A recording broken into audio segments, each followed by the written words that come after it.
Kelly and welcome to my page, CAW's Lamp Glass, Jewellery and more. Today we're going to be opening Softflex's kit, California Dreaming, and I'm so grateful you're here to opening it with me. Alright, but first of all, let's get the housekeeping out of the way. I'm going to tell you about Softflex's wonderful YouTube page. They open their kits once a month on the last Wednesday of the month. They show you what's in their wonderful kit, as I'm going to do today. They do wonderful tutorials with the kits, the beads. They do it with stuff off their website, but sometimes they also have guest designers come in as well to show you different things to do with their kits. They have amazing stuff on their website. They have amazing stuff in their kits. They have unique stuff. In their kits, they have a curated Jesse James bead kit that is uniquely just for their kits. Also, on the website, you can get a Jesse James bead strand that matches each kit. So hopefully you'll enjoy what's in each kit and what you can get off the website to go with it. But also all the other stuff that you can get off the website. Basically, if you want to on the website, just go to www.softflexcompany.com, and for the YouTube channel, just type in Softflex on YouTube. Now, for another thing, they have a wonderful and absolutely outstanding Facebook page, which, if you give me a sec, I am going to have to turn down to my notes to remember this because it is a long one. So it is called Softflex Very Important Beading, then in brackets and in capitals VIB, then after that Studio Jewellery, spelled JEWELRY, Making Inspiration. So hopefully you'll find their group. In there, each month they do what is called as a challenge, which you can do with their kits. With these, if you give me 2 seconds to get it out the package, because I've still got it packaged up nicely, with these wonderful kits that they release each month. Which after they've released on their YouTube channel, you can do. You can basically make with their kit and stuff from your own stash. You can make a design with it, and you have a chance of winning next month's kit. There is one person chosen at random every month. My apologies. I do apologise about my cough. I might cough quite a few times during this, so I do apologise. But basically each month, as I said, one person can win. Also, if you have a question, feel free to put it in the group if you have a question about jewellery. There are so many knowledgeable people in the group that can ask. But also, in regards to the challenges and in regards to the group, this group is for people of all levels, whether you are a new designer and jewellery maker, right at the start of doing this, or you have been doing it for many, many years. It's just fun. It is basically just to get out there and show off how wonderful you are and your sense of style, your sense of playfulness, your sense of quirkiness, anything you want to show about yourself and about your designs.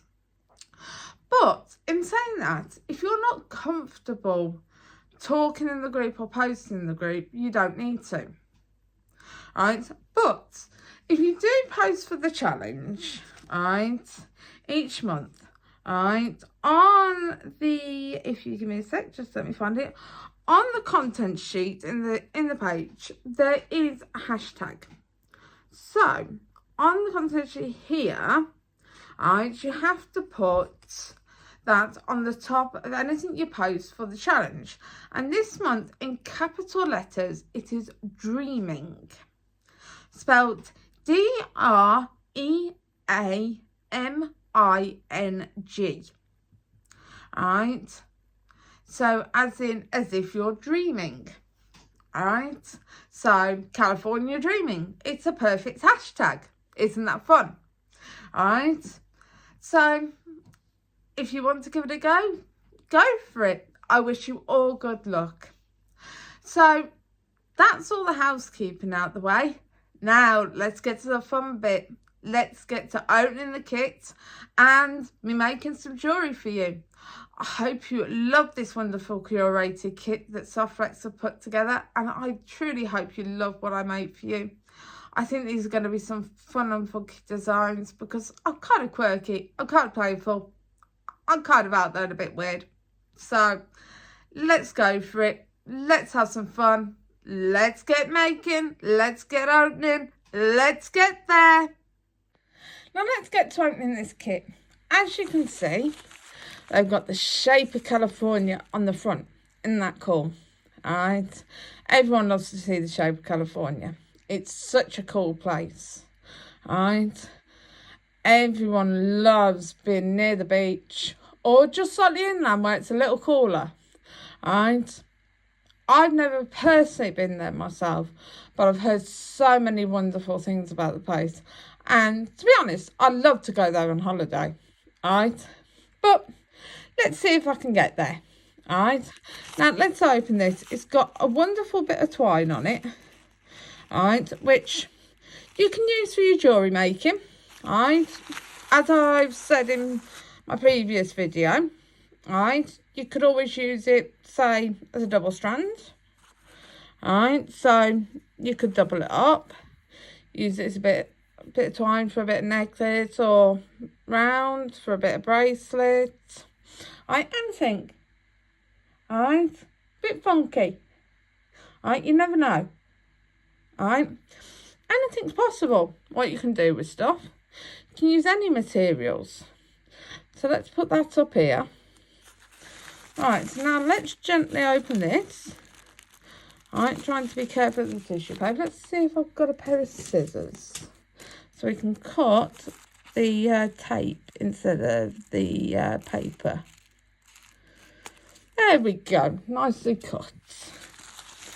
So, let's open this wonderfully coloured packet up. Isn't it beautiful, the colour of this tissue paper?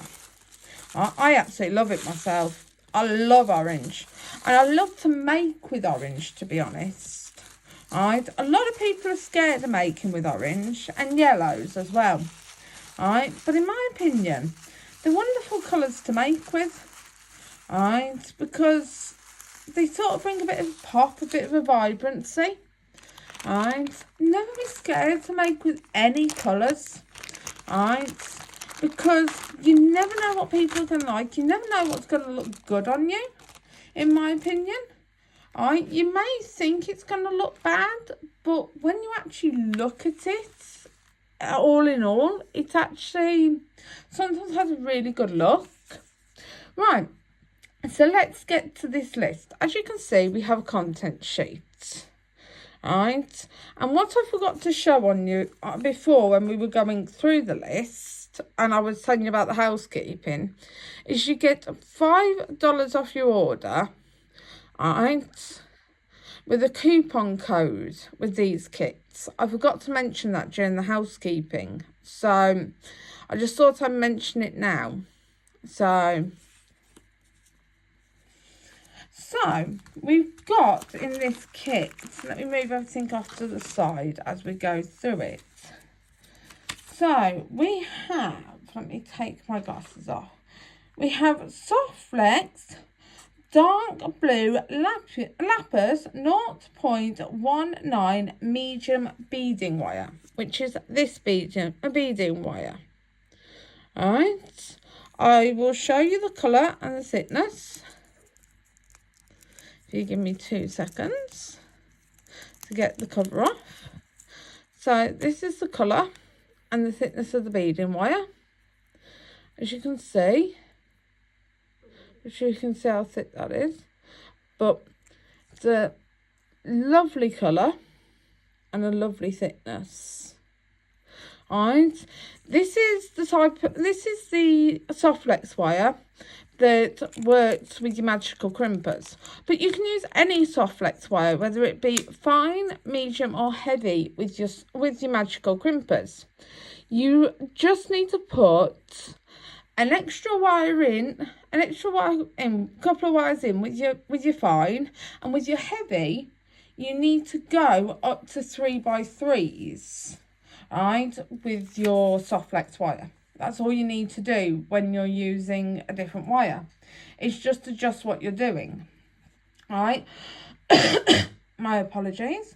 Next, we have Softflex 2x2 sterling silver crimps, which, give me a second, I think are in this packet here. All right. So, here we go. So we've got them here, and you have 1, 2, 4, 6, 8, 10, 12, 14, 16, 18. You have somewhere between about 18 and 20 in there. Alright, and they're wonderful crimps. They are, I think they're seamless crimps, if I remember rightly. Alright, they're great crimps. They work wonderful with the magical crimper. Alright, because with the magical crimper, you have to use crimp tubes. Alright, you can't use crimp beads, they do have to be crimp tubes. Alright, so this is going to go up here nicely.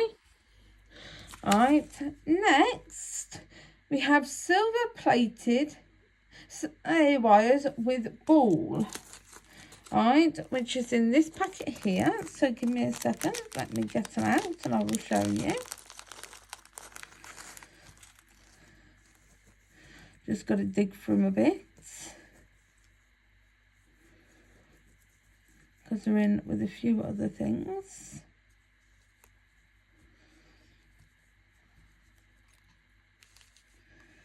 And my hands, surprisingly enough for a jewellery maker, aren't actually that nimble. So here we go. We have the silver plated ear wires with ball, which, as you can see, a lovely little ball on the end. They're lovely shepherd hook ear wires. Alright, they're wonderful ear wires.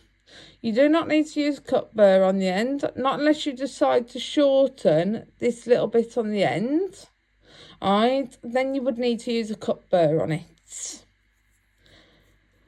Alright, so let's put them up here. Alright, next we have a silver plated Lobster claw clasp. Alright, which is this one here. Alright, it has, sorry about my fingers. Alright, I'm going to admit to you, I am a smoker. My fingers are scrubbed daily with alcohol. Alright, so none of this goes on any of the jewellery I make. Alright, it is all clear. No matter how much I scrub it, it doesn't come off. I have been smoking many years. Alright, I've scrubbed it thousands upon thousands of times, so I do apologise about the state of my hands, but I thought I'd be honest with you. Alright, it's got like really smooth closure and opening. Not many people would admit about their fingers. So I do apologise about lying to you in the previous video. Right, next is exclusive Jessie James bead mix. Right, we will open that, but we will open it right at the end. So we'll put that here. Right, next we got 6.65mm silver plated bangle bracelet, which is this. Right, which honestly I think will make a wonderful charm bracelet. I can't get it on. My hands are too big, as you can see. But we can do a wonderful project with this. I am actually thinking a wonderful charm bangle. Right, because I'm thinking this would be great, right, for a young child, right, because I make jewellery for children as well. So I am thinking a bangle for a child, something fun, something wonderful. So some of the beads from the mix, some of the beads from my own stash to make a wonderful bangle for a child. That's what I'm thinking. Alright, so you'll be watching me making this little bangle with some wire wrap loops, right, and some head pins. So I think it'll be a bit of fun. So I'm going to put that there. Right, next on the list, we have a custom ocean mix from Star Beads. Right, which is this wonderful mix here. So I'm going to open that at the end as well. So let's get through like everything else and then we'll open the mixes. Alright, next we have a Tiara Cast White Bronze CA, which is California, for the people that do not know what CA stands for. State Charms. Right, and there's two of these. As you can see, there's two State Charms. Oh, just double check it. Yeah, I've got the right one. As you can see, they've got a slight hammered texture to them. Alright, they've got a love heart in them, they've got a dangle on them. Alright, I think they're wonderful. Alright, let's see what we can do with them. So let's put them up there on top of the crimps. Alright, next we've got check glass turquoise coins, which are these wonderful beads. Look at the wonderful colouring and patterns in them. Aren't they amazing? I think they are truly outstanding beads. Look, each one has its own little personality.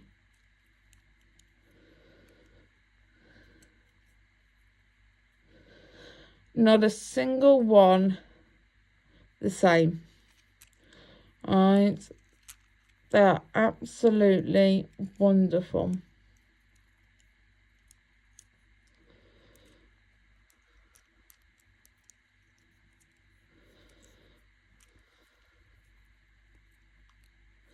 Right, I do think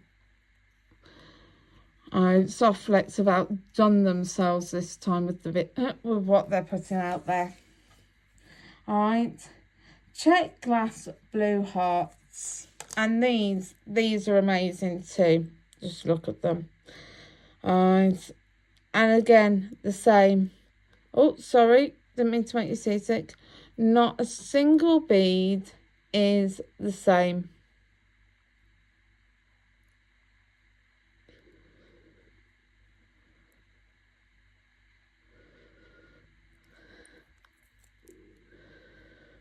Oh,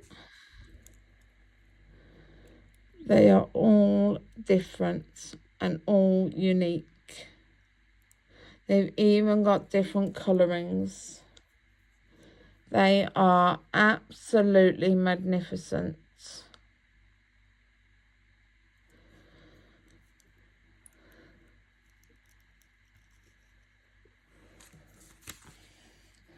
Then we have check glass green ovals, which are these magnificent beads, which again, all different. Let me bring them up closer for you. Just see, all totally different beads.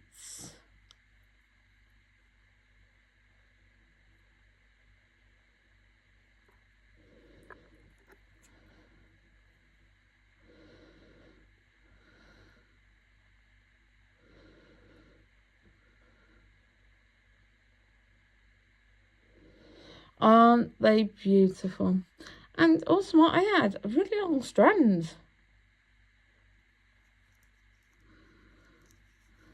Softflex are doing amazing with this box. Alright, check glass olive green rondelles. Alright, look at these lovely little rondelles. Alright, they've got like a little glimmer in the lights. Look at them with the little glimmer, they're wonderful.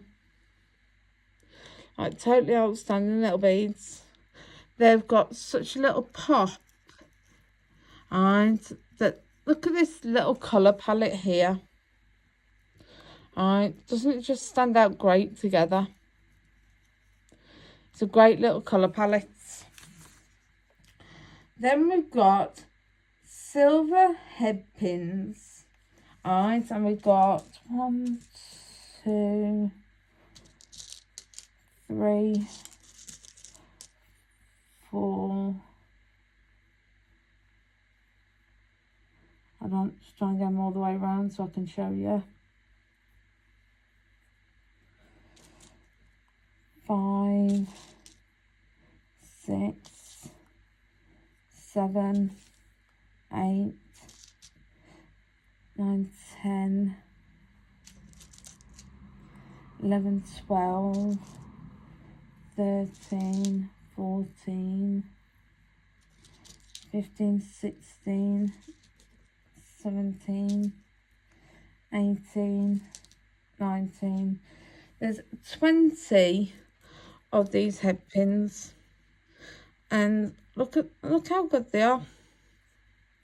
These are really good head pins. Alright, nice and long, really good style head pins. It's a great head pins.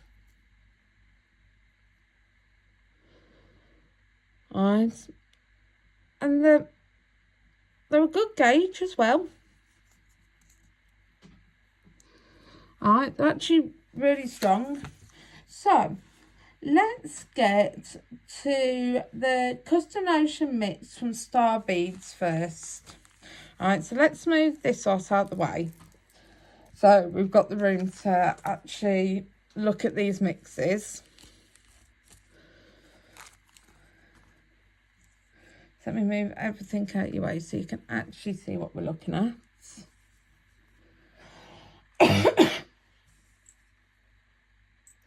Right, so our first mix is the Custom Bee mix by Star Beads. Alright, this is the actual mix. Alright, so we've got like seashells and starfish.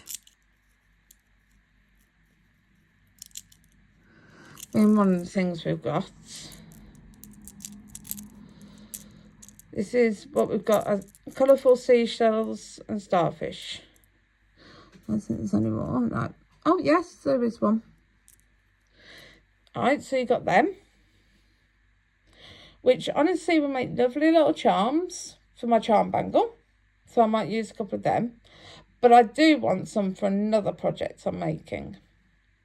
Alright, so I might make that as a video on YouTube. So we'll see. So we've got them. So, oh sorry, didn't mean to knock you. Then we've got some of these blue ones. I'm not going to pick them all up, which have like a facet on them with a bit of a shine. It could just be my lights, but they do look a little shiny. Let's try knocking the light off. No, they still shine, even without the light on them. So, but they are wonderful. They're a lovely little colour. Then we've got some clear ones, which are like little barrels, as you can possibly see if I bring them up. Like little barrel beads. They're clear and beautiful clear barrels. They're really quite cool, actually. Alright, then what else have we got? We've got some light blue ones, which are really quite small, but still beautiful. So we've got them. They're lovely light blue. Alright, they sort of match the coin bead colour. So they would go really nice with the coin beads. Then, last but not least, we have like a peach colour. Which is the Pantone colour of the year. And it looks like they've got like a bit of an AB finish on them. So, pretty wonderful if you ask me, this mix. It's a beautiful little mix. You can do so much with that mix. You can make little dangles with it. You can make little charms with like the seashells and the starfish. You can make necklaces with the little beads. You can make bracelets with them. You can make little dangles. You can do a drop necklace. You can do so much. There's just so much potential with this mix. And those barrel beads, they're really fun. It's such a fun shape to work with. So let's move this off to the side. And let's open the Jessie James mix. So give me a second.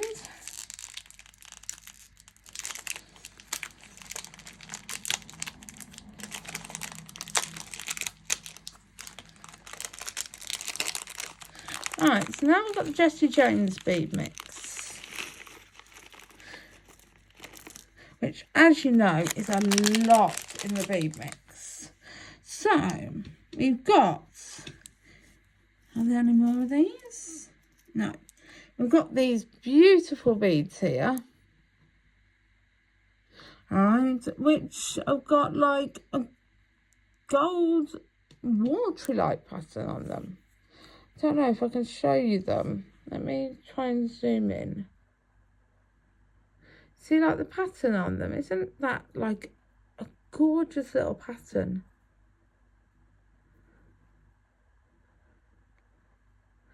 See if I can get this on the ends so I can show you. And that's on both beads. It's very unique patterns. And then before I pull all these out, you've got these with 2 holes in them, and I think there's 1, 2, 3, there's 4 of them with the 2 holes, top and bottom, which you could do like a dangly pair of earrings with by looping the Softflex at the top, Softflex at the bottom, and dangle something off them. Pretty cool, really. Then we've got these cool little squares, which are drilled top to bottom. As you can possibly see, the drill holes. Which match the other beads here.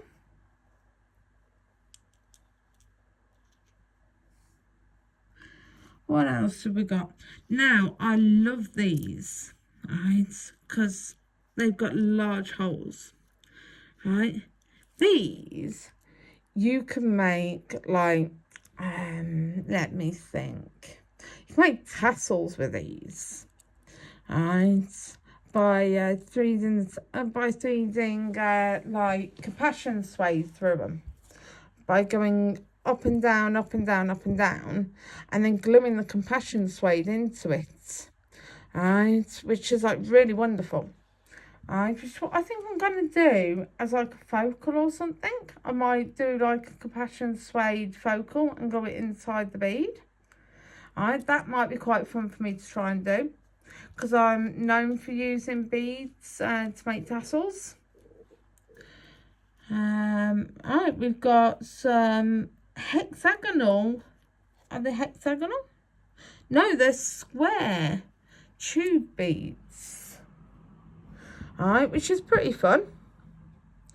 I've never used square tube beads myself, but they are really cool. And I like the colour. I like the stark white. Alright, the really opaque white. My apologies. Against everything else. It like really bounces off all the other colour. It's really quite nice. Because there is some more stark white here. They're bead caps. Alright, so I'm not sure what material they are. I think they might be acrylic. Acrylic stark white bead caps. I'm not sure if there's any more in here. I'm just double checking. No, there's 5 stark white acrylic bead caps. Alright, they're really, really fun. Alright, you've got, as you can see, this is like up and the other way. So they are really cool. And they've got a bit of like a glitter finish to them.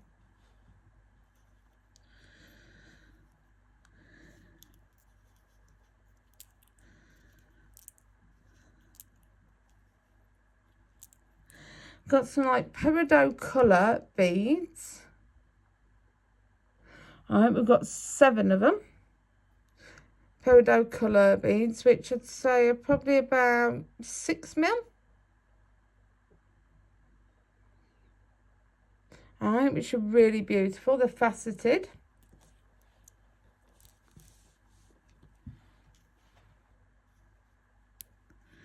We've got some more beads in the Pantone colour of the year. Alright, but they're striped. So like you've got the peach Pantone colour of the year and some sort of off-white stripes, which these are pretty fun. Alright, they've got a reasonable bead hole.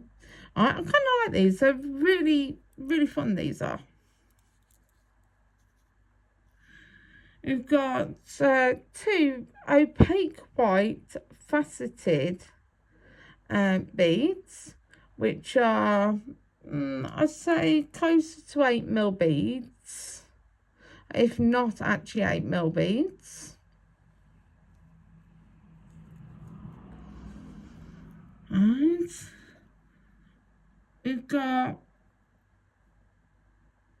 we've actually got some Rivolis in here.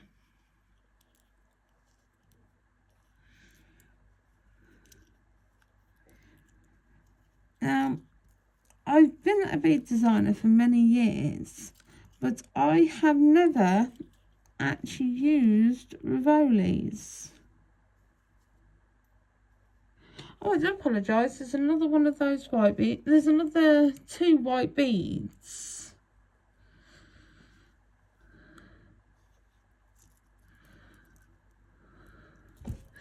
Right, as you can see, there are a lot of Rivolis in here.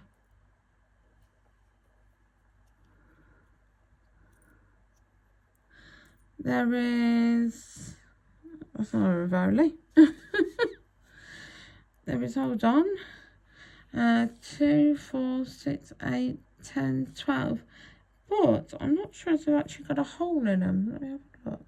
Yes, they do. They actually have a hole in them at the top. So you could use them as a dangle, or you could actually use them as a Rivoli.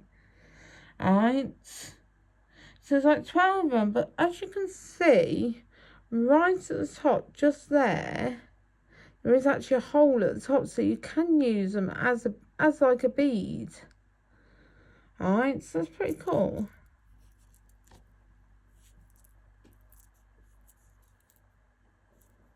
They're like an emerald green.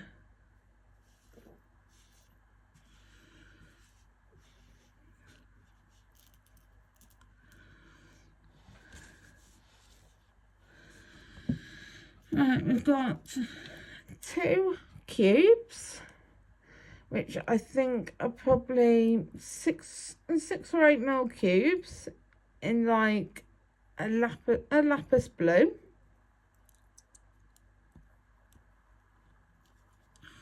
Also in a lapis blue, we've got 4 mil beads.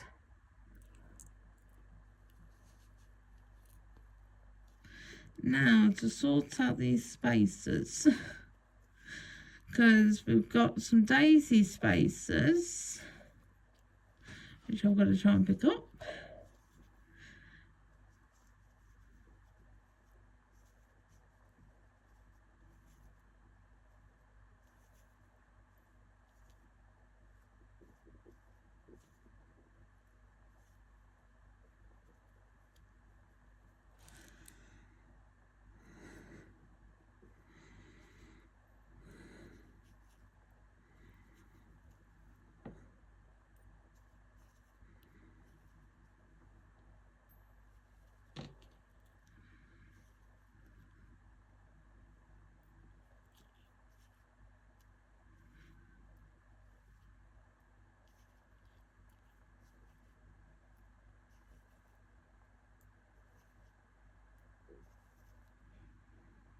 Right, we've got these lovely little gold daisy spacers.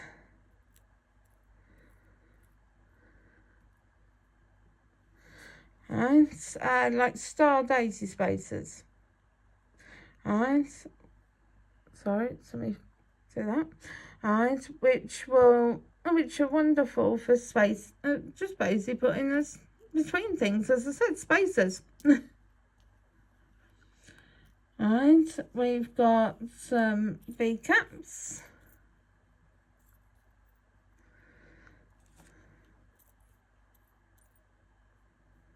Flower bead caps.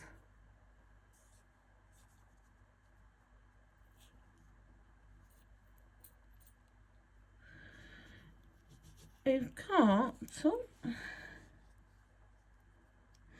these really, really tiny, when I can get hold of them, little spacers. They may look big to you because you zoomed in, but they are really tiny. Like, I say like 2 mil spacers. Alright, and as you can see, there are 7 of them.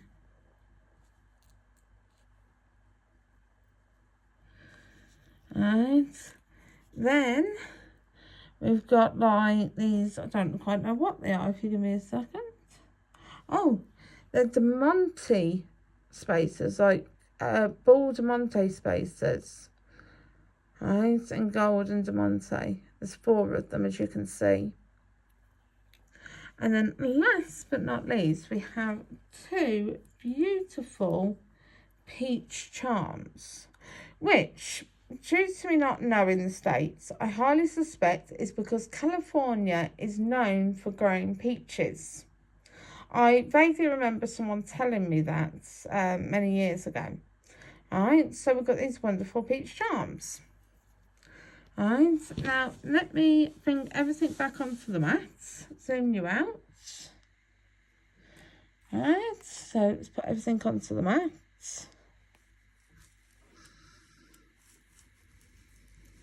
So you can see everything we've got in this wonderful kit.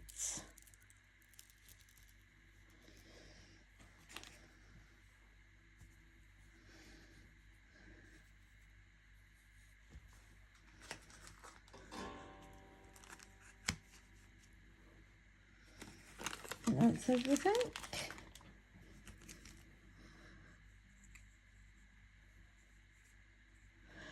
And this is everything we got in the wonderful Softflex kit, California Dreaming. I hope you actually like what Softflex curated for September Softflex kit, September 16th to October 28th, and if there's any left on the website, I hope you'll go and buy one. And you'll make something wonderful with it, and you'll join the challenge on Softflex Beading, on Softflex Group. Softflex, very important beading, VIB in brackets, studio jewellery making inspiration. And that's Softflex Facebook group. I hope you'll go and have a look, and I hope you'll go and put your designs in there. As I said, you need to make something with the kits. You can also put stuff in from your stash, and just add the hashtag in capital letters, dreaming, and I hope basically you win. Good luck to you all, and let's get to making with this kit. I'm going to make a necklace, a bracelet, and a pair of earrings. Let's go. Ready, steady, let's get making. I've laid out the necklace that we're going to make. Basically, we've got the front of it here going up to the quick links. In this bead, we're going to put a tassel which we're going to glue in. We're going to knot it. Let it dry. Why we basically sorry, my brain has just gone flat. Words are hard today. It's just not working. It's the way it is. I've got it. Why we crimp onto this quick link and work down to here with the seed beads in between. There's going to be 4 seed beads, a bead, 4 seed beads, a bead, 4 seed beads all the way down. Hopefully by the time we get to here and we put these 4 seed beads on, this is going to be dry. Then we can hook this on, which is going to have the knot on, and it's going to be knotted, and it's going to dangle down. Then we'll carry on stringing this on and link onto this quick link. Then we're going to have 2 pieces of leather, which are going to be in a lark head knot over the quick link, which we're going to glue at the back, which are going to go up into basically leather crimps, which are then going to be attached by 6mm jump rings onto a toggle clasp, which will make it a 26-inch necklace, because the leather is going to be doubled and it's going to be 10 inches long. So this is 6 inches long. Well, it's going to be slightly over 26 inches long. It's going to be exactly, if you give me 2 seconds, it is going to be 28 inches long. But I can make that a bit short. Well, 29 inches long, I apologise. It's going to be 29 inches long. So it's going to hang sort of mid-chest area. If you're not comfortable with that, you can make it a bit shorter, or you can make it a bit longer. You can make it like 30 inches. Which I might actually do. Let me measure my leather, see if I've actually got enough leather here to make them 20.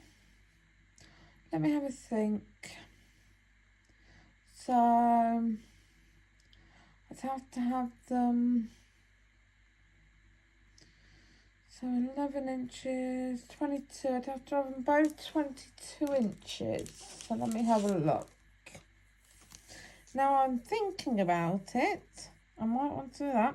Yes, I've got enough to do a 30-inch necklace, which would actually be quite nice, having a 30-inch necklace. So that's what I might do.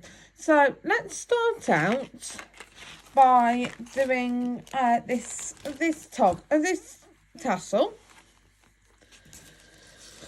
Alright, so we're going to move this out the way. We're going to put down the plastic bag so that we don't damage our bead mats. Alright, we're going to get our glue out. Right, so we're going to feed this through a bit, just so it's already thread through. And get our GS Hypo cement out.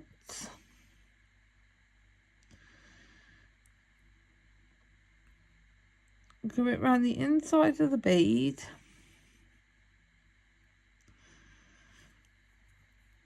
Pull the knot up. Oh, not all the way up.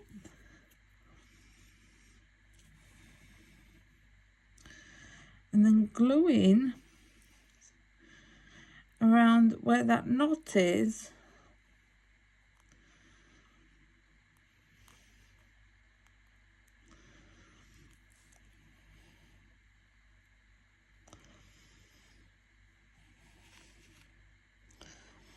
Alright, so I'm just going to get another plastic baggie, another plastic bag, and dab the top a bit. I'm going to do that. I'm going to tie the knot at the top that holds it in, but actually I might put a bit of glue in right at the bottom to help hold it in place at the bottom as well. Make sure that we've really got it glued in there.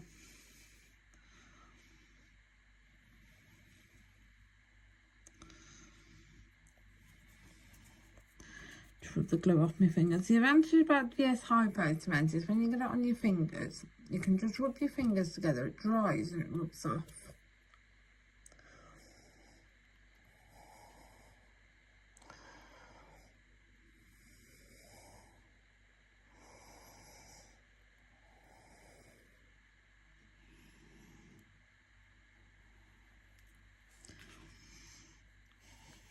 Right, so let's pull this into place. And fingers together to make sure there's no glue on it.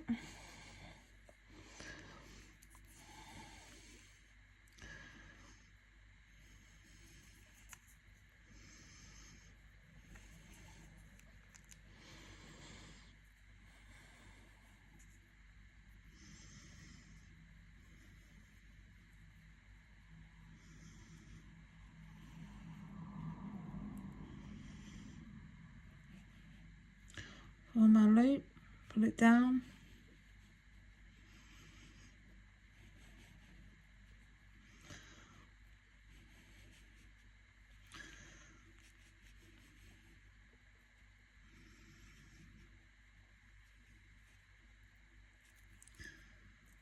Oh, it really does not want to stay in position for me. Right, and just let that dry. Right, wipe this off. Put this back in. Which might add is not always easy. Right, and just rub your fingers dry. Right, and put that to the side to dry. Put your glue away. Right, put your glue back where it goes. Oh, sorry, didn't mean to make it seasick. Right, I'm going to put this to the side to dry. And then I'm going to start beading. Right, so we're going to pull off a length of Softflex, right, which is the, let me have a look, the blue Lapis wire. So I'm going to pull off, I'm going to pull off, if you're on the careful side, I'm going to pull off 12 inches and cut that.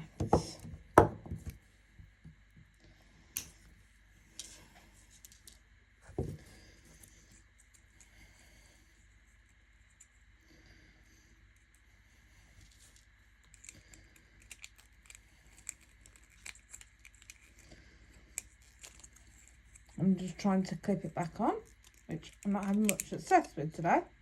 As you can see, trying to clip it back on. So reason, I just cannot seem to do it. I really do struggle with these. I'm fine with the bigger ones, but the little ones I really struggle with.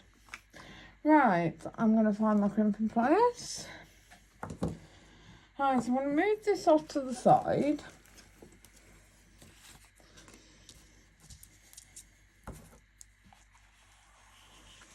So that we've got some focus.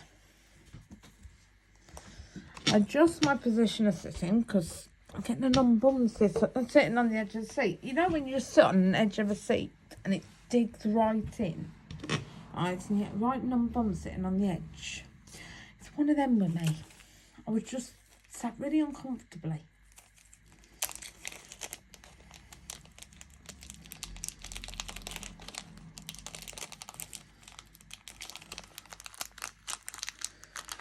Right, get a crimp tube, put the crimp tube on. Sorry, a bit off camera there. Go round. Just give me 2 seconds, I'm going to pull my sleeves up. They're rolling down my arm as I'm doing this. Go round the link. So put the link on the wire. Go round the link, back through the crimp tube.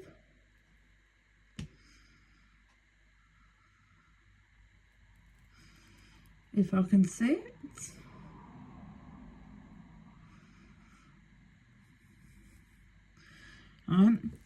Pull it up, but do not pull it too tight. Make sure you got some movement in your link, around your link, so that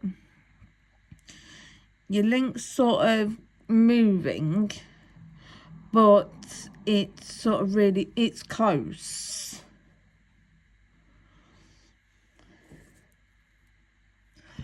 Wrong tool. Now, that I need that tool, but not quite yet. Now, put this in the notch so you get your ravioli shut, and so you squeeze down. Let me bring you right in.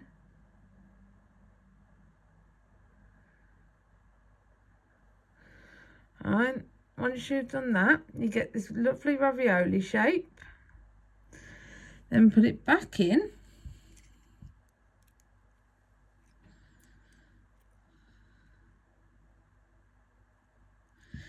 And just keep going round until you feel no resistance.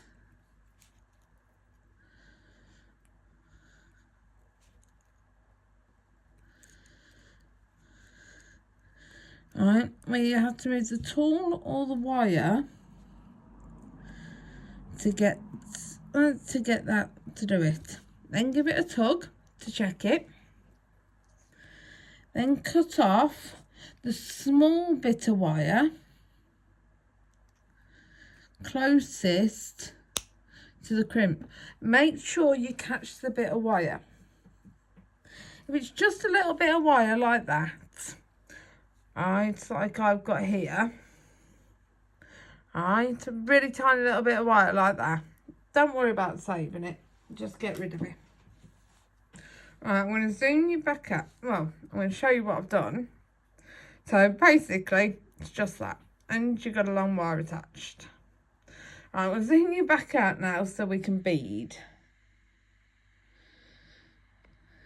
Right, I'm going to put them just off to the side for now, because we're going to need them later.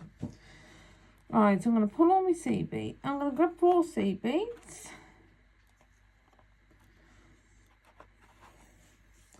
Right, I'm going to put these seed beads on. These are light blue seed beads. Right, so I've got a silver lining. For some reason, this one does not want to be caught to go on the wire. There we go, it's been caught. They just do not seem to want to be caught. They didn't the last video I did with these. For some reason, it seemed like they're magnetic. And Softflex wire repels them. So they've got the same magnet in them and they just repel each other. There we go. So I've got them on. Now we're going to put a light blue bead from the Custom Ocean Mix from Star Beads. Alright. So these are the beads that we're going to be using. Are the custom beads from the Ocean Star Mix. And we're going to be using 2 large beads from the Jessie James bead mix. Alright, and basically a couple of things from my stash. So the things we're using for my stash are the links, the leather crimps, and the toggle clasps that we're going to be using. And between everything, we're going to have 4 we're going to have 11 OC beads between every bead. And in the centre, there's going to be the dangle, which is going to hang over 4 seed beads. I just hope my dangle works, because it is actually an experiment. I've never tried it before. Right, so wish me luck. I hope it works. Here we go. We've got one of the dark blue ones from the Ocean mixed by the Custom Ocean mixed by Star Beads.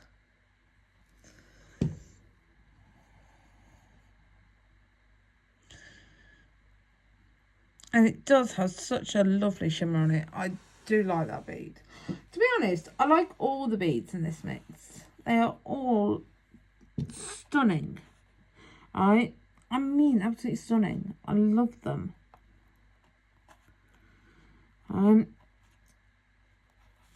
This Customer Appreciation Week kit, California Dreaming, is wonderful. So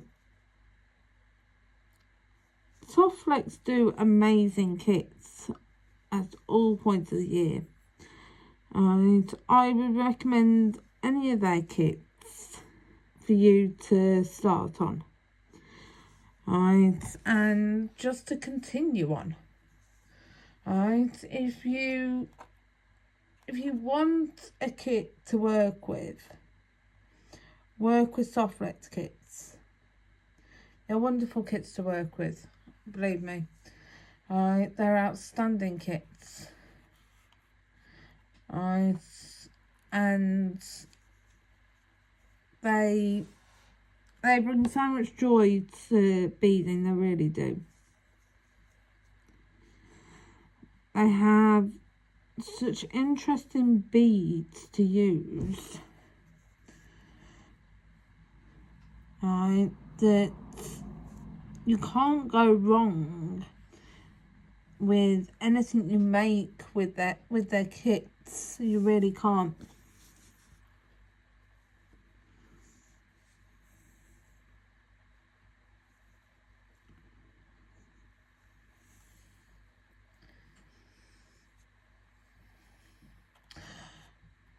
Are you making anything interesting today, friends?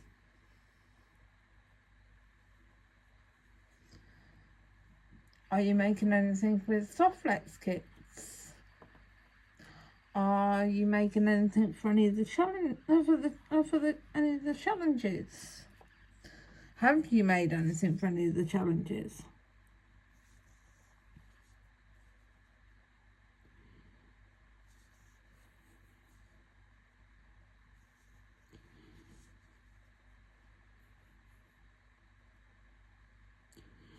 What's your most enjoyable thing about Softflex? I would love to know. I just find a great variety of beads in their kit amazing. What do you find is the best thing about their kits?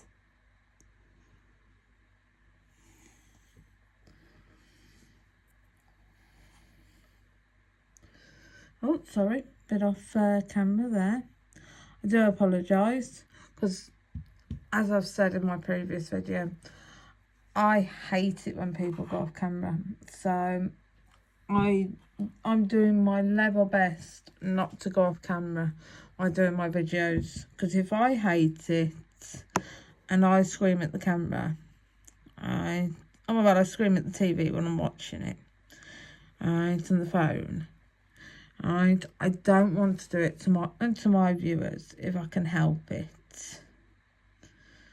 So I don't think it's fair that I should whinge that someone else does it and then basically do it myself.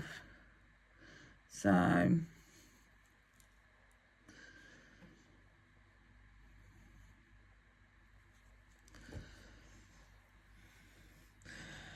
well, that's the first half of the...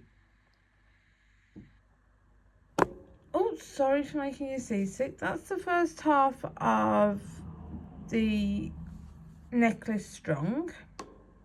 Now it's time to add the pendant. Now that it's dry, we just need to add a knot into it so that it's not so high up onto the beads. Right, this might be a little easier with the beading wool, to be honest. What I'm going to do is do that. Where are my tweezers? Hold on. There we go.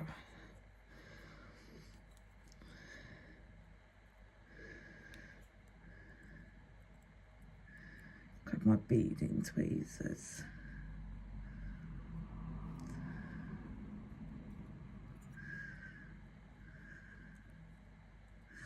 Can't seem to get a knot in this today.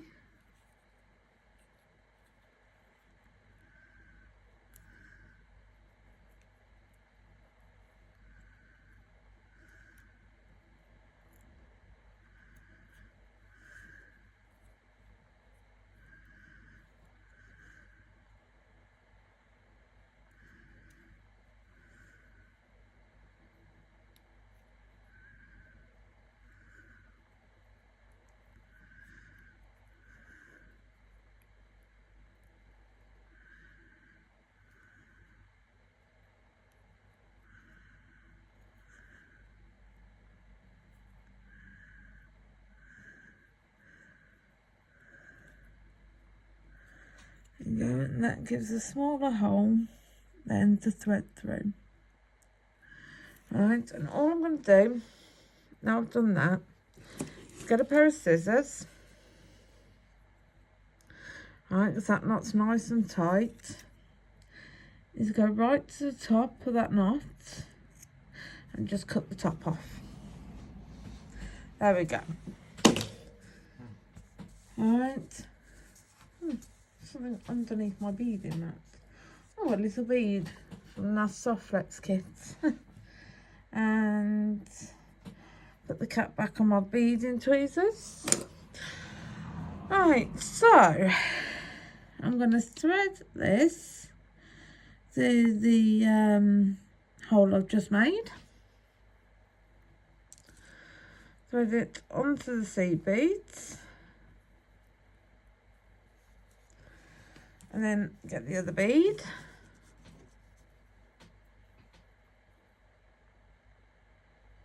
And I know what I can't see, because I'm trying to do this with my glasses on.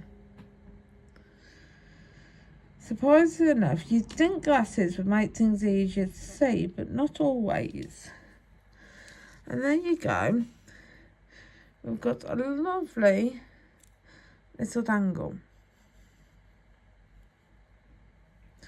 So let's keep beading. Some seed beads again.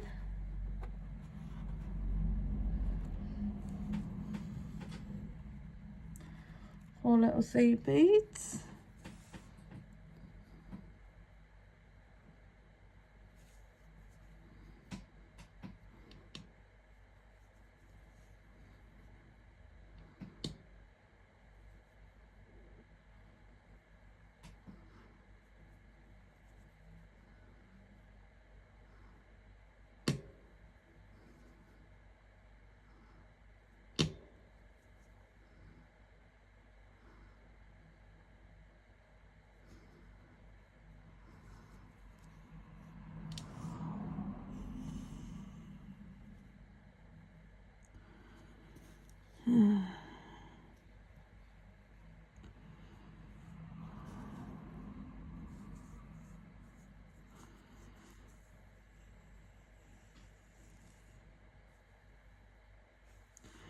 Just lots of seed beads. I'm going to have to get another one out.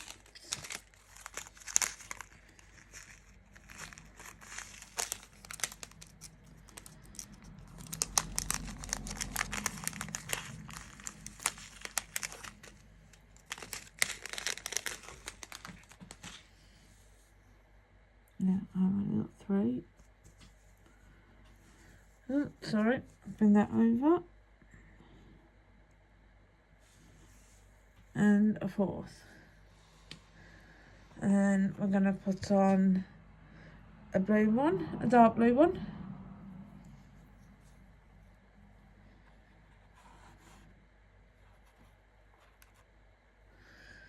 And then again, I'm going to do 4 little seed beads. 4 size 11s.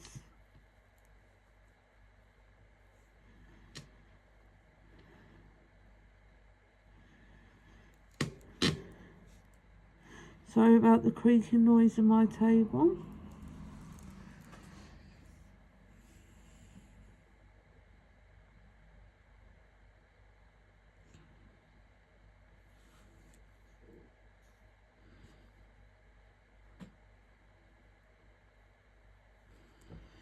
Right, there's the 4 size 11s. Right, and a light blue bead.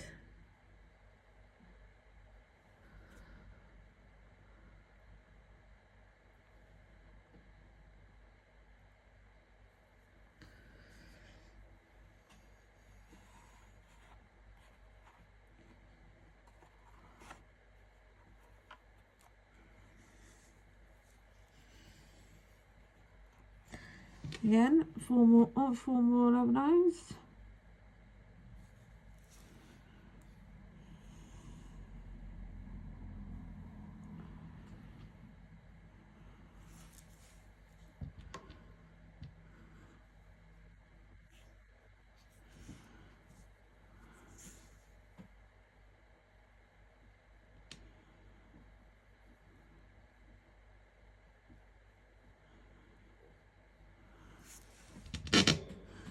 And again, sorry about the noise of my table, it's because I'm leaning on it so I can look under the camera to pick up these 11Os.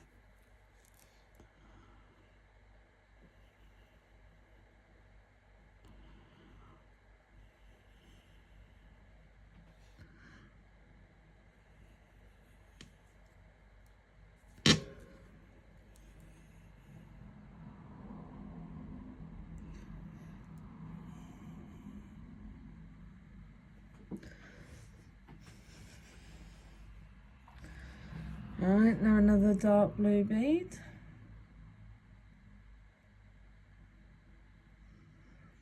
From the Ocean Mix by Star Beads.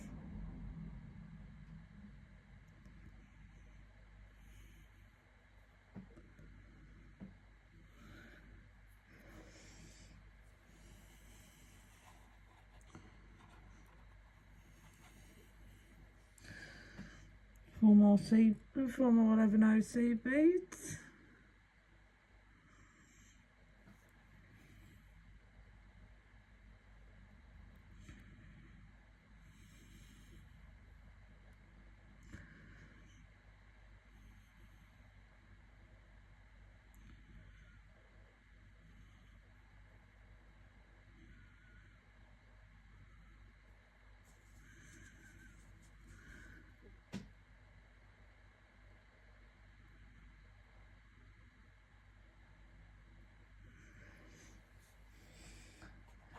The last 4mm bead to go on.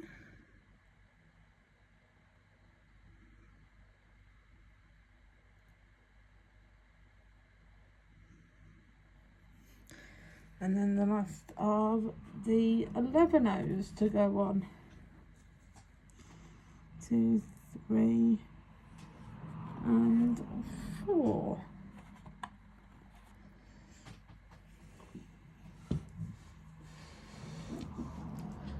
So, you know, 1 to thread on, 1,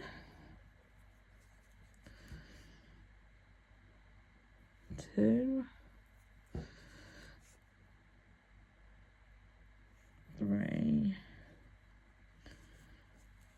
and of course the 4th. Right, let's get another crimp bead out. As you can see, I cut in 12 inches, definitely more than you need. Right, if you want, I'll measure it, tell you how much extra's there, so you can generally judge how much over I sort of went. I went like 9 inches over.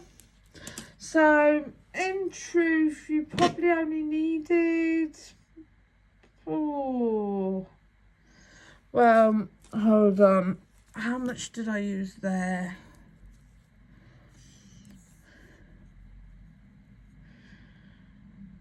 I probably used about 7 inches tops.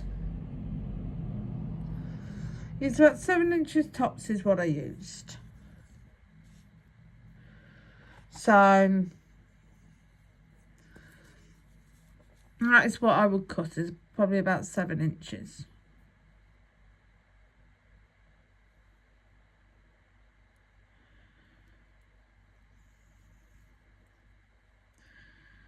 Alright, but you can basically learn from me about what I'm cutting.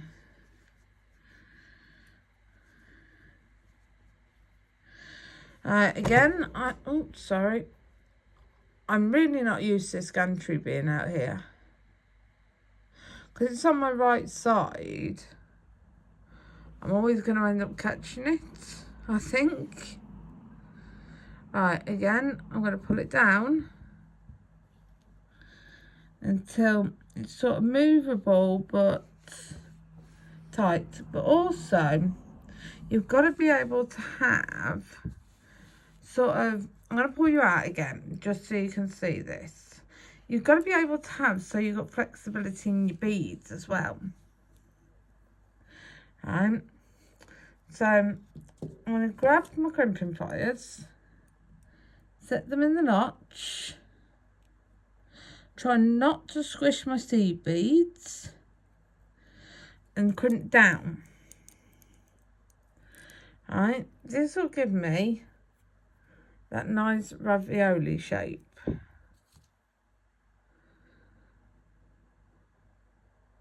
I sit on the end, the ravioli shape. Alright, then you're just going to put it back in, still try not to squish your seed beads, and just go round and round. Alright, so you get no resistance.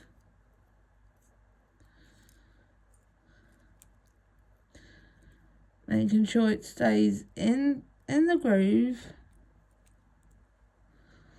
every time you crimp. Alright, give it a tug.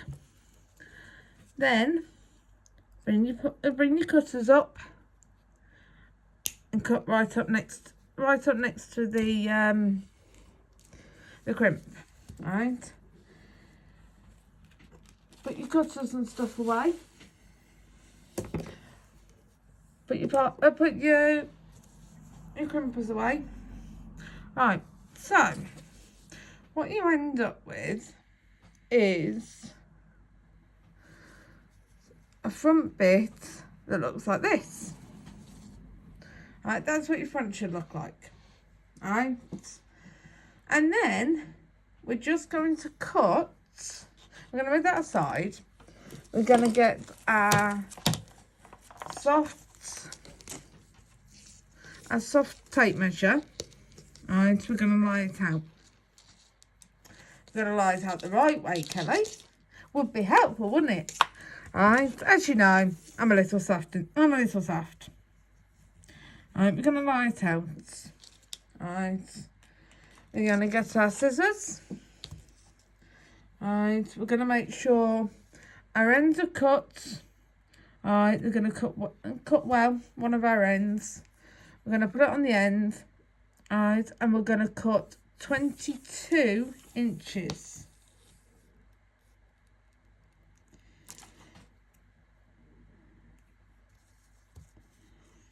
Right.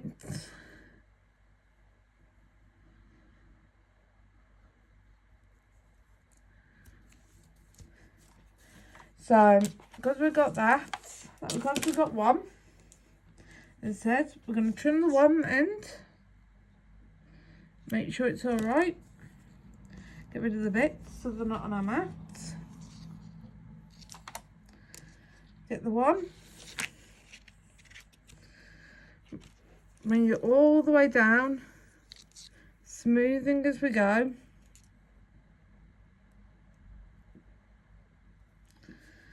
Right, and we're going to trim.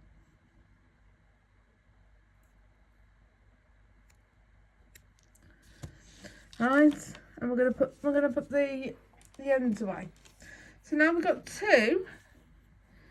Let me pull you out a bit.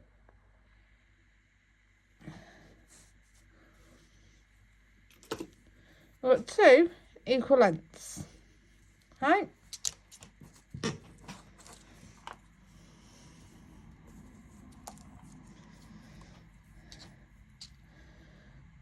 We're going to level it up in the middle so it's level. Pull it through. Pull it through like that. Slowly pull it. Come down and cinch it down. Right, then we're going to do the same on the other side.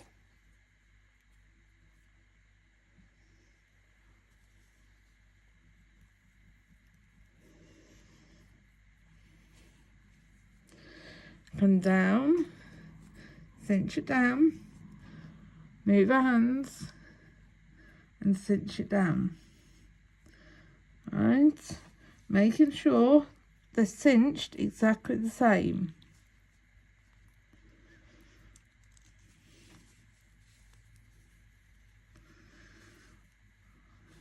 Right, then we're going to turn it over,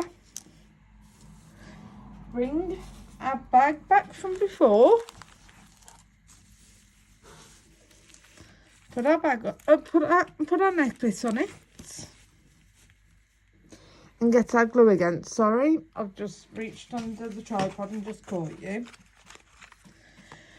Get our GS Hypo cement, and where it's just basically joined together. I'll see if I can get you in a bit.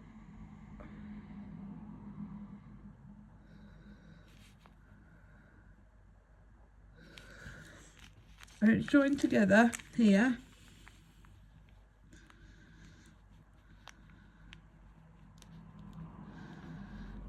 Get a bit of glue.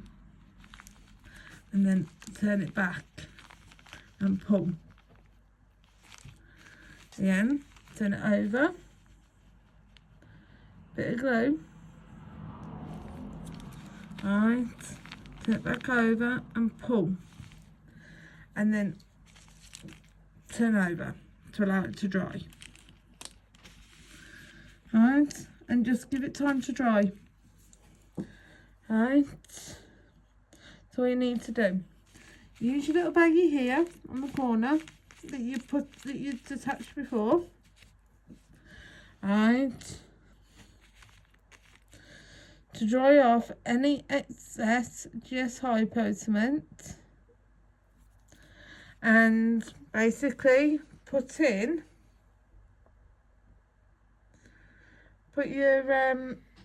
basically lie this out and basically put your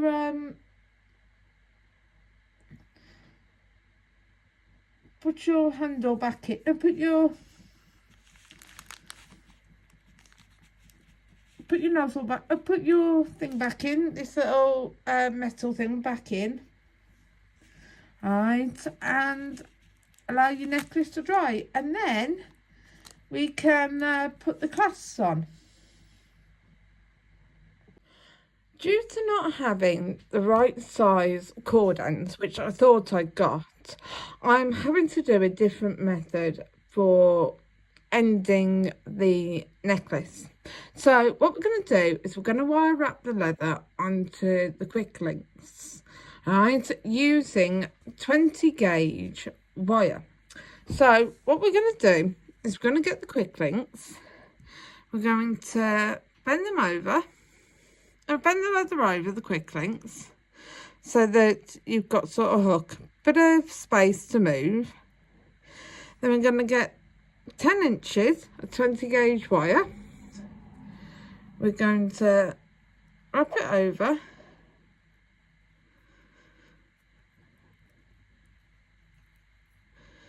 We're going to secure it. Right, you can do this in a messy wrap or you can do it in a neat wrap. It's purely your choice. As long as it secures the leather.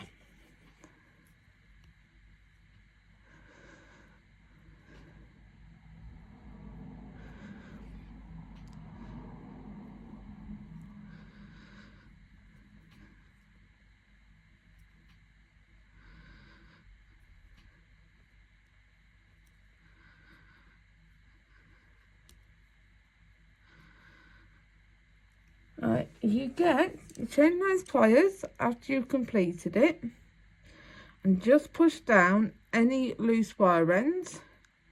Push down the wire to make sure it's extra tight. And there you go, you've got a sealed end on your wire. Alright, now I'm going to repeat it on the other side.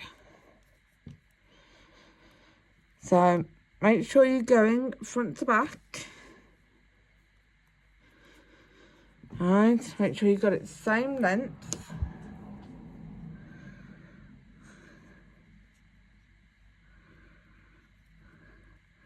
And you bend this over, bring it over to the side and pull it so that it's pulling out at the same length.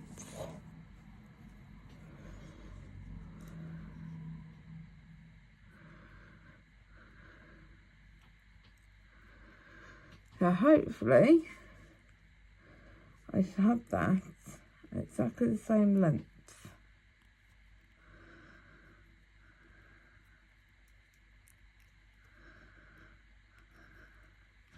It should now be the same length.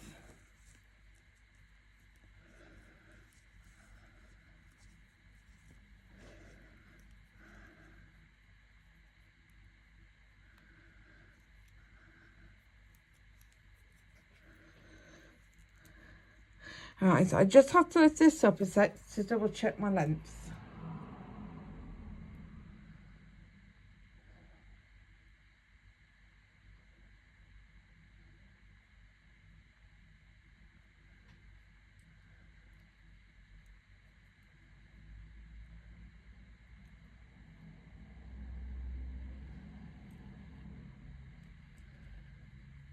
Just give me 2 minutes, I'm still checking my length.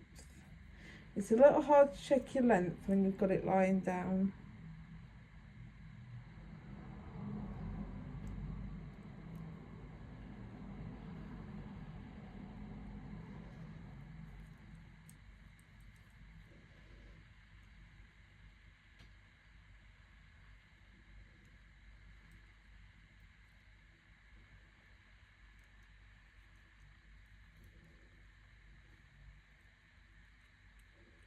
So I do apologise that I'm out of camera shots.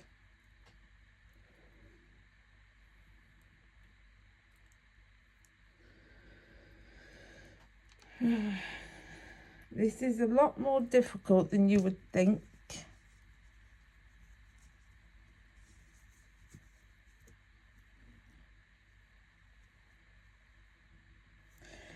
But I think I finally have it. Which is just there, I think. Let me check it standing up.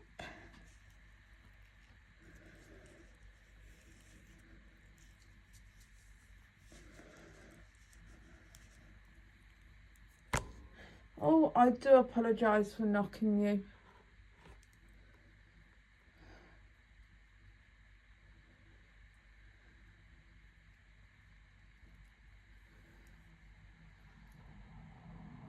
Yes, that's absolutely perfect now. So now, what I'm going to do is I'm going to hook that over.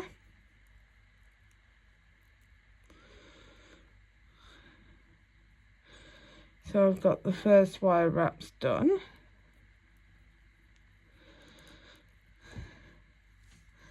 And then do the rest of the wire wraps.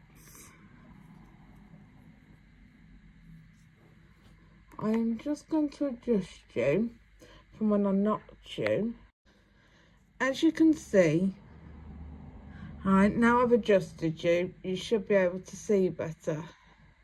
Alright, so I'm going to bring you down a bit so you can see the wire wrapping.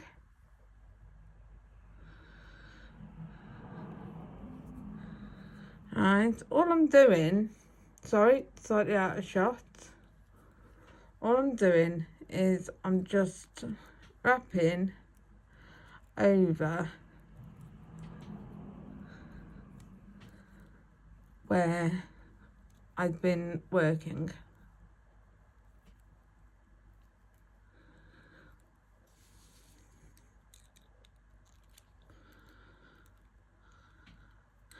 And then just squishing down. Oh, sorry.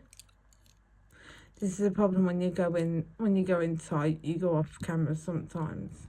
And just squishing everything down. As you can see, I know I've got that one that goes out, but it's handmade. Alright, that's what you get with handmade. Sometimes you get stuff that sort of looks handmade. So, handmade stuff looks handmade. Alright, that's the truth. Alright, the leather will uncurl in time. You've just got to basically work it so it uncurls. Alright, because it's been curled up on the spool. So, alright. Time to put the toggle clasps on.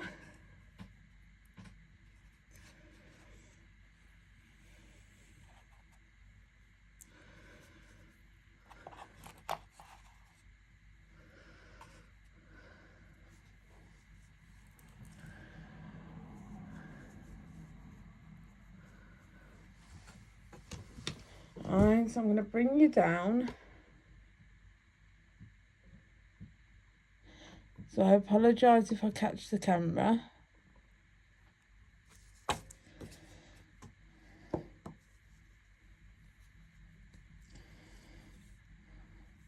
I'm just looking for the opening on the jump ring. If you're opening a jump ring, right, and I am going to bring you in just to show you this bit. Right, so let me move stuff out the way so you've actually not got anything distracting the camera focus. If you open a jump ring, always make sure you open it this way, either away from you or towards you, never like that. Right, because if you open it like that, it will never regain its shape. If you open it like that or like that, it will regain its shape when you come to close it again. Alright, so that is the best way to open a jump ring. I am using a mixed metal. Alright, I'm using gold and silver together. Alright, I like a bit of mixed metal. Alright, it's just something I really like.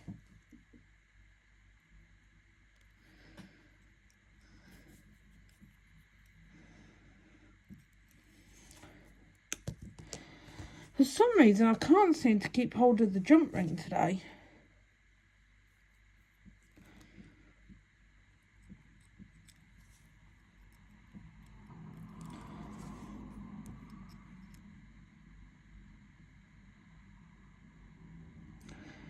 Right, if you push in slightly towards the other side, it will always get a better grip.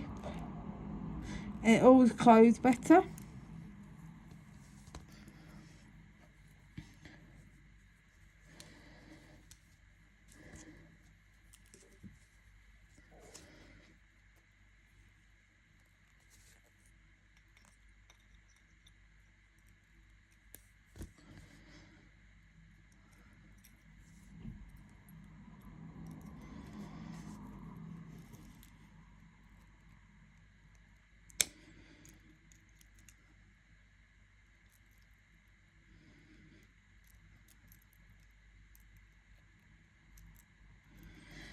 Right, well, hopefully this should close. Now, I've made a very big mistake. Because we're right up next to a big loop, right? It's basically giving an issue. So I'm going to get 2 of the jump rings, right?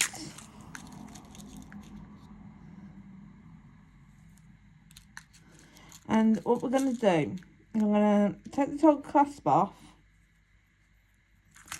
and we're going to add 4 more jump rings on, 2 on each side.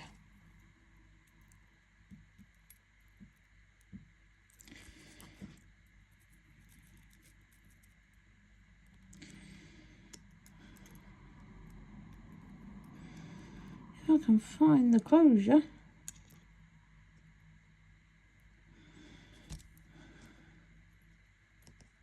But what I'm going to do is I'm going to close this.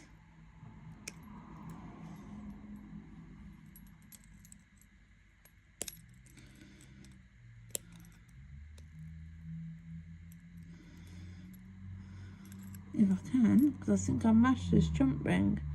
Yes, I have. I accidentally mashed the jump ring when I opened it.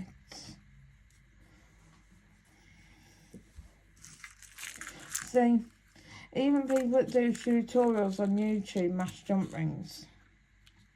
Alright, so it's alright to make mistakes.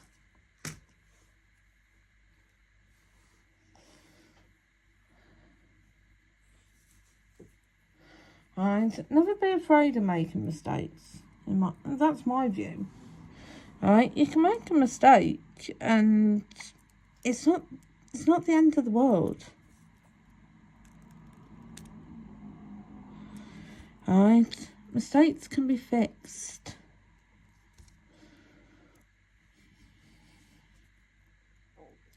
Alright, you can have a do-over. Alright, you can try again. Alright, everything is always possible trying again. Alright, so never worry about making a mistake. Just always try your best. That's what I say. It's what I always tell my kids, always try your best.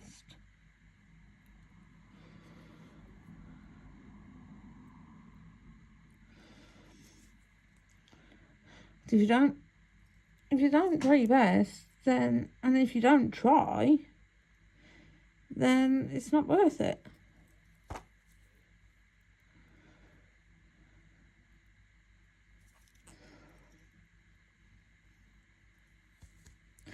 Well, that's just my opinion of it anyway. As you can see, I basically didn't close the jump ring right then.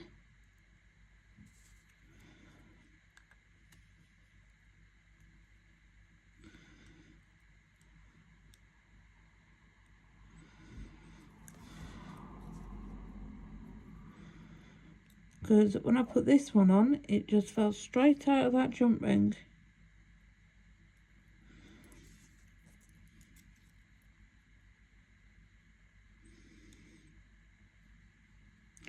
Now time to do the other side. Right, I'm actually going to close one of these fully.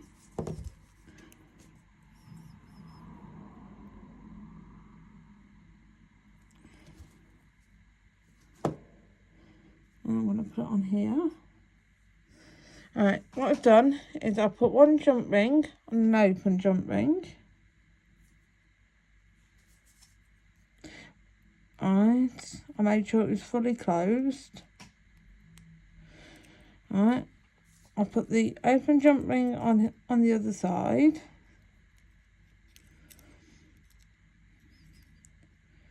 I'm just going to close the open jump ring.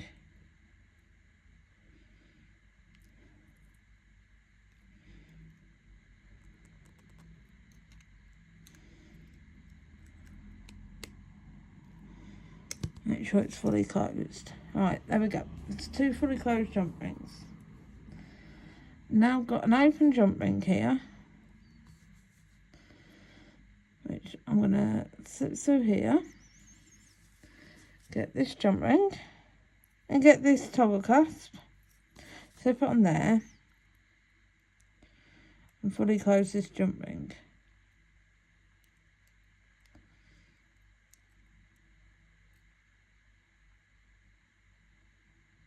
There you go, it's fully closed. I'm going to put my tools away so I don't lose them. I'm going to straighten out my mats. I am going to put the toggle clasp through the necklace, as you can see, which it's gone through perfectly this time. I am going to put the necklace down. And there we go. We've got it. And as you can see, the legs are starting to straighten out now. It's perfect. And there's the front of the necklace with the dangle on it. I hope you like this necklace. Next, I don't know whether to make the bracelet, the bangle, or the earrings. Let's see. Alright. You try and have a guess. See what I'm going to make next. Give me a minute or so, and we'll get to it. Time to make the bracelets.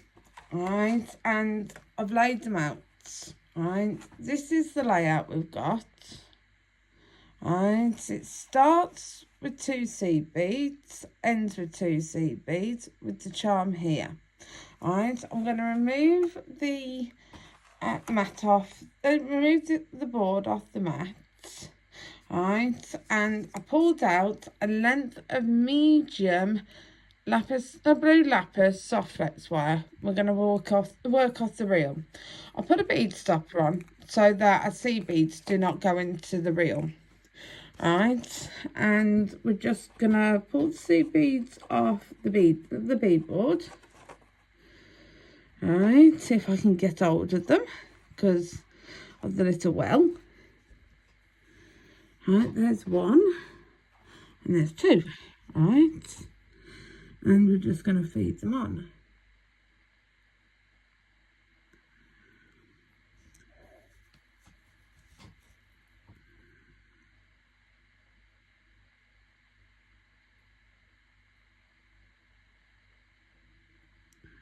And there's the 2 seed beads on.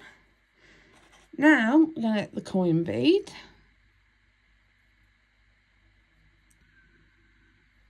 And I find the hole, which is there, I think.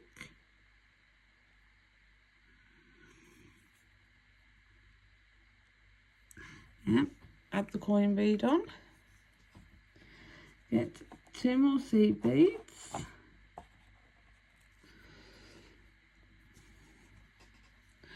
Feed them on.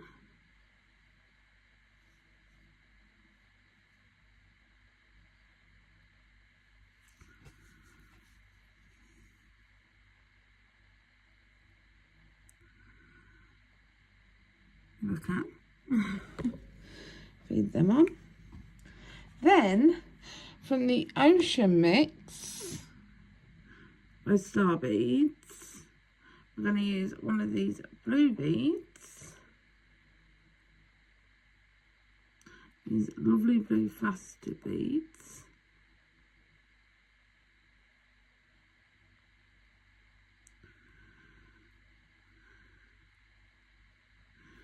Feed that on. And what we're going to do is we're going to put another 2 seed beads between that, another one of them, and another 2 seed beads.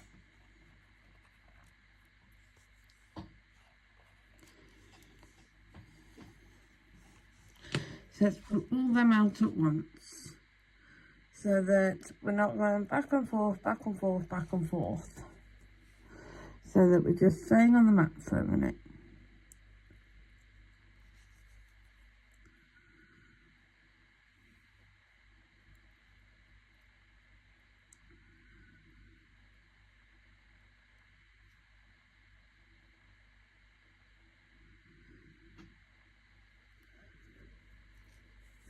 And another 2 seed beads.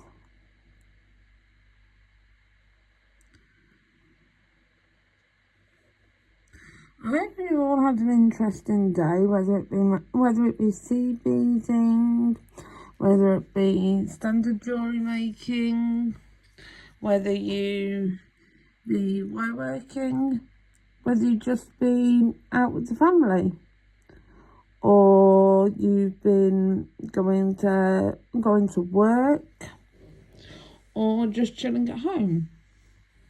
Hope you've had a good day. So let's get a coin bead, 2 seed beads, one of the blue beads, 2 seed beads, blue bead, and 2 seed beads. So we haven't got to go off the mat for a bit.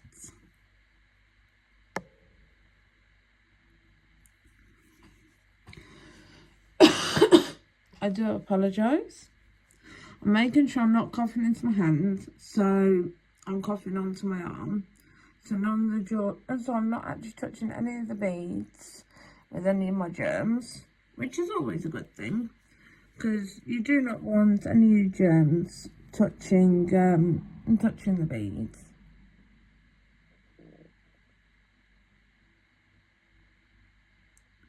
When you're constantly coughing.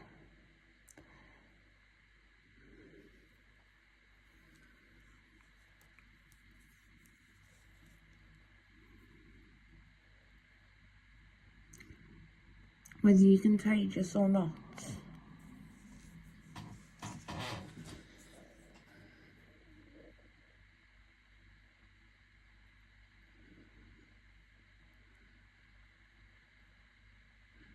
It's just generally not a nice thing.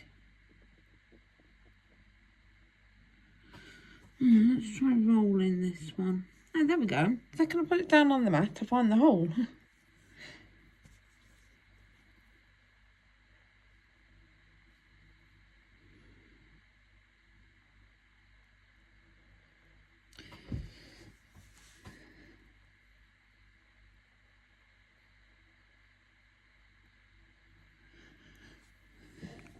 Anyone else that does videos, do you find that when you're doing videos and you're constantly having to talk during videos, that you end up coughing a lot or getting a really dry mouth?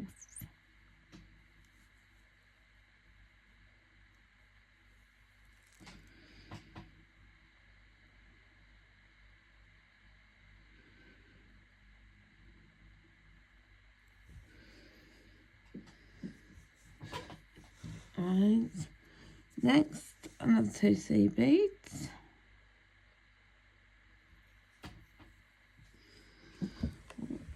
Just gonna adjust my legs. And last but not least, get this last seed bead in. 1 seed bead. Alright, now got another large bead. Right, we've got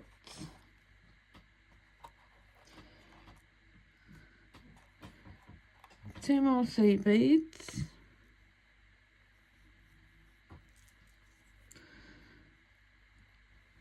Little blue bead. Another 2 seed beads.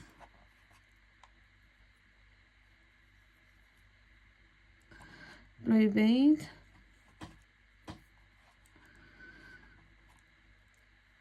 Another 2 seed beads. A large round bead. another 2 seed beads, blue bead,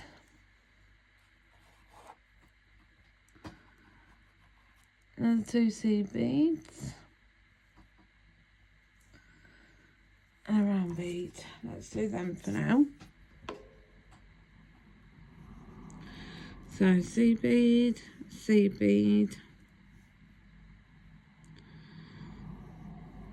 blue bead from the Ocean Mix, little seed bead. Oh, let's try and catch this seed bead. Come here, little seed bead. Does anyone else talk to their beads to help them behave? Right, because I find sometimes I find you have to talk to your beads. Come on, little bead. Alright, to get them actually to behave. That's what I find. Alright, I find talking to your beads is a really good thing. Alright, because beads are really, really good when you talk to them. Right, they tend to work really well when you talk to them, beads do. They tend to go where you want them to when you talk to them. Especially when you talk to them nicely. Come on, little seed bead. See? I just talked to that little seed bead really nice and it did exactly what I wanted. Don't think me mad or nothing, because I'm not. Alright? But when you talk to your beads, come on. Alright? Beads tend to do what you want when you talk to them. Alright? And I've noticed this. Alright? That when you talk to your beads, they tend to be a lot more cooperative. Oh, I'm really sorry, guys. I didn't mean to knock you then. I just moved my hand up a little too far. And I've done it for a while now. I've talked to my beads and I've found them really cooperative when you talk to them. Right, the last 4 beads now. So we've got 2 more seed beads. We've got a coin bead and we've got 2 more seed beads. Right, and then it's time to measure. Right, and see how long this is. I might have to add to it. I might have to subtract from it. You never know. Right, I might have measured wrong. As I said, I'm not perfect. I will never claim to be perfect. Right, that's one thing you'll find with me. I just will never claim to be perfect when it comes to jewellery. Right, so let's try this out like that way so you can see the pretty pattern. So let's pull that all the way down. There we go. So that's the pattern, as you can fully see it, like every single bit of it you can see. So let's go there. Right, that is 6 inches. So 6 inches should be enough because we've got the clasp and stuff, and I'm going to have an extender chain on this. Right, so in saying that, I now need my crimps. I need my favourite tool, my magical crimper. I need my cutters, my flush cutters. Right, I'm not going to put wire guardians on this one. Right, which yes, I know it's pretty unusual for me. Right, I am going to pull my beads down a bit so I'm not using so much wire. Right, I'm going to crimp this end first. So, might as well push my beads up actually and just crimp this end.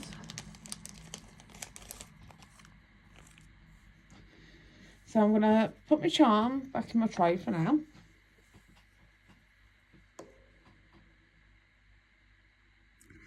I'm going to slide my crimp on. I'm going to loop it over and feed it back through my crimp.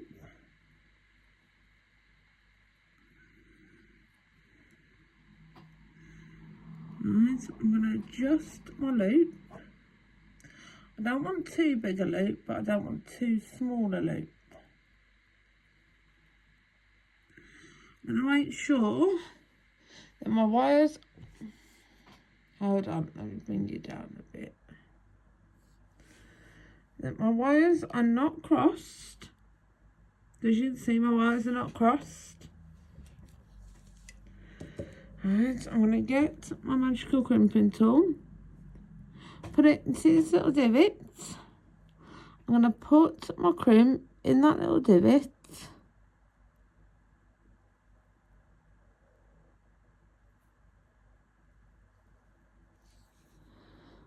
Do it that way. And crimp down. As you can see if I can get this into focus. Get little ravioli. Right, now, as Sara Ohler, I think it's Ohler I would say on Softflex, go round the clock with your crimp tool, every number on the clock.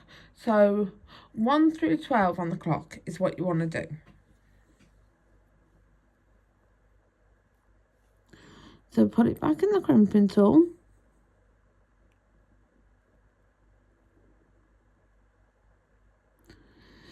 And then just turn it round. So 1 o'clock, 2 o'clock, 3 o'clock, 4 o'clock, 5 o'clock, 6 o'clock, 7 o'clock, 8 o'clock, 9 o'clock, 10 o'clock, 11 o'clock, and 12 o'clock. Alright? And it should, in theory, give you a crimp bead. You might have to go around a couple more times. Alright, and just give it a tug. Make sure it's secure.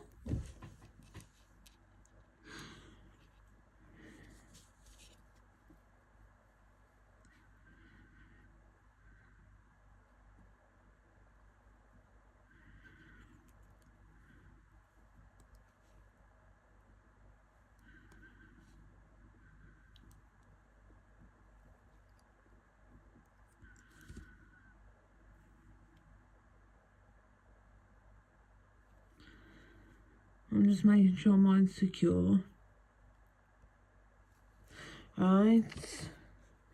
Then, you see this little wire sticking out?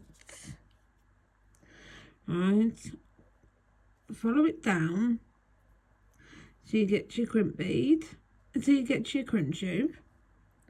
Right. And cut the wire off by holding on to it.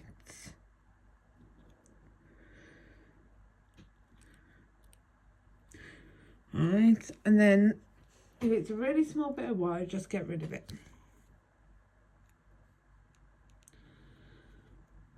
Right, now move all your beads down. Right, I'm gonna pull you back out.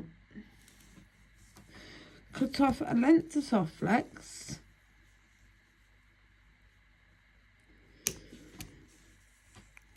Remove your crimp bead. Sorry.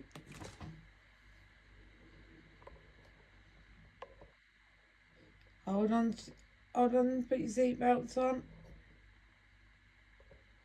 So I've just lifted you up. Alright, get another crimp bead.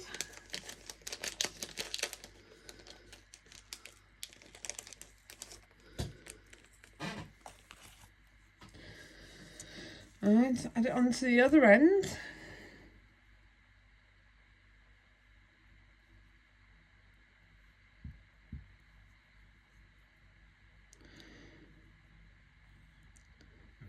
Put your wire through.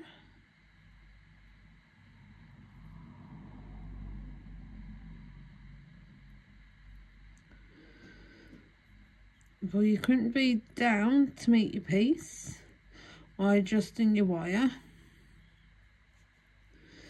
to get your loop the same size as the other side.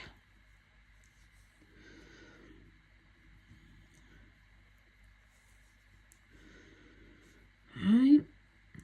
Make sure your piece is curled so that basically you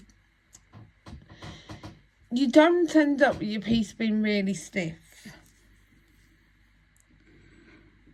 Put your crimp tube into your magical crimpers.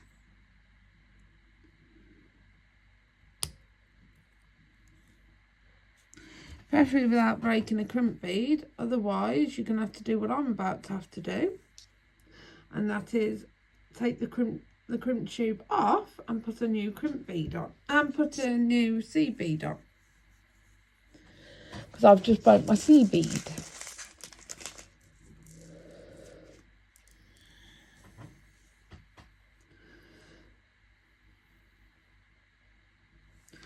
Alright, so as you see, I'm having to feed the seed bead on because I've just broke my seed bead. But it happens to the best of us. Sometimes you do break your seed beads. Alright, so as long as you don't break them after you've crimped, you're okay.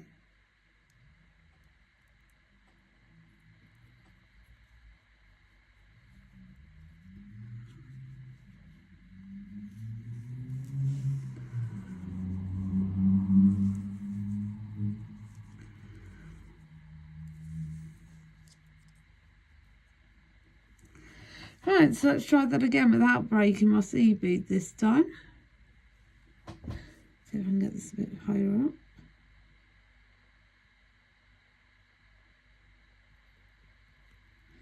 There we go, I didn't break my seed bead that time. I'm not going to take it out the magical crimper. I can't risk breaking any more seed beads.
Right, and then once you've done that, as I said, do it tug test and cut the remaining wire off. Right, put that to the side. Put your magical crimpers away. Put your cutters away. Get your pliers. Right, I have got here a mounted chain, which is, if you give me a second, I'll tell you how long it is.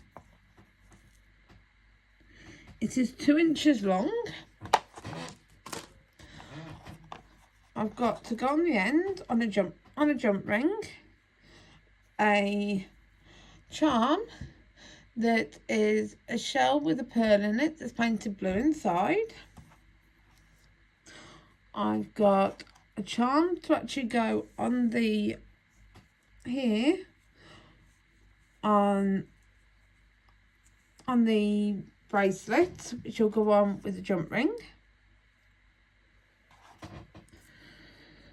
Right, I've got a jump ring here to add the clasp, and I've got a jump ring to add to the extender chain to the extender chain to the bracelet, and the jump ring to add to the pendant. Okay. So let's add the, I do apologise, I've just knocked it. Let's add the findings first, then we'll add the pendants.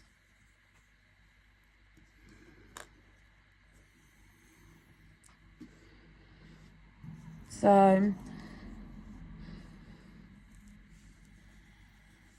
let's add this first. If I just attach it from one of the other jump rings, it's for something else.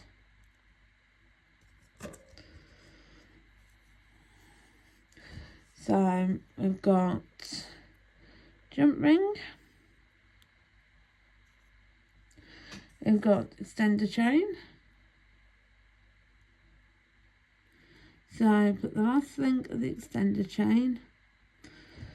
I'll grab the jump ring with my pliers onto the end of the extender chain, then close the jump ring really well.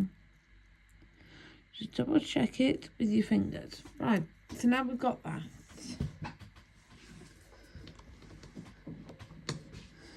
Now get your other jump ring. These are all 6mm jump rings. Right, your other jump ring, open it, and it's the end of your Softflex, and on the last link of your extender chain at the other end, and close your jump ring, pushing in as you go to get that closure. Hopefully hearing it click. There we go, it's just clicked. And feeling with your fingers if you have to feel it. Now get your other jump ring, hold on to it, hold on to your jump ring with your pliers if you have to. Feed through there, around to the other pliers,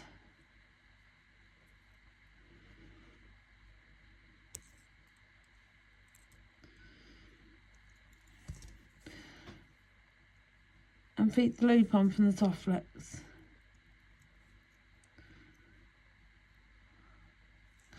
Hold the jump ring with your pliers, and then just close the jump ring.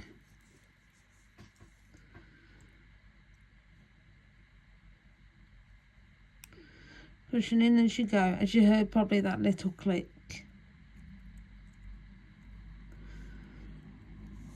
Right, and lie back down. Now, I'm going to move this back into frame, because I probably knocked it out of frame a bit.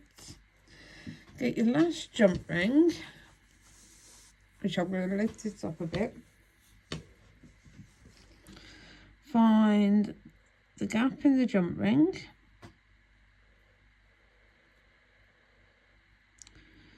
Which I think is there. Yes, it is. Your pliers. Open the jump ring. Open it by going like that or like that. Never like that. Otherwise, it will not go back into shape if you open it like that. Lift that through. Lift up. Go through the centre of your necklace like that. Through your bracelet. Sorry, like that. Lift your bracelet up. And just close gently so you don't catch any of your seed beads. And then close, put your pliers back so you don't lose any of them. Right, and then clasp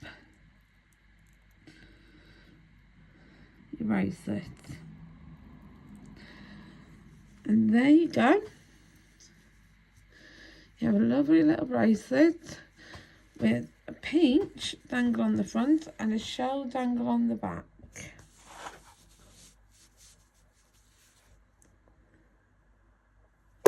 Oh, I do apologise about that. There you go. there is a beautiful bracelet done with the California Dreaming kit by Softflex. Right, it's time to make the earrings. We are going to use the little love hearts on the bottom, and on the top we are going to use these beads. We're going to use 8mm wire on the top in silver, and on the bottom we're going to use the medium Softflex in Lapis. Alright, so let's get our silver 8mm wire, alright, and just straighten it out a bit with our nylon jewel pliers. Get a bit of a straighten. I'm going to work off the spool. Alright, my end is already cut, so what I'm going to do is I'm just going to feed on both my beads. Right, I am going to create a loop on the one end. So I'm going to put my plier all the way on the edge. Right, I'm going to do it about the middle. Right, I'm going to turn it, twist my pliers, alright, and adjusting them as I go. Alright, till I hit the wire, and then I'm going to turn back, alright, and then just turn it to make a balloon. Alright, put it in and just adjust it till it makes a balloon. Alright, on the top. Now, if you have to put your pliers back in because it's not quite straight, and just like knock it back so it creates a balloon on the top. Straighten your wire out. You have to, if you crease your wire as you're doing it, like I've just done, just get your nylon jewel pliers, just straighten it down, and then just bring your pliers back in. Alright, pull your bead up.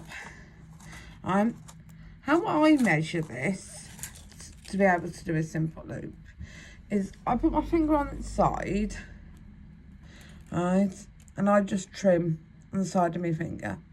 It gives me a 1/4 of an inch, that does, which is about 1 centimetre. Right, just the easiest way to do it.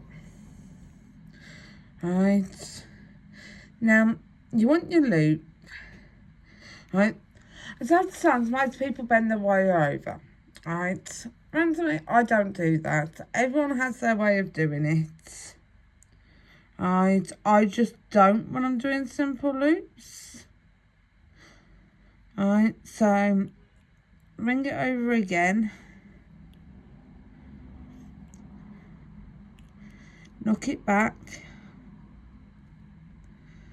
just keep adjusting it until you get your loop in just the right place, till it gets to that, again, balloon portion.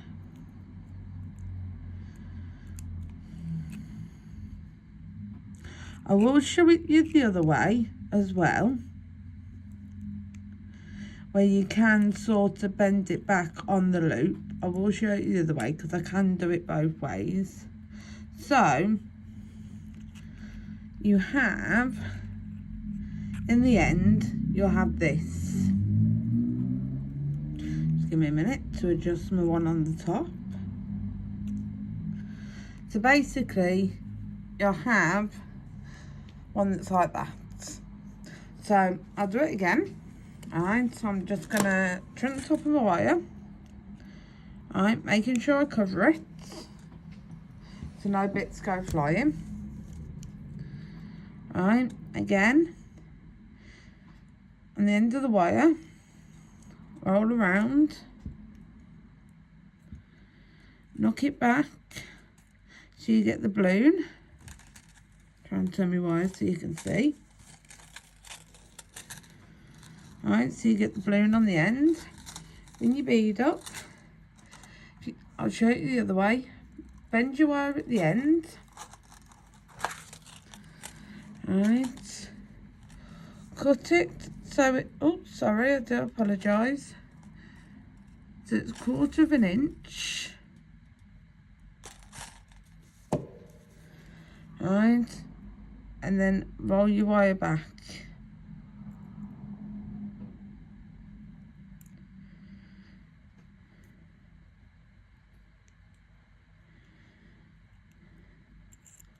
Right, if your loops end up the wrong way, get 2 pliers. Get 2 pliers, one holding one loop, one holding the other loop, and just turn them so they're both the same way. As you can see, I've got them so one loop is sort of like a P. So I'm just going to adjust it a bit so that they're both rosary loops. So there we go. We got both the loops. So that's our loops done. I'm going to put my wire away. Just give me a minute. Just to tighten the wire back up and put it back in the packaging.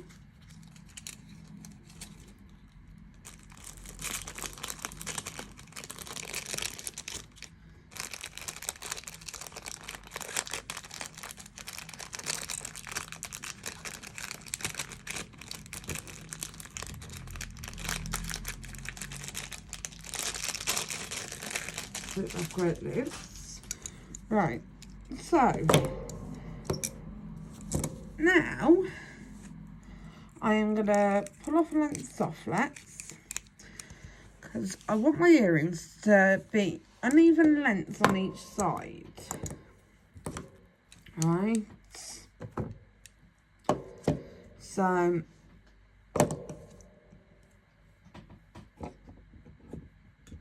because the idea is for them to have a dangle. Right, and I'm going to cut off, oh, let me have a look.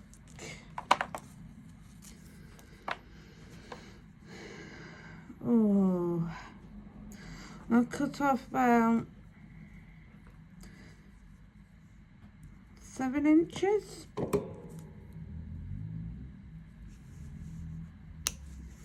And do that again, cut off another 7 inches.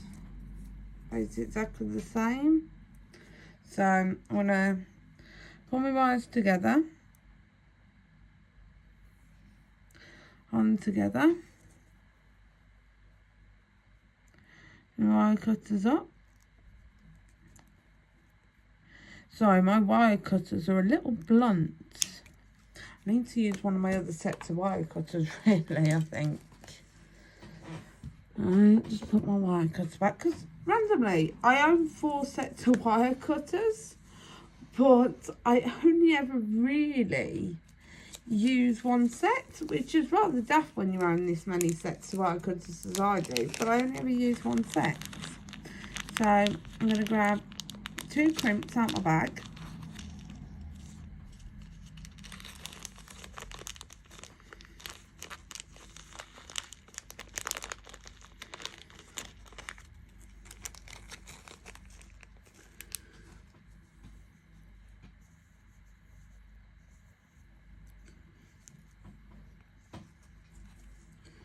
Right, and what I'm going to do is, all I'm doing is I'm going to loop this unevenly.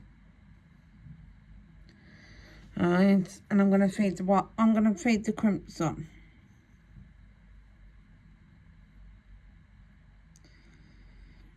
Reason I'm looping it unevenly is so that we can put like one on one end, one on the other end, and put a crimp bead underneath. Right, the bead, and put a crimp bead underneath the bead. So what we're going to do, create a little loop, get our magical crimpers, put it in the notch,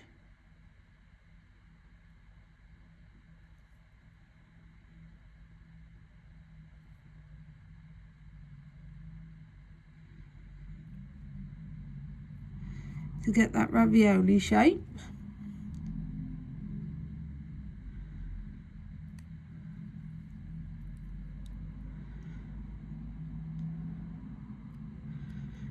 then just go round and round in the magical crimpers to get a crimp bead.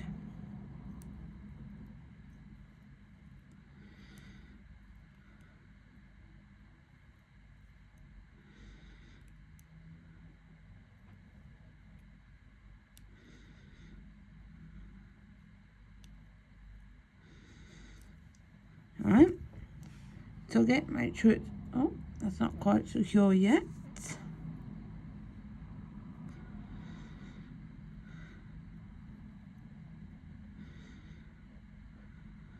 I don't think it is. Oh yeah, that is secure. Alright, so now I'm going to do the same on the other one, exactly the same length. Exactly the same length. So put the crimp tube on.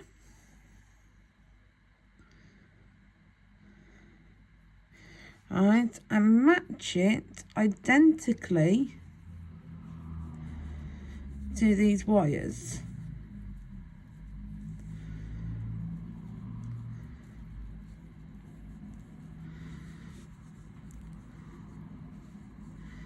So make sure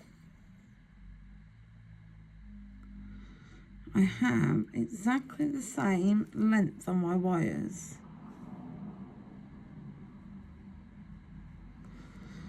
It can be a little difficult when you've got the same colour wires.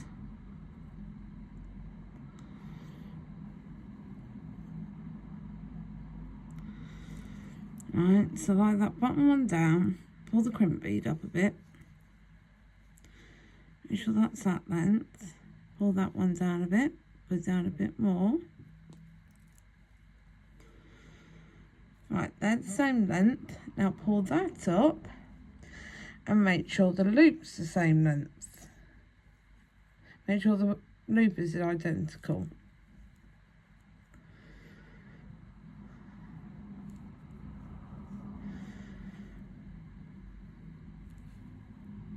Right, so now I've done that, so let me pull this into the picture. So as you can see, right before I crimp this, these are identical. Right, let me pull you out a bit. These are absolutely identical. Alright, they're identical lengths. Alright, and the loops are identical. So now I'm going to crimp this.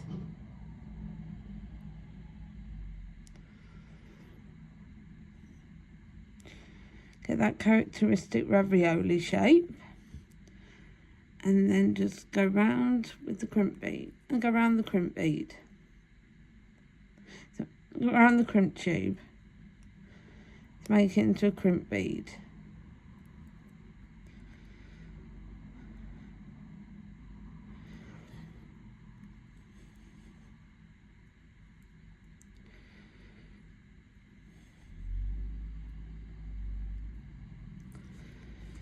Right, give it a tug, make sure it's secure. Right, so now we do not need those crimping. We do not need those crimping like this.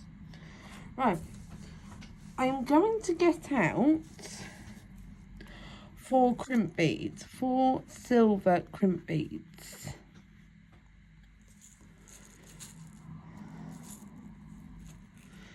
So 2, 4.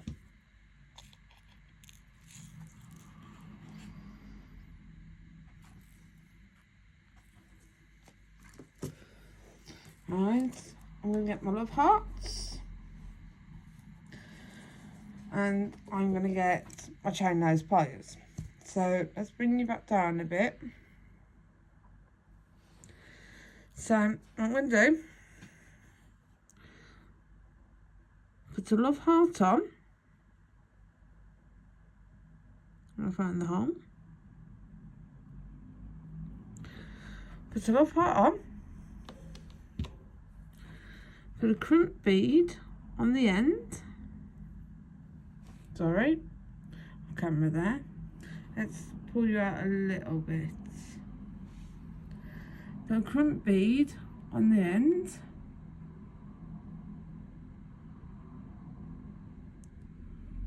Just let me put this on the mat to pick it up. Right, the crimp bead on, bring it down to the end of the wire. Right, get your pliers.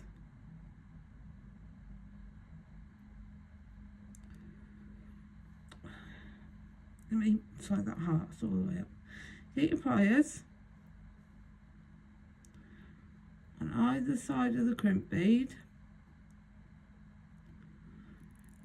and crimp the bead so it just goes flat, exactly like this.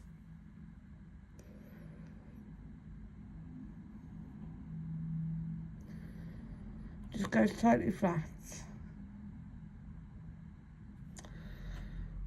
I have to fully pull you in and pull you back. There you go. So it goes totally flat like that.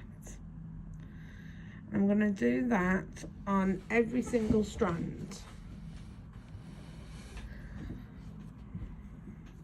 So I'm going to put every single heart on. Right, and put a crimp bead on every strand.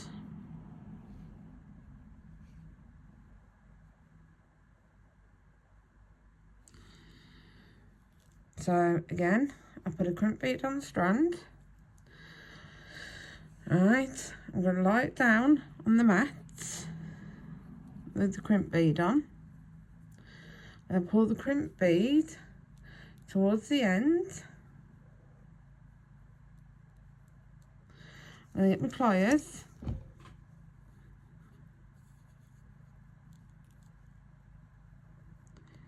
I'm going to go down. And I'm going to crimp so it goes flat. I'm going to put that one off to the side. Well, not so far off to the side because I need to match it. So again, put the heart on.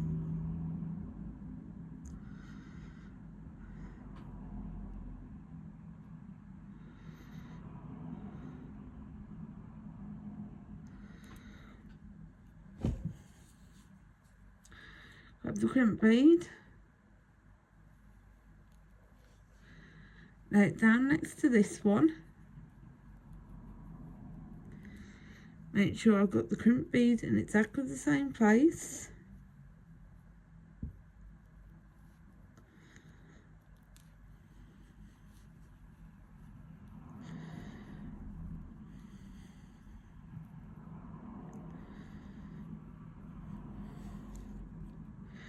bring down my pliers,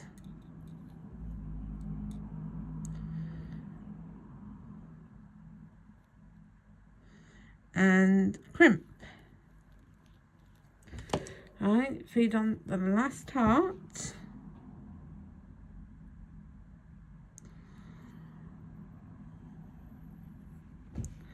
Get the last crimp bead,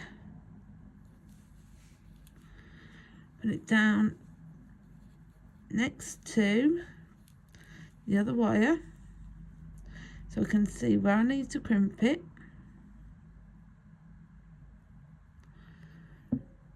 Which needs to be slightly further down. A little further. And bring the pliers down and crimp it. So this is what you should have on the bottom of your Softflex. You should have 2 crimp tubes at the top, 4 hearts and 2 crimp beads. Right, so now we are going to add these to our things here. Right, which all we need to do here is open that like a jump ring, slip on the Softflex,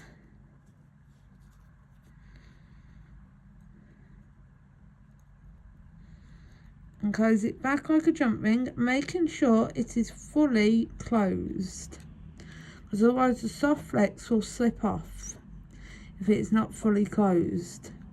So wiggle it a bit so it closes, the wire closes right up next to one another. So it is closed like that.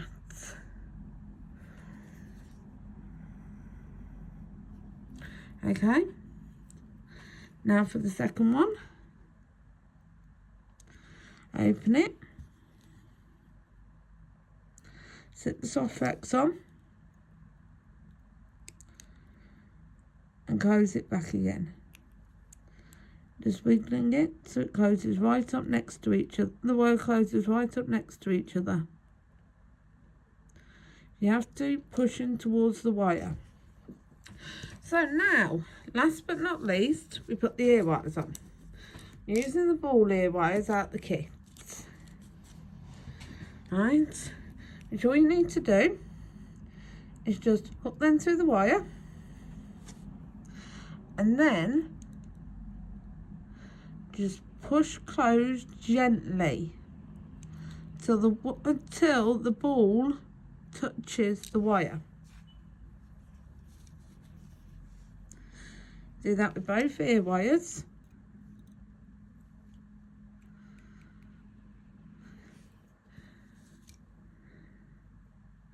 And there you have it. It's a easy, quick pair of dangly earrings. Right, made with a bit of wire, 4 beads, and a bit of Lapis Softflex. Isn't that beautiful? And so much fun. Oh, and also, as I forgot, 4 crimp beads. But you can use crimp tubes if you want. I just happen to have crimp beads on hand. So much fun to make. We'll get to the rest of the jewellery making. That's the next bit. Let's see what comes out next. Let's keep on having fun, friends. Hi, we're going to make a anklet. We're going to do something that Sara from Softflex did, but similar basically. She made a bangle, by braiding the wires. So we're going to do something pretty similar, but I'm going to put my own twist on it. I'm going to use the Lapis Blue medium Softflex wire. I am going to cut 2 strands at 10 inches, and I'm going to cut 1 strand at 13 inches. So give me 2 seconds. Let's cut these strands. So let's measure them out. So let's pull you out a little so you can actually see what I'm cutting. Oh, sorry, made you a bit seasick. So I apologise. I'm going to try and pull you up a little. Sorry, you're going to see the mess on my desk as I pull you up. So let's go down to the 10-inch mark. Let's get my cutters. I've changed my cutters, so hopefully these ones will cut a bit better. So 10-inch mark.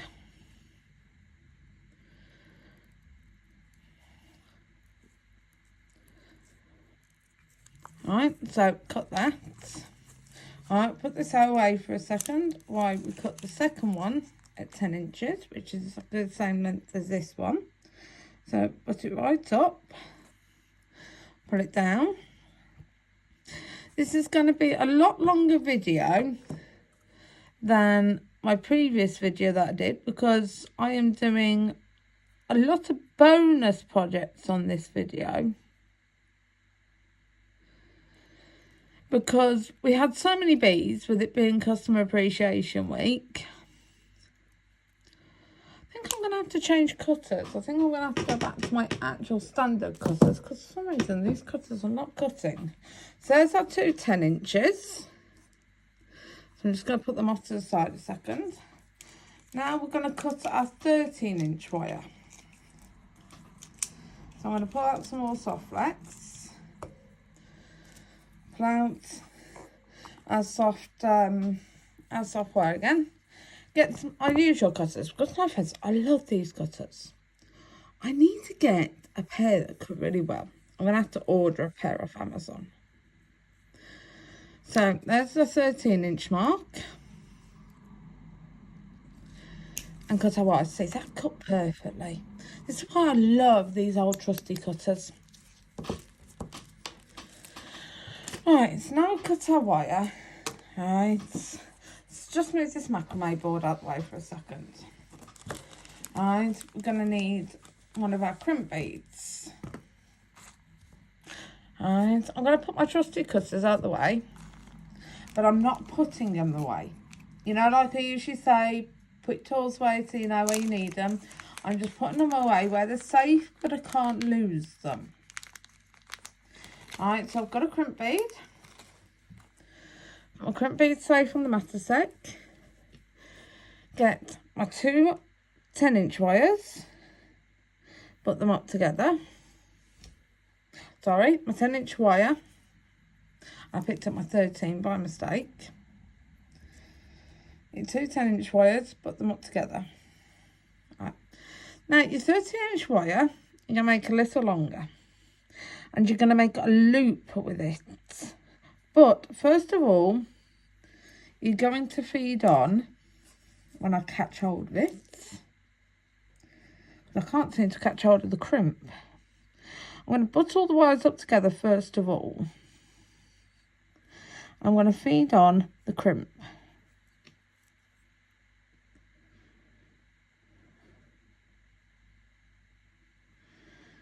When I can get it on, you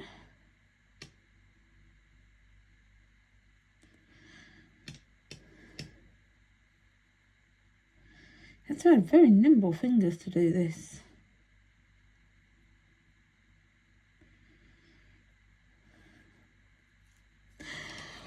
Right, let's try this a different way. Sorry about the creaking table. I have like this old dining stroke poker table. Alright, so when you're making on the edge, it creaks. I don't know, when I say creak, as you can hear, it creaks something chronic. Right, so let's find this longer wire and push it up a little further. Alright, so there you go. I'll push the longer wire up a little further. Then we need to push 10-inch wire up only a little bit. Not a lot, just a little bit. Just enough so it can be crimped. Then add the other 10-inch wire in.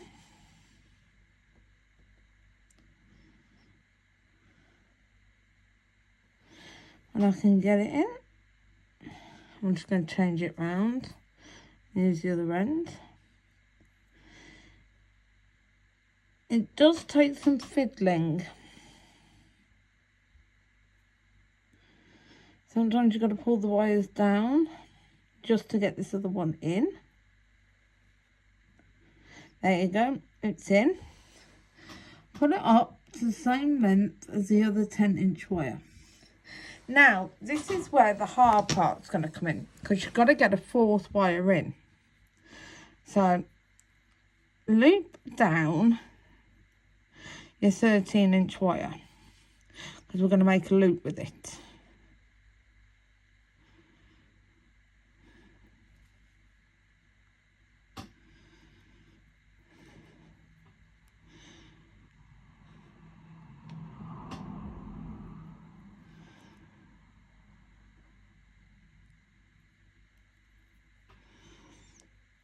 You have to pull your 10-inch wires up, just so the ends aren't in the way. You can pull them back down after.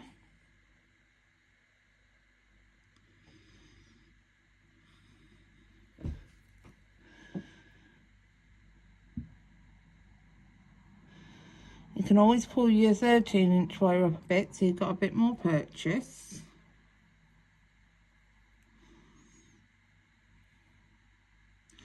You can also use 3 by 3 mil crimp tubes to do this.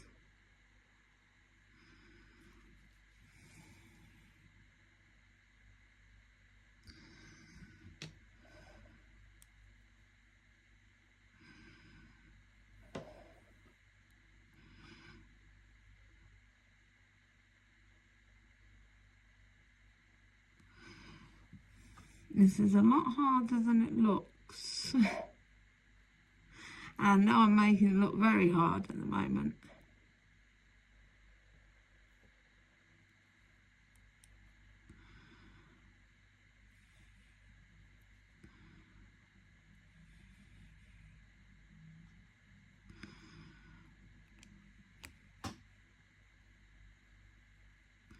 There we go, we've got it through. Right, pull it up. Alright, so you've got a bit through. Now, you need to do, get your 10-inch wires. Work out which one are your 10-inch wires and pull them down a bit. Not too far, because you don't want to pull them out, like I've just nearly done. If you need to, get a pair of pliers. Just give them a slight tug. Alright, and your 13-inch wire.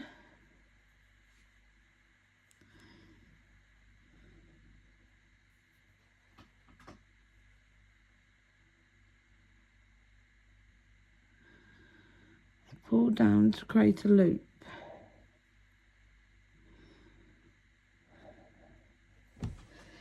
Give me a sec, I just need to work out where my wires are.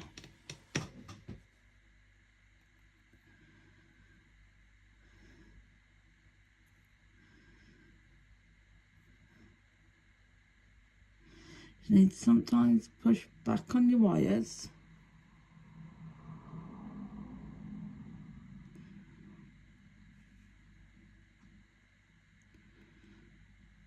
So that you can pull your longer wires.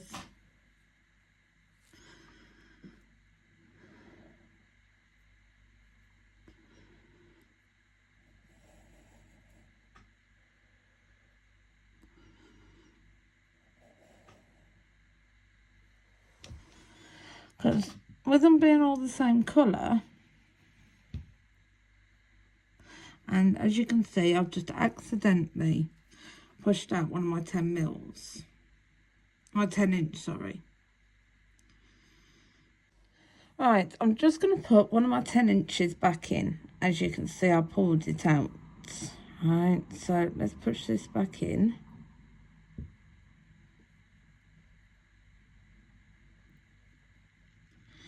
This should be hopefully reasonably easy. Oh, I do apologise about my coughing and knocking you. Just give me a sec, let me sort out this.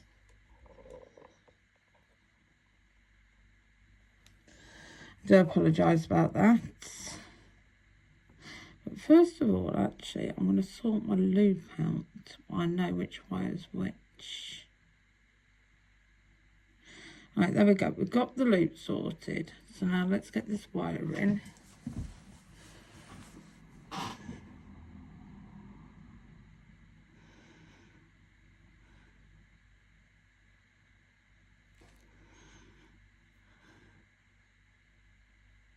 I hope I can get this wire in.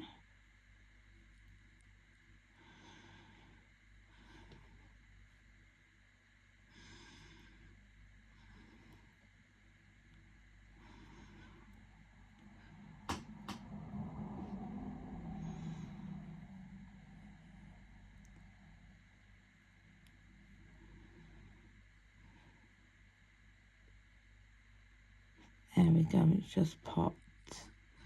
So it should go back up.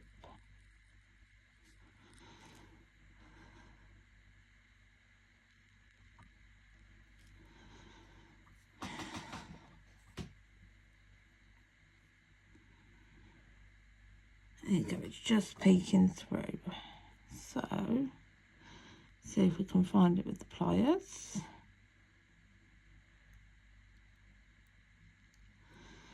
So pull it up a little bit.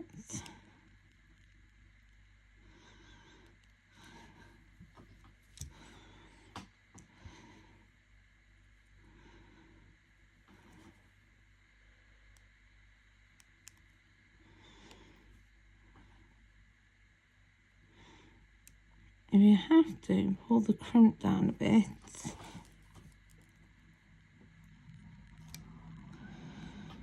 Hold your wires, pull the crimp down a bit.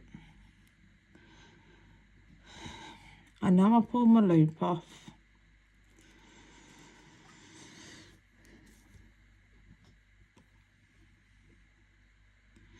Get all those wires back where they should be. This is extremely fiddly to do. I know it takes a long time to do. But ultimately it will be worth it in the end.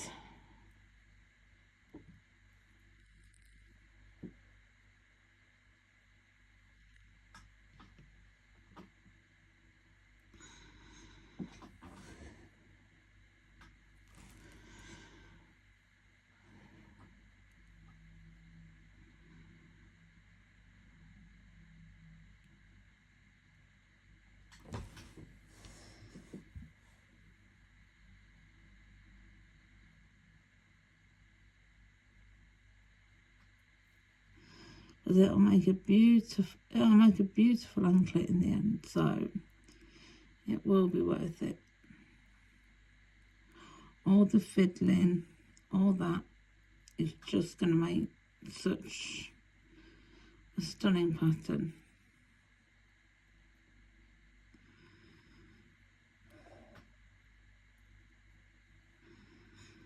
As you could see by Sara's bangle, it made a stunning anklet. Right, now gently, I'm going to work out what's what, so I don't pull any wires out.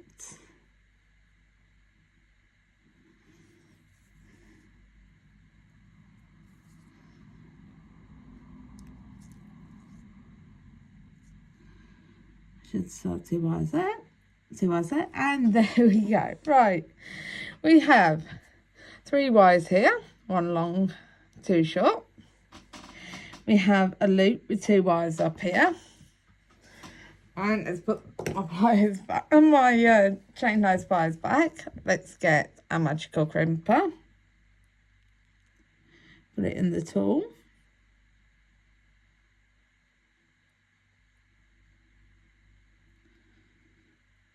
You guys have seen me crimp hundreds of times already, probably in this video alone.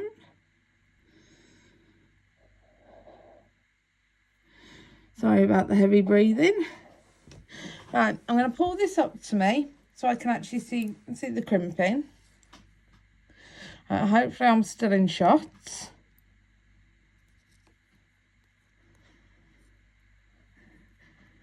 Because I wouldn't want to go out of frame.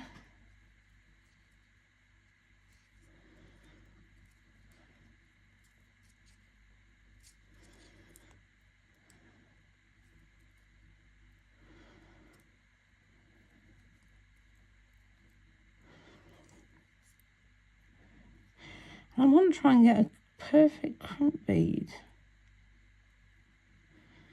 Because no offence, I don't ever get a perfect crimp bead.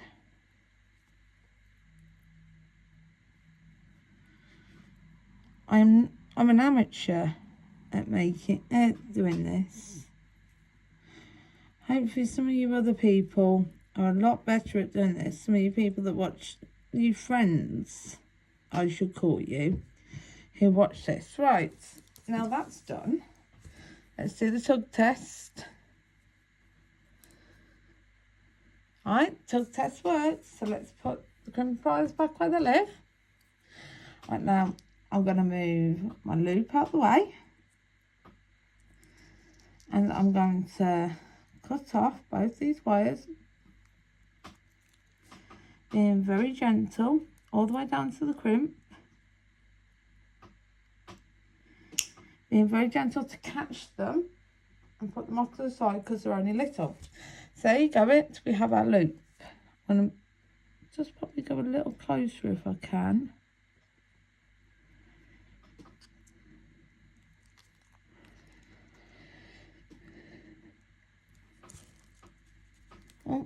Doesn't look like I can. Right, now that's the best we can get. Right, now we've done that, time to bring the macrame board in. And we'll get onto the top. Right in the top notch. Right. And we're going to braid down. We are going to braid down about 8 inches.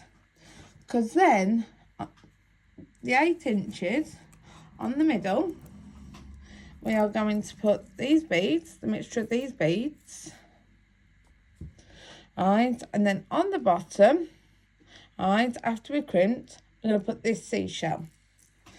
Then we're going to add the findings of the jump rings and the lobster clasp with an extender chain and a seashell with a pearl in it as a dangle. Or I might even wire wrap one of these as a dangle.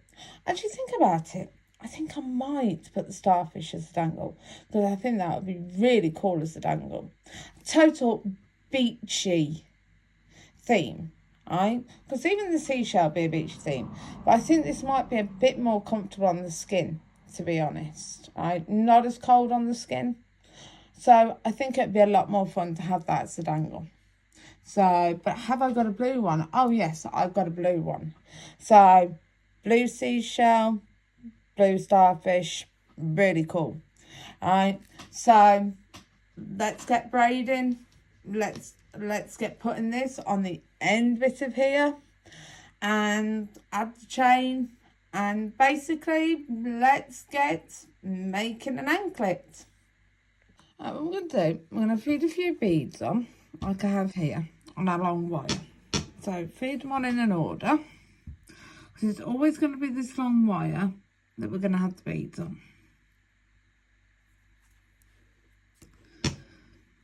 So I'm going to feed a couple of beads on.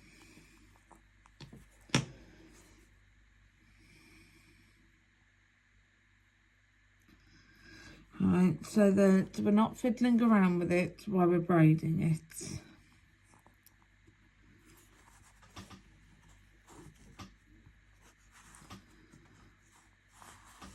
And then whatever beads we don't use, we can always take off the end. And what I'm going to do is I am going to put a bead stopper on the end of this wire so the beads don't come off.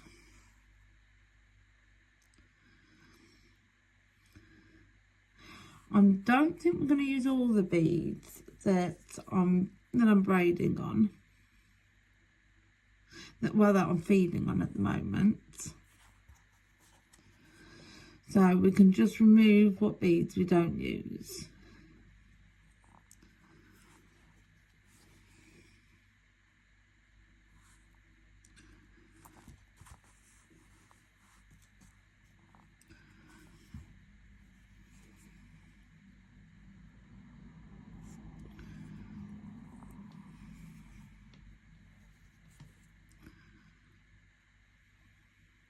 As it says, we only need about 8 inches, 8.5 inches.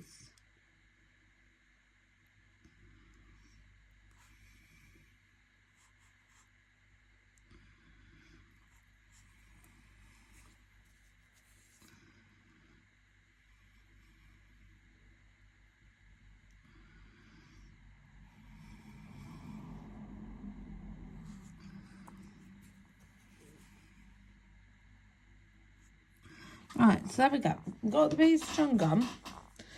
And then right on the end, I'm going to put a bead stopper. Right, literally right on the end of the wire.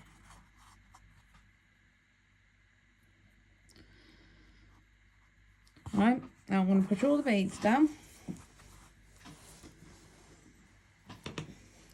So, now we're going to start braiding, and we're going to braid tight.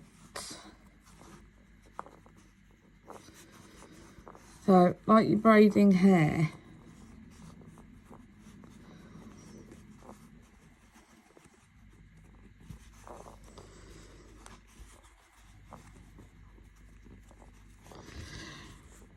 Right, so now we've got that long one in the middle.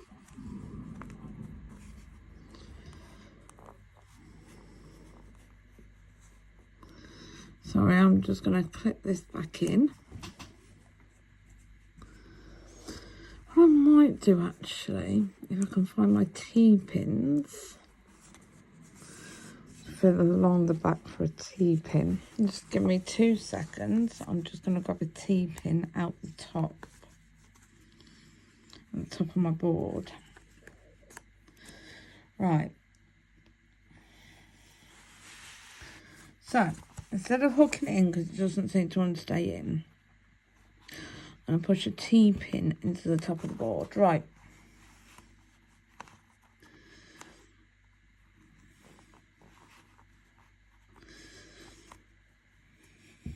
To hold it down. Right, so now we've got that hooked in, we're going to push our first bead up. Right, so now we've got our first bead up. I'm going to carry on braiding. Sometimes it might pop out, so you just got to hold it in, braid over,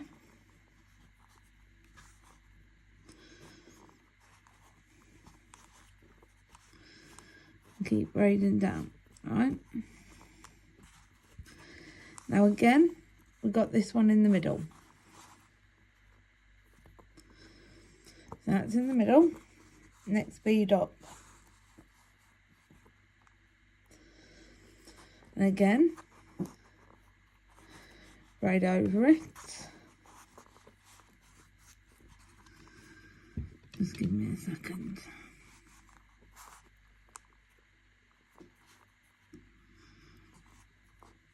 Let's undo that braid a bit. Right, braid over it.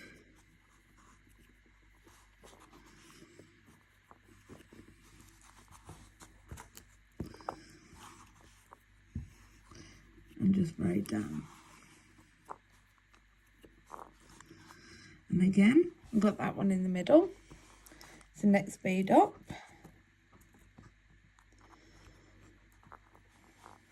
Which just decided to slide back down.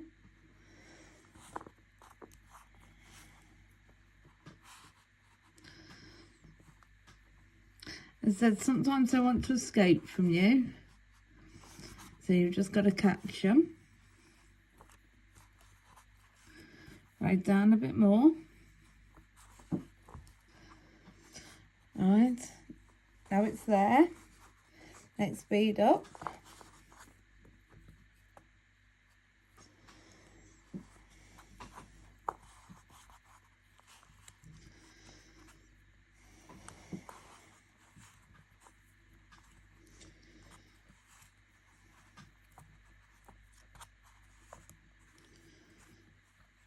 And again, it's in the middle, so next bead up.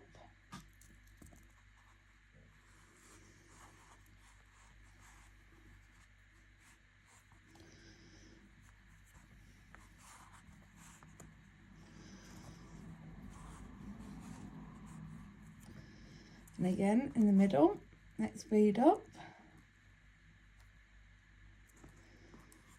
So I'm going to move you up a bit.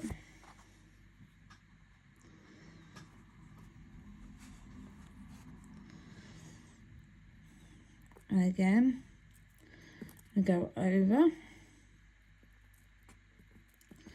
and I can catch the wires.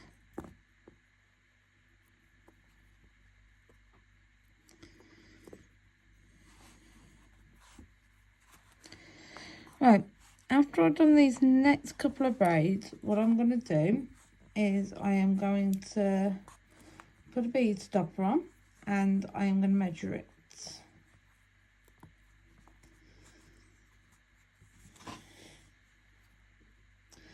I'll put the bead stopper on here. I'm going to get a tape measure.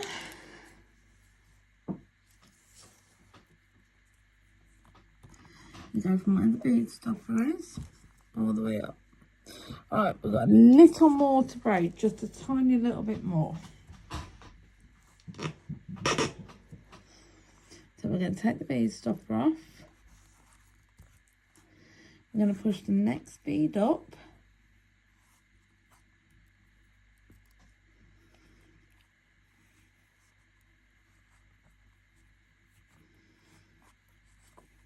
braid round it.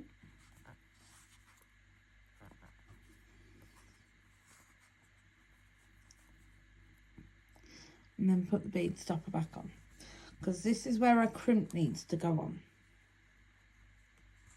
So what we're going to do, we're going to take the bead stopper off carefully and catch our beads as we do.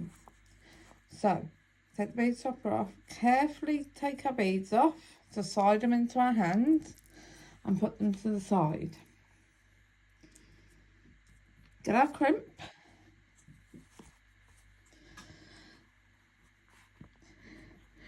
Slide it on without taking the bead stopper off, because this will keep our braid in place.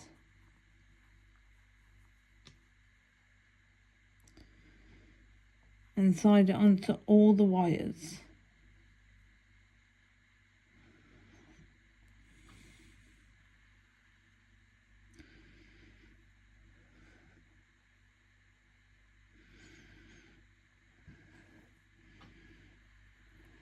You might need to put 2 wires in, and then bend the other wire to slide it in.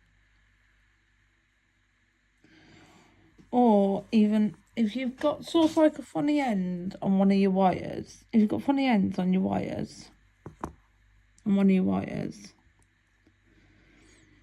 alright, just trim it slightly. Just give it a little trim. If it won't go through the crimp. And then try putting it through the crimp. Sorry about the noise of the table and the chair. I said everything creaks my house, including the floorboards.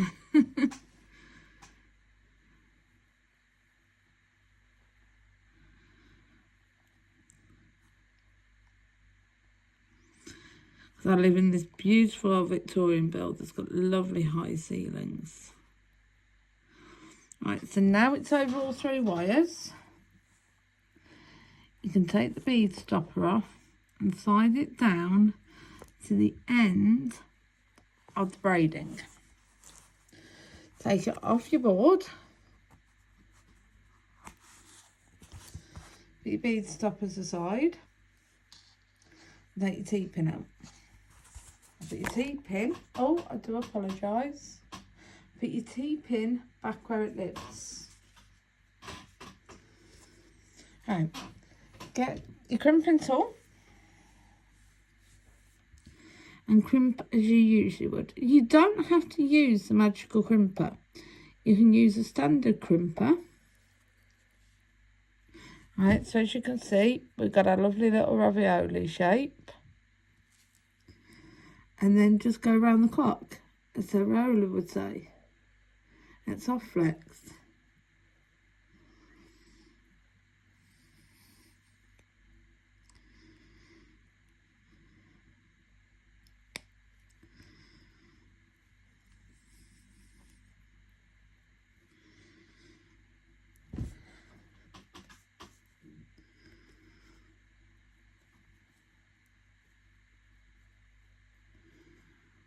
Right, check your crimp, and then put your crimp tool to the side, because you're going to need them again. Keep your long wire, but cut off your 2 shorter wires. Alright, so all the way down to your crimp. Hold your wires and cut them. Right. So now we need to choose some beads, because we want about, well, this is 8 inches long. We need this to be 10 inches long with the loop. So we've got, oh, pardon me, I do apologise. I've been drinking pop, I do apologise. I'm not one for that type of manners, I am sorry. So we need about 1.5 inches. So let's see where this gets us. This will get us basically long enough, I think. So let me have a look.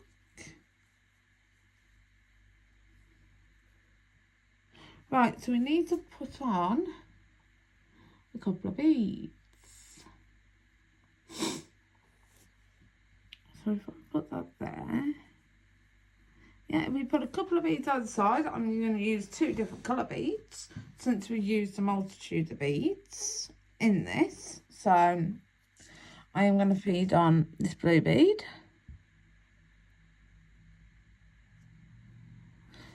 Actually, what was the last bead I used?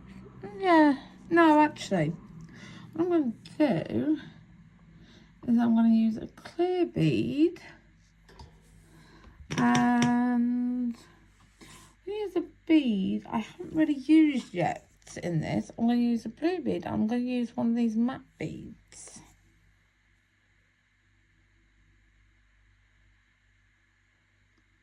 It's not something we've used in the project yet.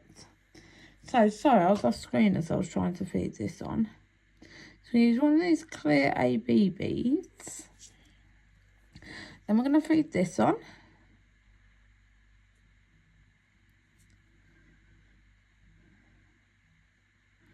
And I'll find the hole on it. I'm going to feed that on. Then we're going to feed this on.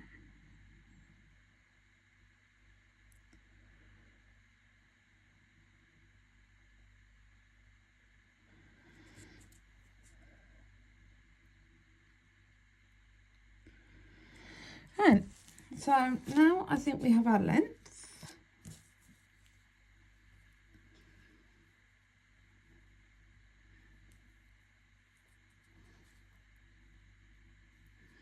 Yeah, we're going to be just slightly over 10 inches, but that's not an issue. Right, now when I find my crimp, which I seem to have misplaced. Well, I'll get another crimp out.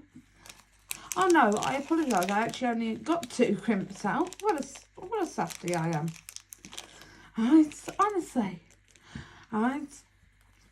Some people, honestly, I'm one of those some people. Right. I think I've done something and I haven't. Honestly, like, literally. I'm dangerous. I think I've actually done something when I actually haven't. I do worry about myself sometimes. You should worry about me too. Just honestly pray for me, please, because I think it's just dangerous thinking I've done something when I haven't. It's kind of worrying. Do any of you did that? Think you've actually got something out when you haven't? Right, so now we're gonna go back through the crimp bead. So let's pull it up a bit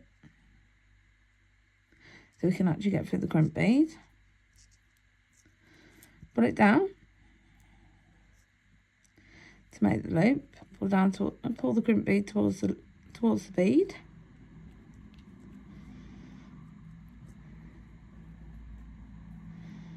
To make this loop the right size. Let's double check the size was the one at the other end. Oh, it needs to be a bit bigger.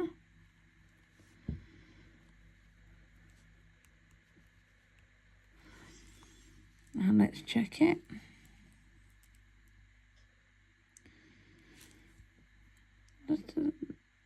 This adjustment. Now a bit too big. They seem about right, don't they? What do you guys think? They seem the same, don't they?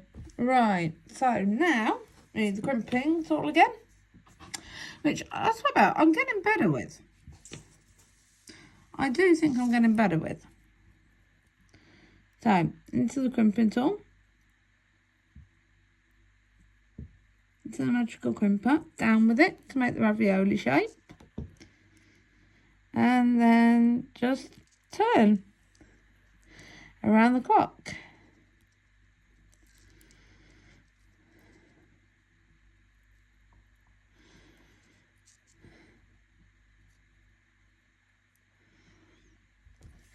I'm going to go off camera for a minute, which I do apologise, just while I crimp so I can see what I'm doing. So I'm having a hard time actually crimping this one at a distance. Right, there we go. I was having a hard time getting it in the gap.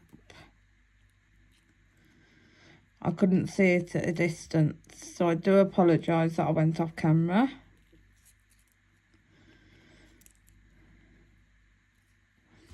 Alright, so there we go. We have a crimp bead. Test it. Right, I'll just cut the little wire. So there we go. Right, so now put our crimpers away. Put this off to the side for a bit. Let's find the end of our chain. Right, here's the end of our chain. Right, let's get our trusty tape measure.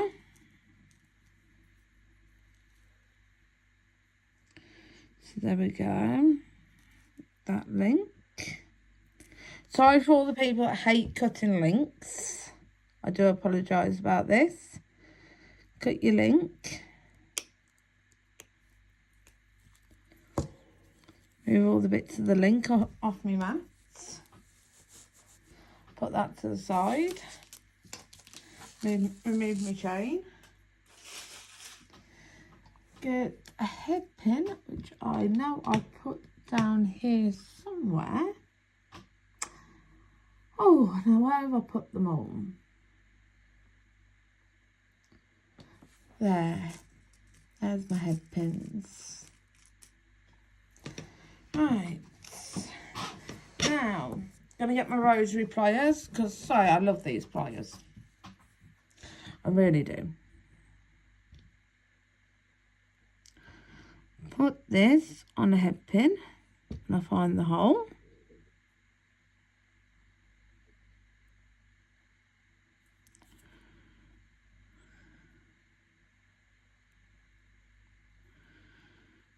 There it is. Right, put on the head pin. Get my pliers. Chain nose pliers, bend it over. Put my chain nose pliers back for now. Wrap that over. So put it in. Wrap it over the pliers. Turn the pliers from the bottom to the top and wrap under. Right, get my pliers back. Open up a little bit. Get the end of the chain. Set the end of the chain on. Hold the loop with your pliers and just wrap, which I'm actually going to change hands to do. Just wrap down till you reach the bottom, till you reach the top of the bead.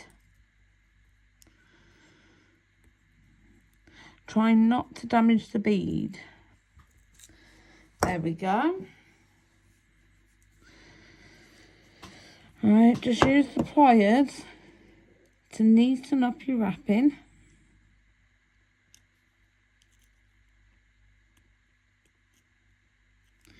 And then cut off any excess, making sure you hold on to the excess wire. Keep the chain out of the way.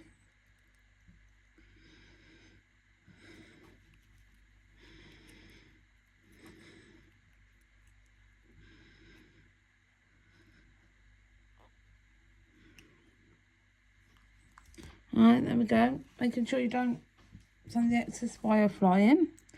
and then use chain nose pliers, right, just to go around and push in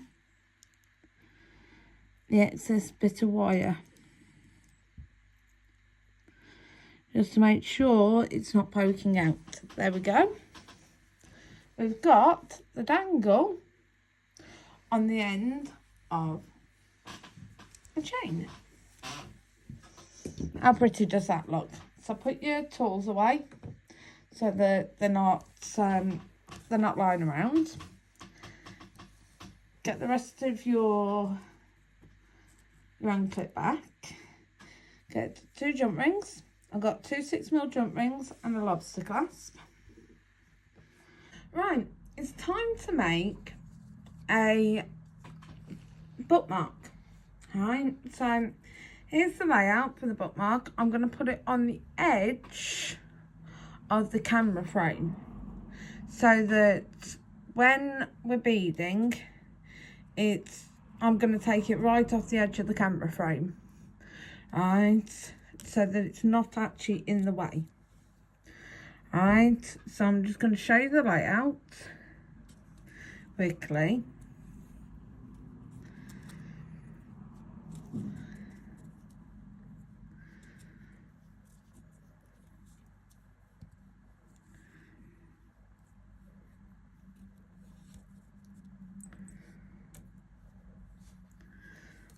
And it's all going to be connected in one go. Alright, so that's basically the layout. Alright, so we're going to move that off the edge of the camera frame. So what we're going to do is we're just going to bead on straight onto the Softflex. Alright, straight on to the reel. I'm not even going to cut off the reel at the moment. So we're beading onto the medium. Honestly, I swear about my words in this video. They seem to be running off with me. So it's a medium Lapis Softflex. Alright, so we're just going to bead on. Alright, and then we're going to attach. Sorry, didn't mean to catch the arm.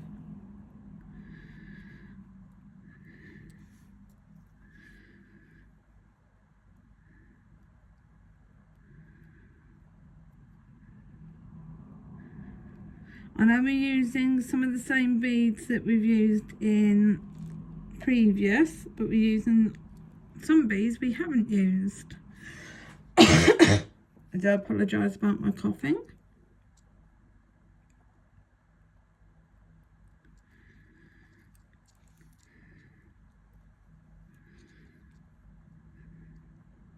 That was probably quite loud down the mic because I was really quite close to the mic. Right, so double check which way this needs to go. So that way.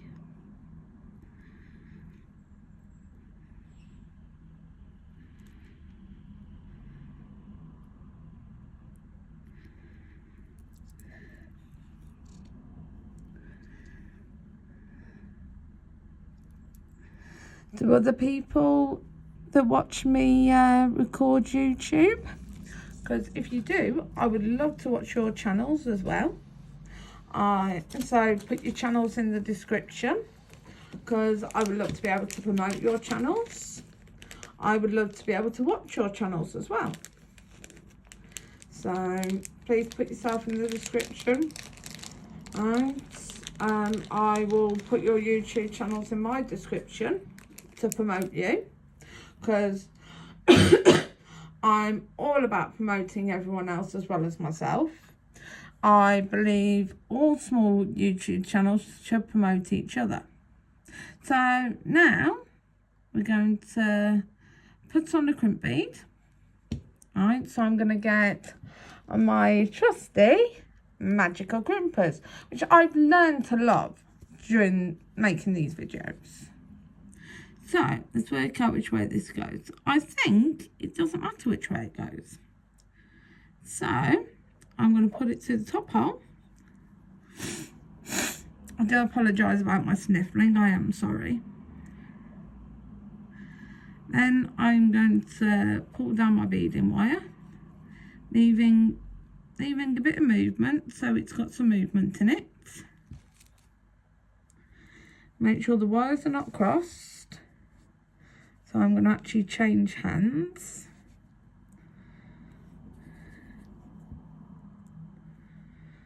Hold the beading wires. Get the magical crimpers. Put them in the notch perfectly.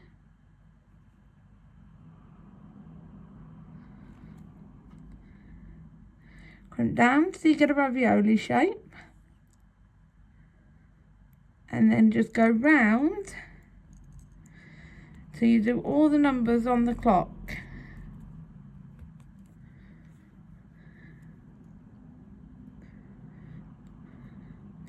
Keeping it in the notch.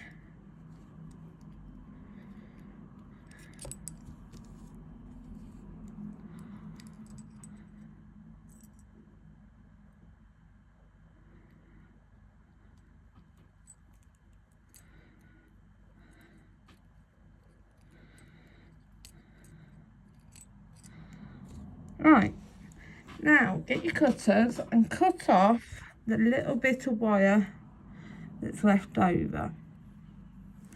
Making sure you don't cut the long bit of wire, because you don't want to cut off your main piece. Making sure that you catch a little bit, unlike what I've just done. Right, now pull your wire down. Right, and cut off a length of wire. Long enough for you to crimp on the other end. If I can catch hold of it, because it seems to be wiggling around quite a bit. Right, put that aside for the next project and get another crimp out. Put your cutters aside, but don't put them away yet, but keep them safe so you don't lose them. Because honestly, I'm terrible for losing my tools. Going back about a year back, I put down a pair of nylon jaw pliers. And honestly, I hunted high and low for them. And when I say high and low, hunted everywhere for them. Right? And these are nylon jaw pliers. Could I find them? Could I ever? Right? Went out and bought a new pair of nylon jaw pliers. A couple of days later, I put my hand right on my nylon jaw pliers. Right? They just happened to turn up. Right? And I was like, I don't believe it. And do you want to bet? Right? And I can show. Right? I've got 2 pairs of nylon jaw pliers. I haven't even used this pair, which is the pair I bought. I still use this pair that I lost. Right? That's how bad it is. Right? I actually don't even use the pair I bought. Right? That's how bad I am. Right? Put on. Now back to what we were doing. Put on the crimp. Feed through your bookmark hook, whatever type of bookmark you've got. Then feed through the crimp bead. Feed back through the crimp bead.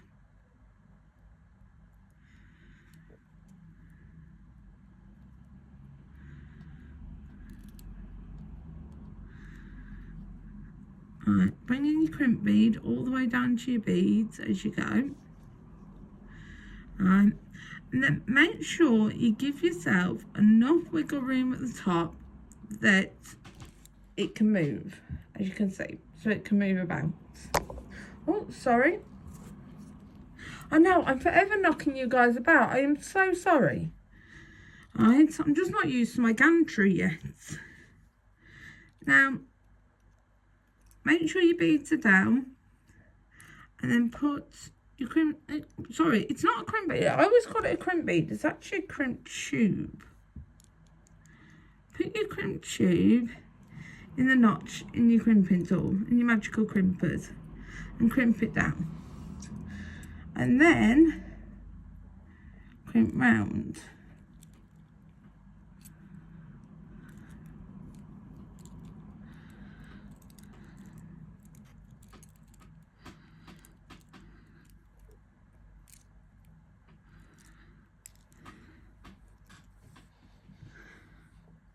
And after you've done that, give it a tug, make sure it's secure. Cut off short wire as close to your crimp tube as you can, and save, and save the piece. Alright, put your tools away at the safe so you don't lose them, like as I told you I once did. Alright, then out your piece and I will show you what I've done. Show you what I made. Sorry, I've zoomed in too far. And there we go. There is the bookmark with the California charm in silver. I hope you like it. Alright. As I said, please press like, subscribe, comment, and please share. It will help my little channel. Alright. Now, we're going to make the keyring. Alright, which I hope you'll enjoy that too. Alright. Let's get to that. Let's get to making the keychain, which also has the other California charm from the kits, right? Which is quite fun, right? Which is made with beads that have not been used in the kit at all yet. Which is just, well, actually, I think. Oh, let me have a look. No, I don't think we've used. Oh no, sorry, it's used 2 of the beads they were used in the kit so far, but the rest haven't been used. So we're going to use a couple of more beads that we haven't used yet. So a bit of fun. So there's been 2 beads used and a charm that we haven't used in the kit yet. So a bit of fun coming our way. So let's see what we're going to be making. Let's get there. Right, it's time to make the keyring. Do apologise, I'm coughing a lot at the moment. I think I'm coming down with a chest infection. It's just part of life and it's part of the UK weather. So I'm going to lay out the keyring on the side so that you can see basically what it's going to look like. And then I'm going to move it out. So basically we've got only 2 beads that you've seen me use before in the kits. Right, as part of this keyring. Right, and basically the dangle is going to be part of that as well, which is going to be the California charm. Right. I also apologise, this video is several days late. It's because we have made so many pieces in this video. Right. So far we have made, let me think, we've made a necklace, we made a bracelet, made a pair of earrings, we made an anklet, we made a bookmark, we're now about to make a keychain, we're going to make a bangle, and I might make one other thing. I do not know yet. It depends how long this video is going to be. Just let me take my inhaler a second. I do apologise.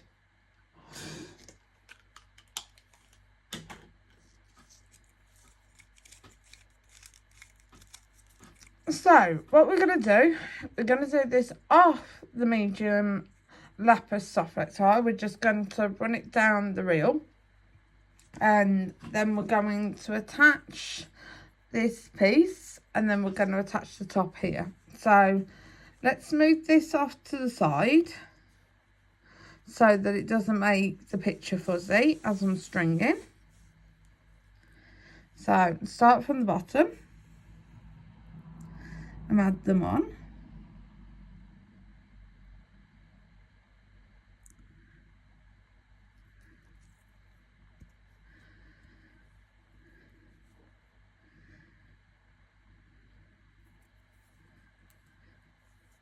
So, honestly, if I sound like I'm breathing down your ear like a horrible level of breathing, like I've run a 50k marathon, that's why.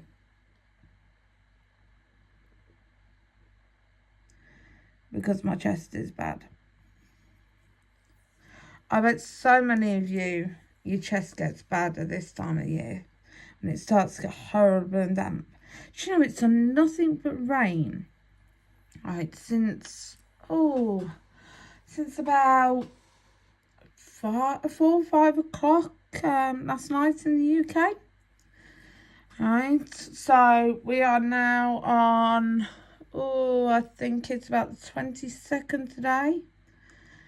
Right, because as I said, I do really apologise, this video is very late. I had some problems with my phone where I ran out of storage space. I had to spend so many days clearing space on my phone. Right, so the space just ran out of my phone, so I had to go through it, clear a lot of space onto my iCloud and all that. So it was just ridiculous. So, right, so back to what we're doing. We also had like loads of that. It was so loud it made me jump. It was unbelievable. I squealed down the phone at my mates. And she said, "Can you not deafen me while you're squealing?" I said, "I'm trying not to." Because honestly, I'm a right wuss. I'm so scared of thunder. Right? I'm absolute wuss. I really am. So there you go, you know something new about me, that I'm a chicken. So, just to make you laugh a bit. Alright, so let's put on the crimp.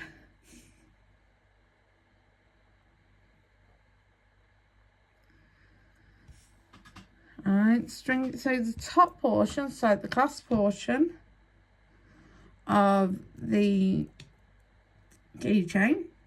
The word was not, I thought the word was not going to come to me then. You know, I've been struggling with words the whole time we've been making this video. So, string it down a bit. Make sure you've got a bit of movement. Wow, we had a lot of movement then because it popped out.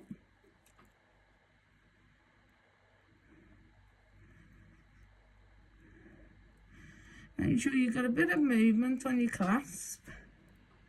Make sure your wires are not crossed. Put it in your crimping tool, which I'm using the magical crimper as always. Put in the gap in the crimping tool and the little divot. Crimp down. So you've got that ravioli shape. And then just go round.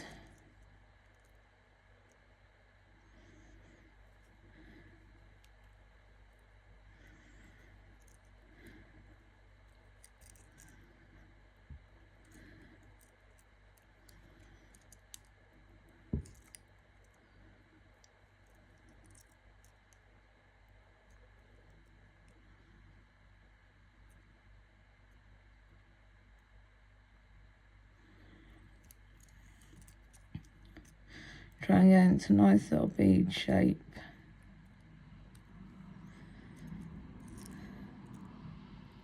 Alright, give it a tug, make sure it's secure. Put your crimpers off to the side. Cut off the short bit of wire only, not your long bit. So separate it off. Pull it off to the side. Make sure you hold on to it when you clip. And then put it off to the side. If it's only a little bit, just get rid of it. Put all your beads down. Right, to give yourself enough wire to go through your charm. Put your wire off to the side. And another crimp bead. Then catch one.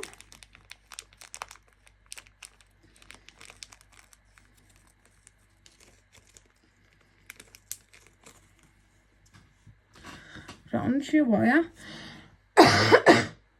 Do apologise. Don't worry, I'm not coughing into my hands. I'm coughing into the crook of my elbow. Because who would want you coughing into your hands when you're making jewellery? Put your charm on. Over your charm into the crimp bead.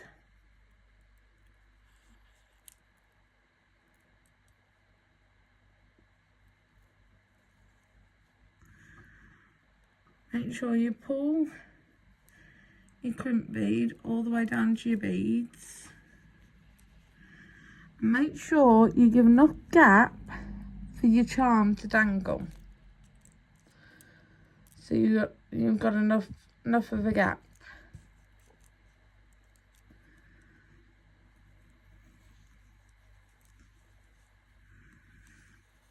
And get your crimping pliers. You put it in the notch of your crimping pliers.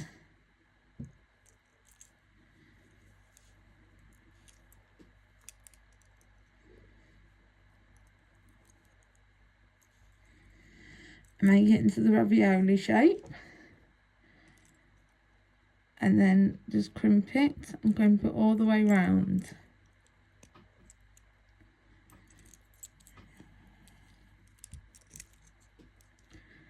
You get it into a bead shape.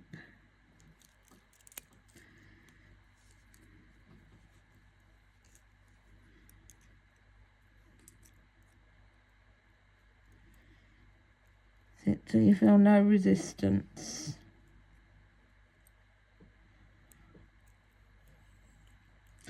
Then get your long, and then get the short bit of wire all the way up next to your crimp. Making sure not to cut your other wire. Save that little bit. Alright, put your tools back.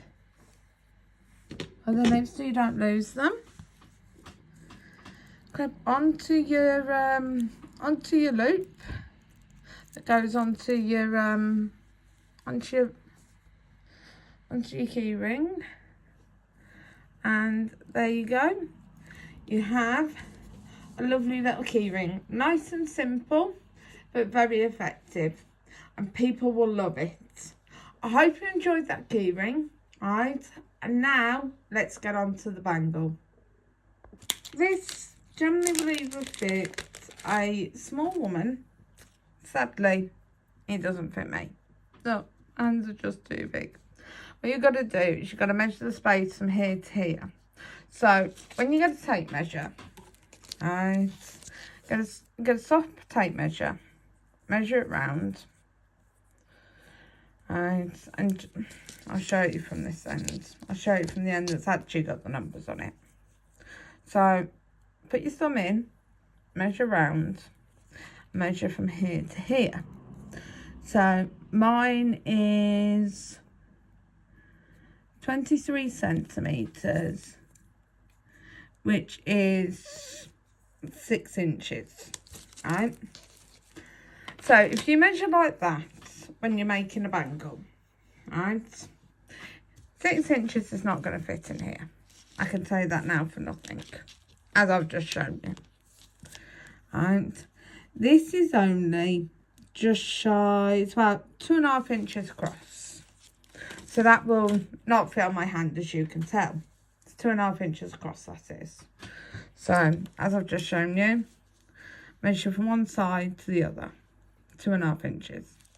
Alright, so that's either a very small adult woman hand or a child, old teenager, that sort of area. So, what we're going to do is I've got some dangles that just go on with a jump ring, some dangles that are wire wrapped. So, let's do the wire wrapping of the dangles.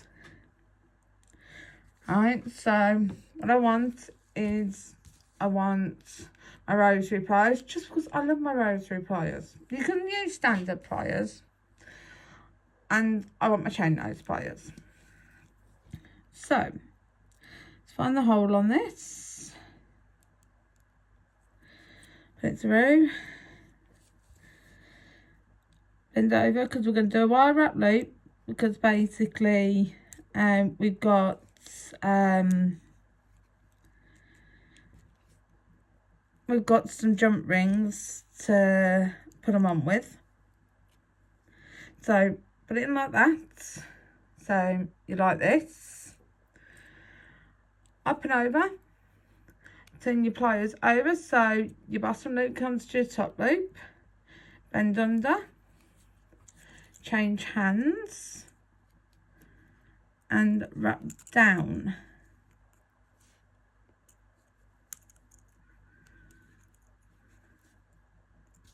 Use your pliers if you have to.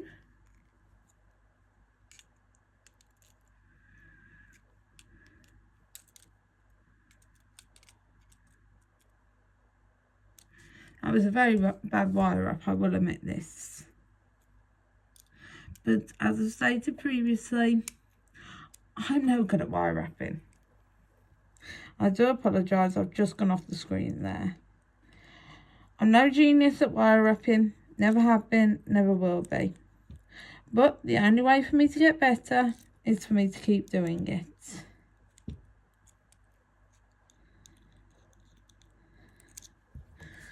Right, I'm going to bring in my flat nose pliers to hold it in place, to squeeze in the wire. So there's no poking out bits, which there is one there, I've just felt it. Right, I'm going to turn this over so I can get to the bit that's poking out, which is just there. Right, so there you go, that one's wire wrapped. Hopefully the next one will go a little better. Just give me 2 seconds. I have just dropped the bead that I need. There we go, I have it. The reason why I specifically wanted to pick up that bead, because if you haven't noticed, I'm using exactly the same colour beads. They're both like a pinky purple.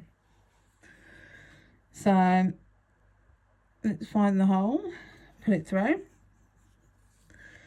move those pliers out of the way, bend over the top of the pliers,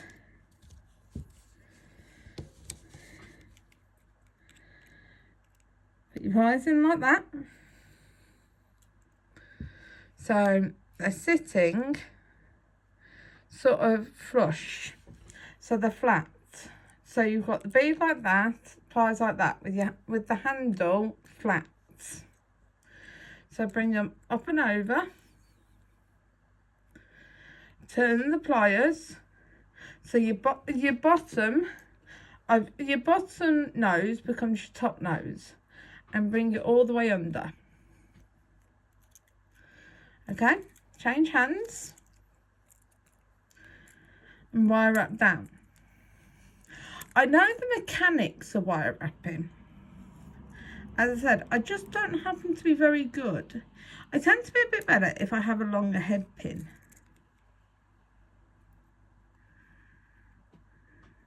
It's surprising enough, this wire wrap's just gone really well. I'm really surprised at myself. As you can probably see, that wire wrap is near enough perfect. I've just got to centre the eye, which I'm going to do now. So that wire wrap is perfect. Alright, I'm a bit hit and miss. I'll admit it. I'm not one to deny that I'm hit and miss. Cut off the excess, making sure it doesn't fly everywhere. Alright, and discard a bit. Alright, and then pinch in the bit of wire, following the flow of your wraps. So I'm wondering what I should do. I'm thinking, you know, the one that I just totally screwed up, what I am actually going to do, I'm going to do this. I am going to hold it in my hand, cut the wire wrap off that I screwed up, and re-wrap it. So if I catch the arm, I do apologise. Right, there we go. So let's re-wrap this. Let's see if I can actually get this right. Twice in a row. So pray for me, eh? Oh. All right, there we go. So bend it over. Put the nose in. Wrap it over. Turn it over. Wrap it under. Change hands. and wrap down gently, making sure your wraps are consistent.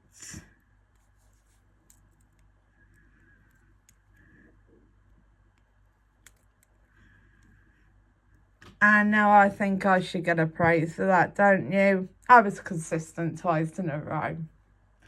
No, I think that was good for me.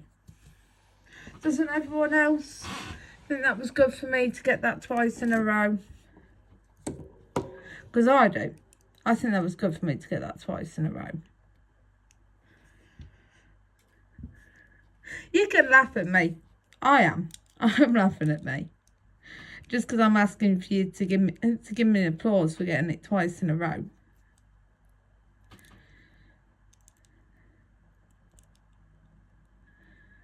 My mate would be sat here laughing at me if she was watching this.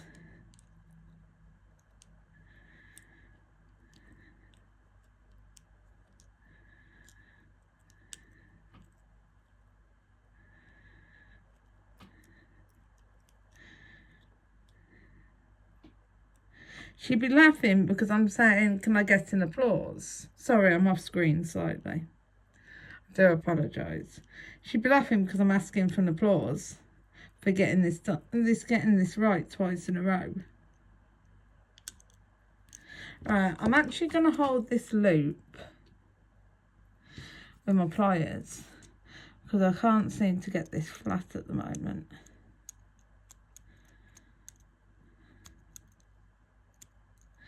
It's not seeming to want to go flat. Oh, let me feel that. No, it's still not flat. I can see it's still not flat.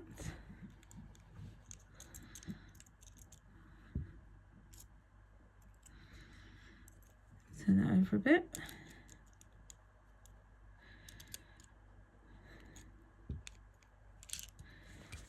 Right, let's check that out. There we go. Now, I've got a perfect wire wrap. Which will check that. Yep. Perfect wire wrap. So I can do it. It's questionable at times, but I can do it. So, now, we are going to do, which I'm just going to grab 2 little beads to go on these ones. So we're going to put on one of these sort of topaz peachy colour ones. And we're going to put on one of these sparkle beads. So we are going to bend it over the top of the pliers. Put the pliers in.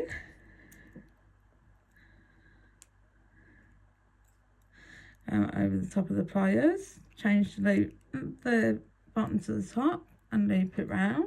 Change hands. And wrap it down. Let's see if we can get this 3 times in a row.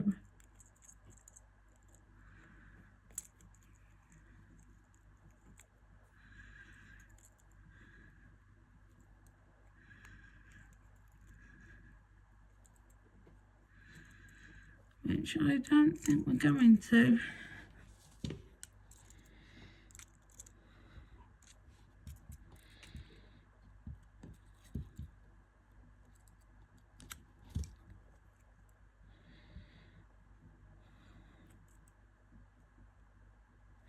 Actually, we might.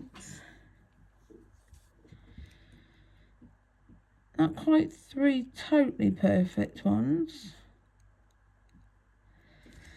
But do you think that's good enough? It's a little wonky at the top, is my opinion.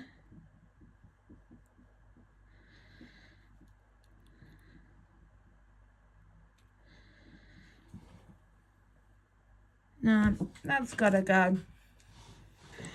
I know I say it doesn't matter if it's not perfect, but that's really bad.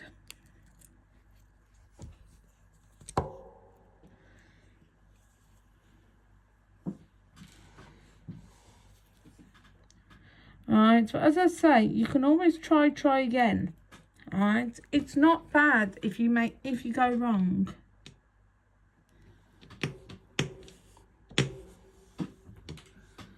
But be careful when you cut these beads, when you cut them off, because these beads are very fragile. Because I've got 2 in the kit that are broken. I've just noticed both of them are broken. Because one was already broken, and when I went to cut that one off, it was broken as well. So it was a good job I actually cut it off, because it was already broken. I'm just going to get my nylon jaw pliers and straighten this head pin out a bit for wrapping.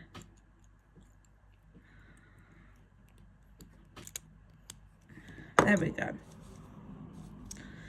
So, back to what we were doing. Up and over, change over, change hands, and slowly wrap down.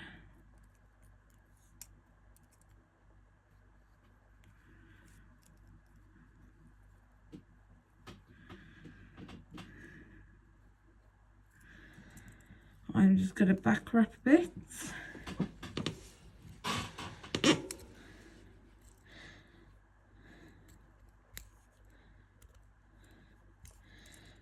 And wrap down.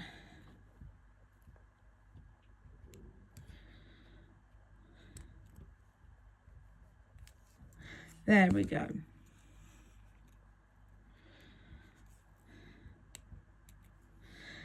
Now we're going to push this one in, which I'm going to grab with my pliers. I'm going to grab the top with my pliers. I'm going to carefully push the tip of this in. Just be careful not to break the bead. There we go. Right, now the last one to wrap, right, is the same configuration as the one we've just done. Right, so I'm going to put on one of those topazzy peachy coloured ones, not beachy. Honestly, me and my words during this video, I think I'm having severe problems with them.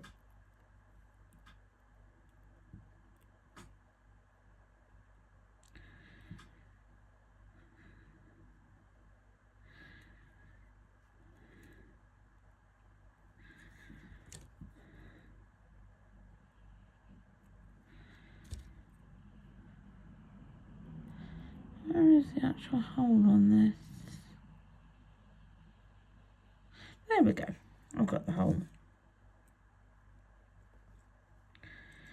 Right, bend it.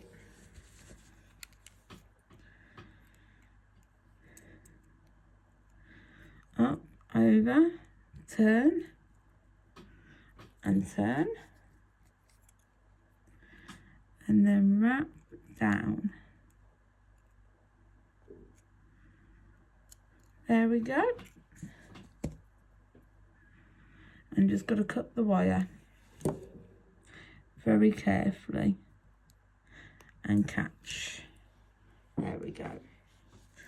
And push the wire in. And there we go. Now we've got to do is we've got to put our tools away so they're safe.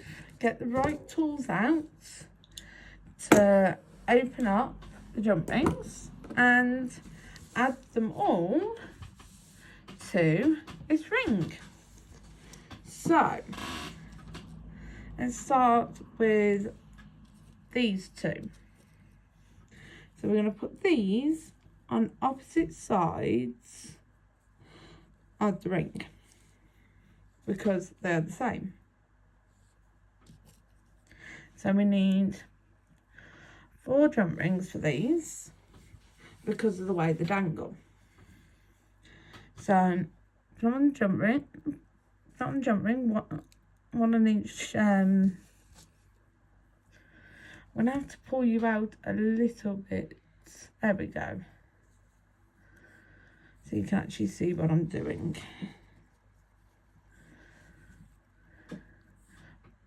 A little bit more. There we go. Right, so I'm going to close the jump ring on this one. Because there's 2 leaves and the way they hang, we've got to put 2 jump rings on them. So I'm going to put 1 jump ring on each of the leaves at the moment.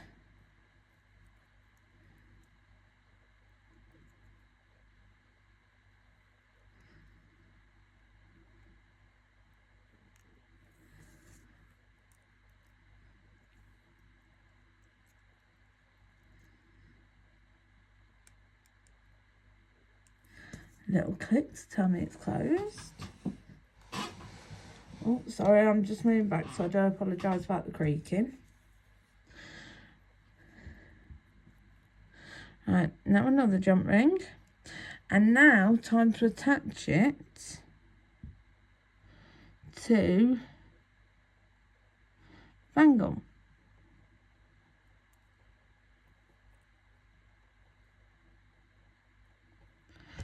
So attach it to the bangle, grab the jump ring, grab the other side of the jump ring, and close it. So there we go. So grab the other jump ring, my apologies, directly opposite that other leaf, and loop it through the other jump ring. Grab hold of the jump ring,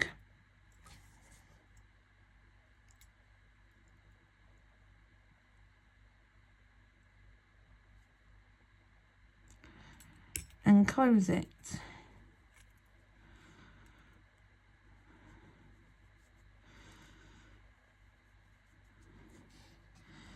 Which I'm just going to check my nail, it's not quite closed.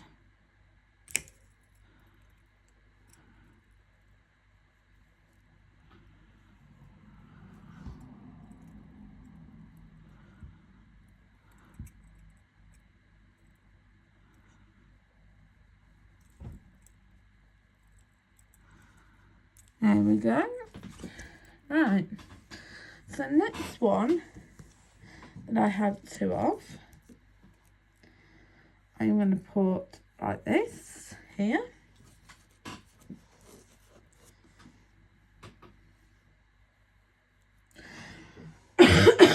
My apologies. So I'm going to pick the jump ring up, loop it through, and on the dangle, and this is an acorn, which if I could get hold of it, it'd be a really good thing.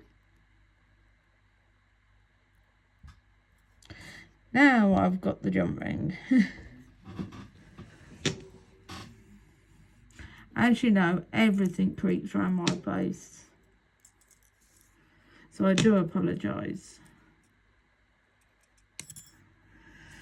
It seems today that I can't keep hold of nothing. So I do apologise about this. Right, jump ring again. Now the acorn. Now the tweezers. Honestly, who needs tweezers for putting together something with jump rings? What am I thinking? Pliers, that's the word I'm after. Right, jump ring again. Right, on the direct opposite. Grab it with the pliers, not the tweezers. I bet you're all getting a right laugh out of my word choices. Right, put the acorn on. Grab it with the bent nose pliers, and close the jump ring. Check the jump ring is closed, and lay it back down. Right. Next, there's only a couple of things I have 2 of. So put them opposite again. Right, put this one back on the jump ring, because it's easier to put this on the jump ring before putting it on the piece, due to the way the hole is. Hold it with the pliers tightly, but not tight enough to mar the wire. Put it through the piece, grab with your chain nose pliers, with your bent nose pliers, and close.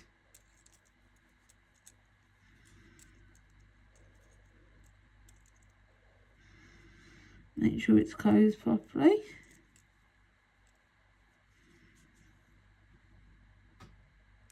There we go. Put it down. Grab the other one.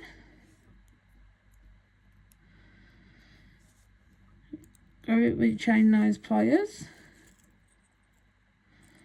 Put it through the bangle. Grab your bent nose pliers. And close the jump ring really well. Push together if you have to get the closure. Check with your nail, as your nail will run up against the edge.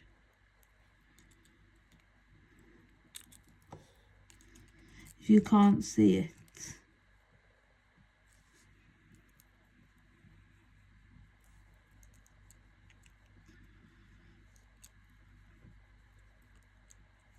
There we go.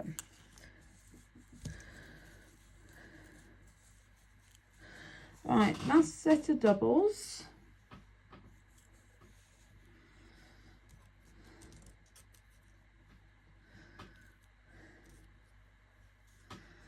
Alright, which is the ones we wrapped. These are our last set of doubles. Alright, let's put the jump ring on. Grab hold of the jump ring, put it through. Put it through the bangle.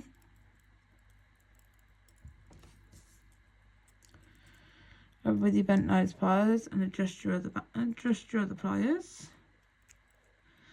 Adjust so you're in a comfortable position to close the jump ring.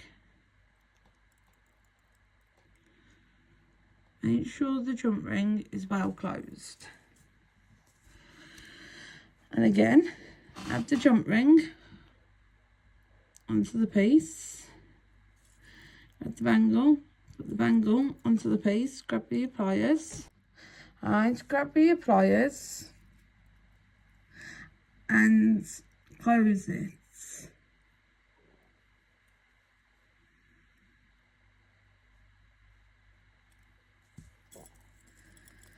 Alright, and there you go. So that's all the double pieces put on. Now just for the singular pieces. So we have our last wire wrap pieces. So let's put them opposites, like that. Let's put them next to the leaves. Alright, so we're going to go from autumn to summer. So let's grab the jump ring, put that on.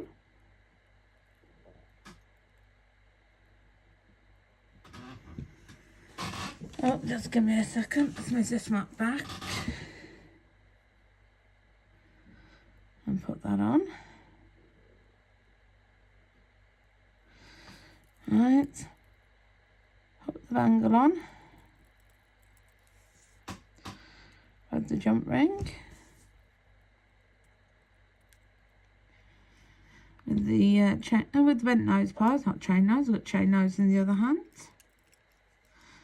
Make sure it's closed well and put it down. Right, this other jump ring's closed, so we've got to open it first. So we've got to find the opening, which is there. So let's open it. Put the dangle on. Put the bangle on. Grab your chain nose, grab your bent nose. It's just basically very repetitive, this bangle, alright, with it being a charm bangle. It's just about adding on your favourite charms and your favourite dangles to make one piece that is cohesive and pretty. Alright, that you'll love. Alright, that's all this is. So now we've got some leaves and we've got some flowers and stuff. So let's go for these two. Go for these two flowers. So we've got to open this jump ring. So let's find that. So there we go. We've opened the jump ring. Put the flower on. Loop it through. Drop it. Seems like a very good idea, doesn't it? Dropping it. I do apologise. So, loop it on. Loop it through. We'll hold it properly this time. And then close it, pushing inside loop to make sure the jump ring closes properly.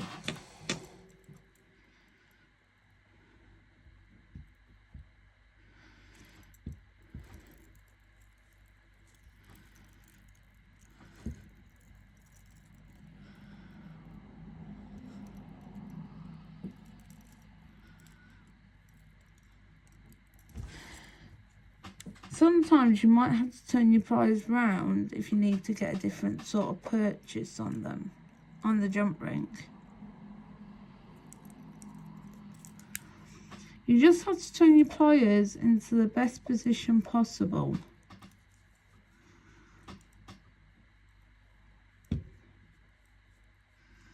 I'll use different pliers if you're not comfortable with the pliers I'm using.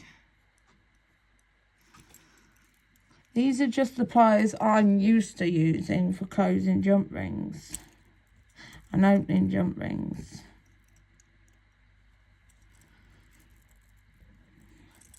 Alright, there we go. Just give me a second, just let me adjust my stall a bit because I keep ending up on the edge and it's digging into my legs, which is really uncomfortable, which I'm sure if you've ever sat on a wooden stool, like if you've ever been in a pub and you've sat on a high up stool at the bar or something, and of course if you're only like 5'3" like I am, you know how hard it is to stay sort of up that high for a long while. It's not the easiest. Now as I've done, I've opened the jump ring, I've put it on the I'll put the flower on the jump ring and I've attached it. I've attached it to the bangle and I've just got to close the jump ring. So, as I said, repetitive but will make a beautiful bangle.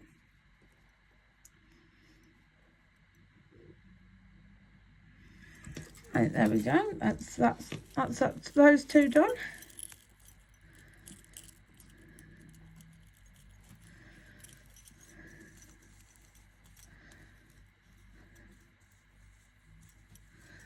Right, now the next two. I think we'll go for the seashell and the other seashell. Just here. So again, it's got the jump ring because this one's already open.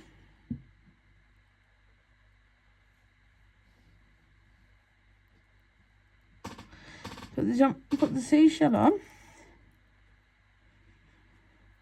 loop it through the bangle, grab it with the chain nose pliers and the bent nose pliers, and just work on closing the jump ring.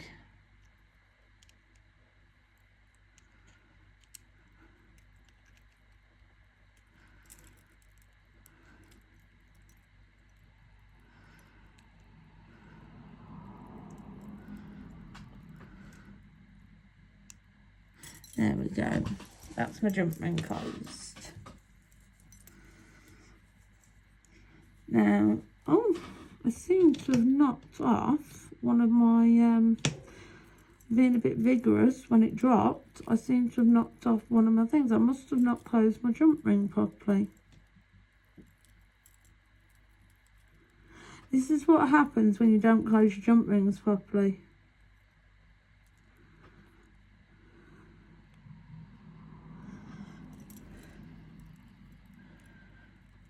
I must have missed it and not actually closed it properly. There we go.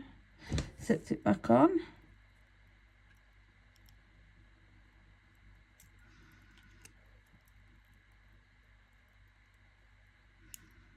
There we go, that clicked. See, I've just proven when you don't close your jump rings properly, this is what happens. So I've just proven that. So, add on your seashell, but you don't have to use the same you don't have to use the same as what I'm using. Right, you can use absolutely any charms you wish to use. These are just charms I had lying around. I've used a mixture of stuff out of the kit. I've used a mixture of stuff out of my own stash to make this bangle.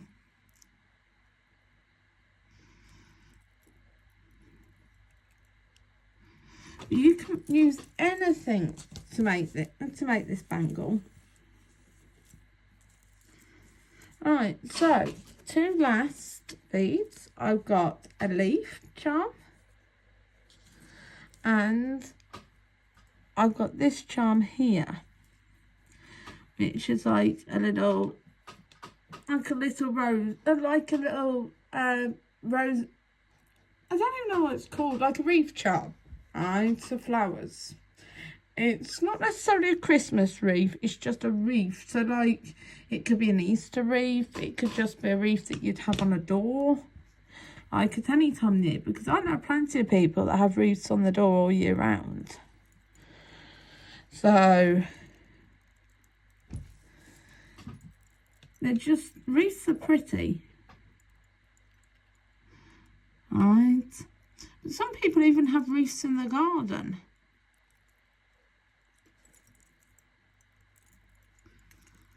To attract the birds.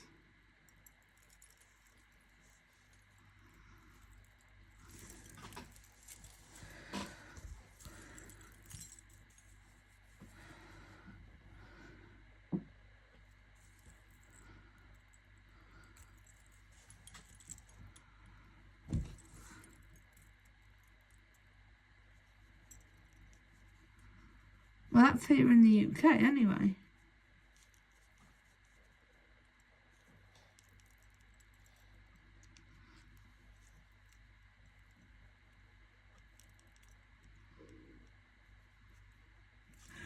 Right, so now put the tools away. Lay this out for you to see properly. So give me a second to turn everything how it should be.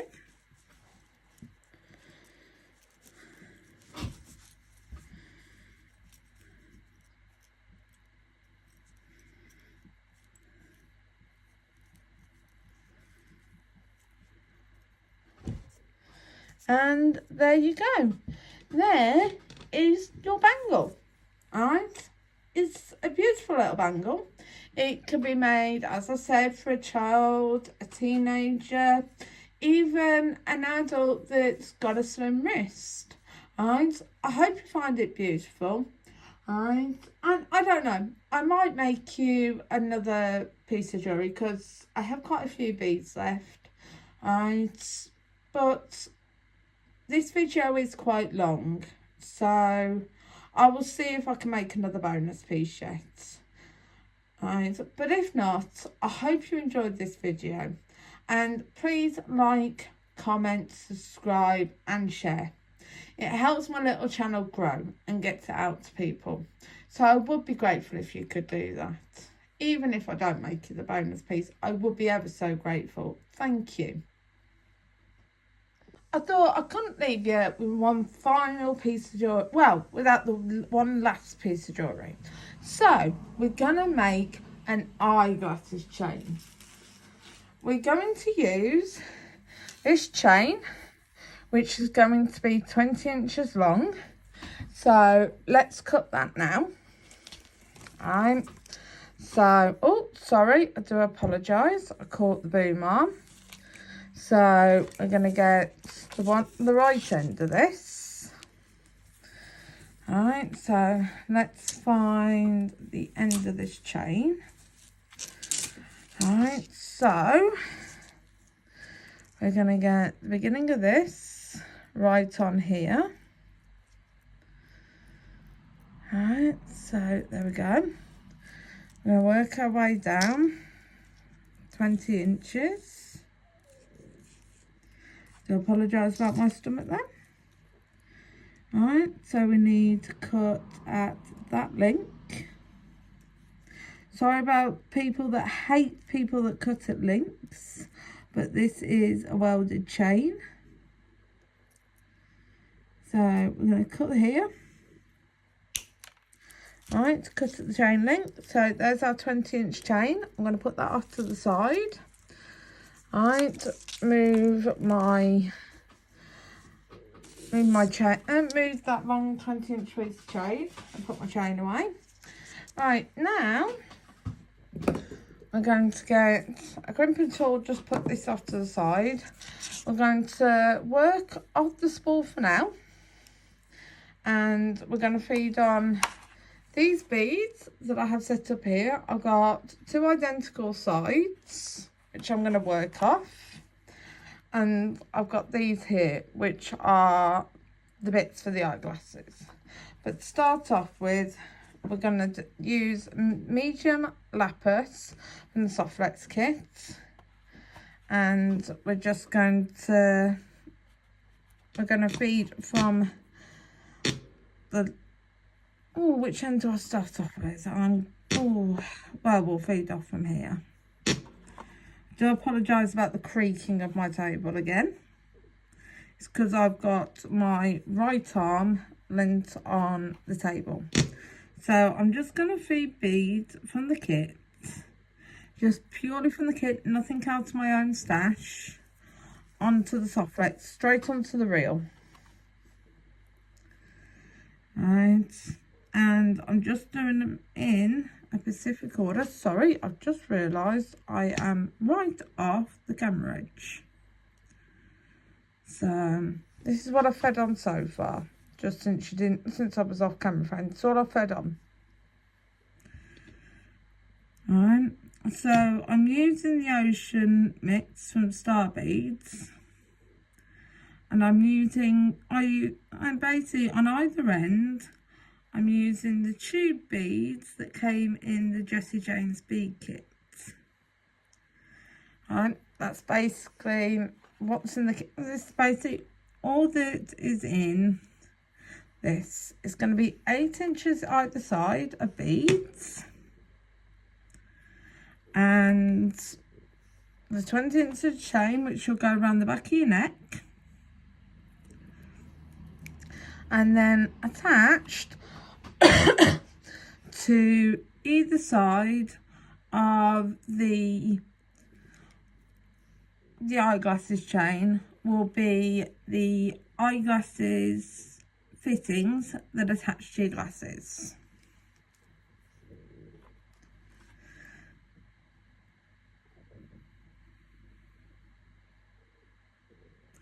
My stomach isn't half making weird noises. You think it was never fed, and believe me, it is. It's perfectly well fed. As you can see when you see me when I show you my stuff, I'm a well-fed girl. Oh, woman. I'm a well-fed woman.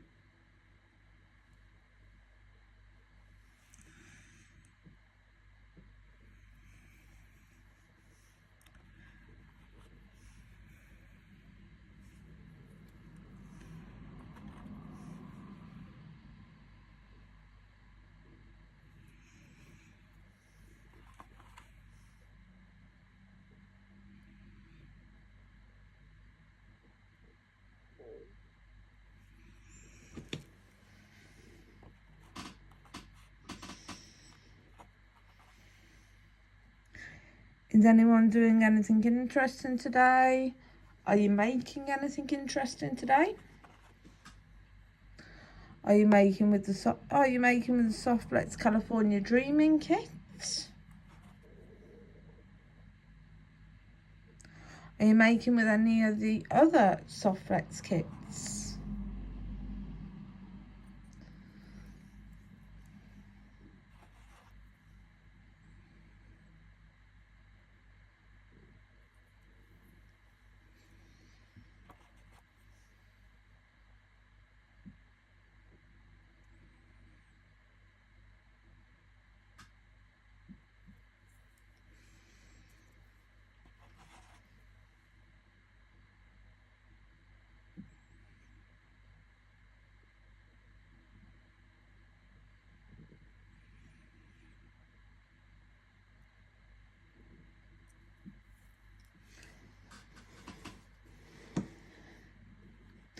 I hope you'll follow in the description of this video recording. I hope you'll follow the YouTube channels that I put in the description, because I have used beads from another company. Right, and I will put their YouTube channel in my description, and I will also put their websites in the description. So I hope you will go and have a look at their website and at their YouTube channel also, as well as Softflex channel. Right, so let's attach to the end of here the chain, because this end is where the chain goes. So let's attach the chain. So let's get a crimp bead. When I work out what I've done with my crimp beads. Oh, sorry, not crimp beads, crimp tubes. Sorry, because for so long I used crimp beads. I've got to think about saying crimp beads, not crimp tubes. It's just a terrible pause to habit. So let's put the crimp tube on. Alright, fine. Oh, sorry, I do apologise. Let's get the end of the chain, put it through the last link of the chain, go over into the last link in through the tube,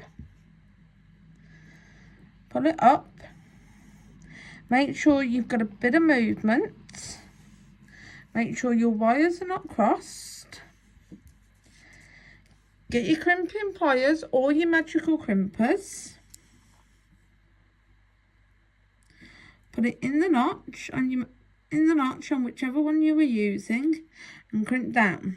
And in this case, on the magical crimpers, right, it should end up. Just give me a second. As a ravioli shape. Well, in theory it should end up as a ravioli shape, which it doesn't seem to be doing.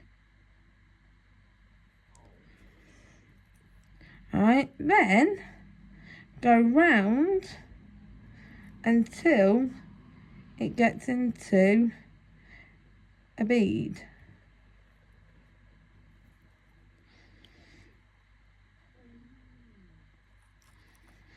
If I can get my chain out of the way.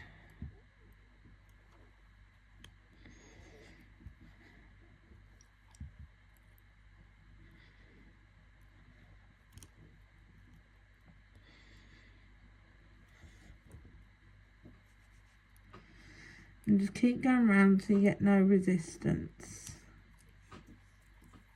If you have to change hands so your chain's not in the way, do.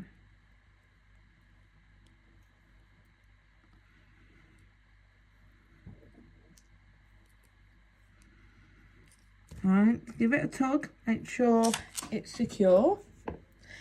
Get your cutters,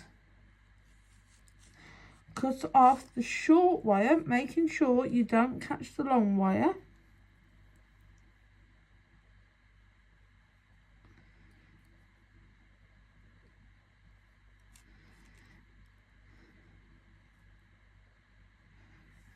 Sorry, I was out of frame then. Make sure you catch the wire.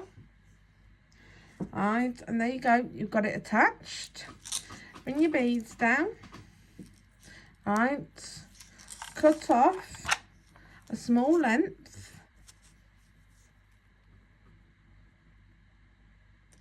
Just enough to go through your eyeglasses hook, your little plastic bit here,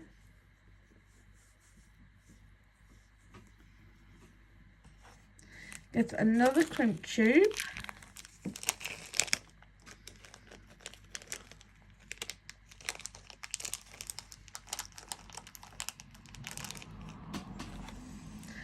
put your crimp tube onto your piece,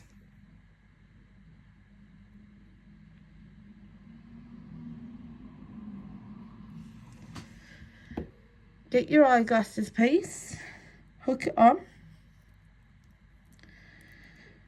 hook over the eyeglasses piece, and go through your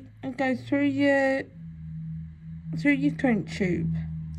Pull it down, making sure you leave room for your eyeglasses piece to move, so it moves a bit. Right, put your crimping pliers on and make sure you crimp it how you would like it crimped.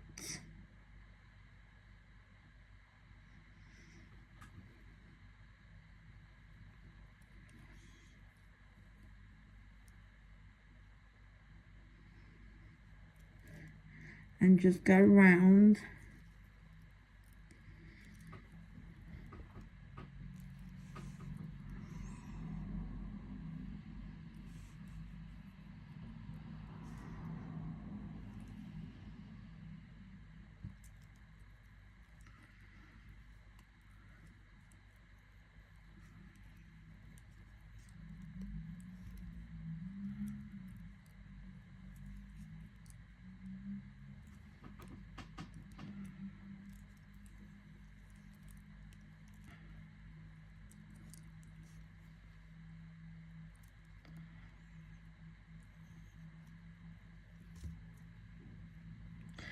And then cut off any excess wire. Alright, and that's one end done. Alright, so put this off to the side. Oh, sorry, I do apologise. I caught you. I'm terrible for doing that. I do apologise that I catch you so many times. Right, now it's time to do the other end. Alright, so let's bead away.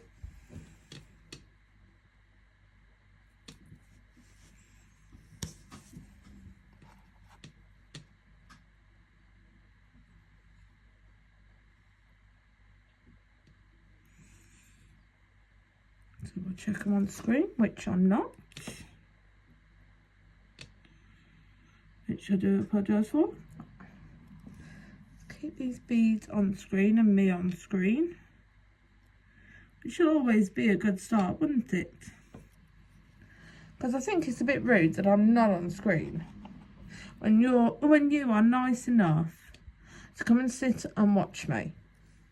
And I think if you are polite enough to watch me, I think it's only polite that I'm on screen when I'm beading, don't you?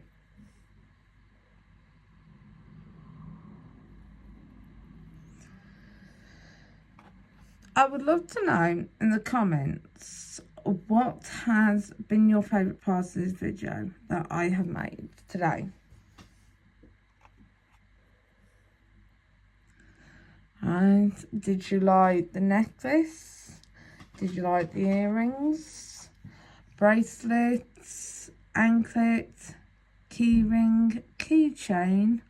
Or, when this has been completed, did you like the eyeglasses chain? Right. Or, if you didn't like any of them, you can even put that. Right. I will not be offended. Right. Not everything is to everyone's like.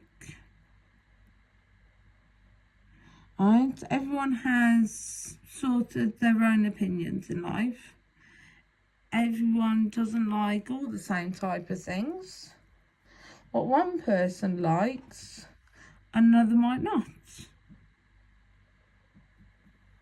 So, I'll never be offended if someone doesn't like my jewellery. That is the one thing with me. Right. I like just making jewellery because it's fun to make. Right, that's the thing about me.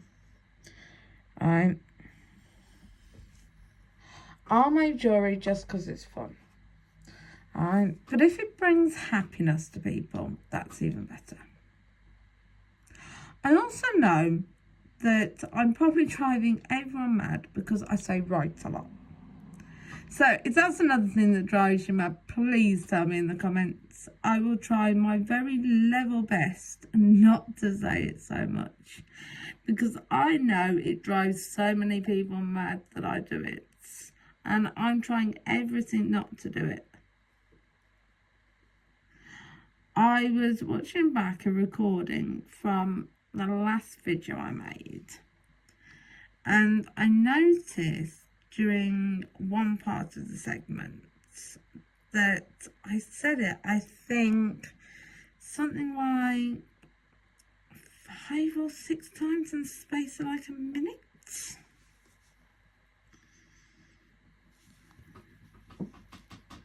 If not more. I wonder if any of you have words that you sort of say so many times that even you drive yourself mad with doing it.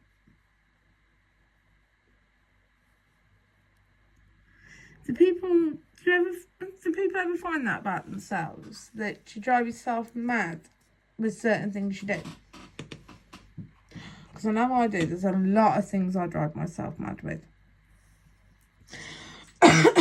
My apologies.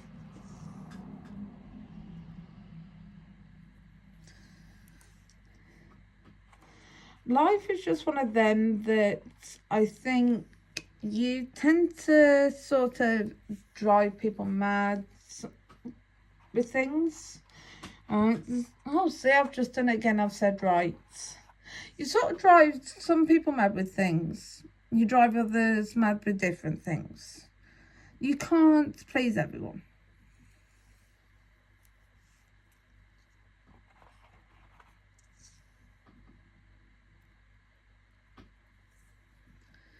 But life's meant to be fun. And if you're having fun, that's the best thing in the world. So, I hope you're just having fun in life. I hope you're just enjoying it. And that's all I hope for you. And I hope you've got love in your life. I hope you've got care in your life. I hope you've got everything you want from life. That's all.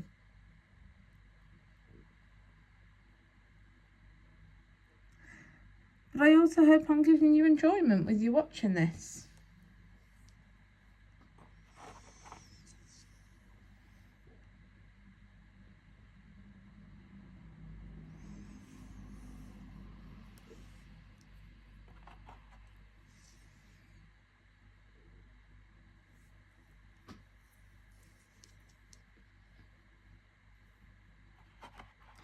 So we're nearly finished stringing this side. So when I finish stringing this side instead, we're going to put the eyeglasses bit on first because of the way I've strung it.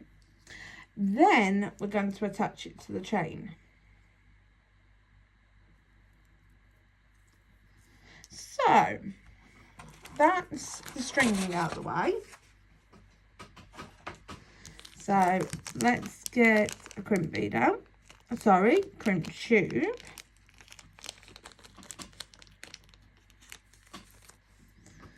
Put the crimp tube on.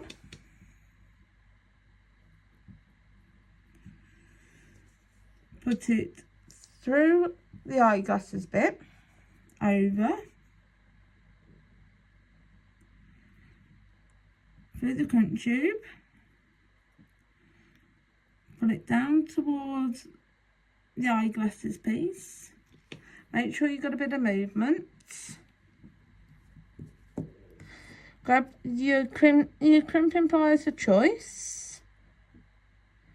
Put it in the divot of your crimping pliers. Crimp down. And then just go round until you've got them crimped. So your crimp tube's crimped.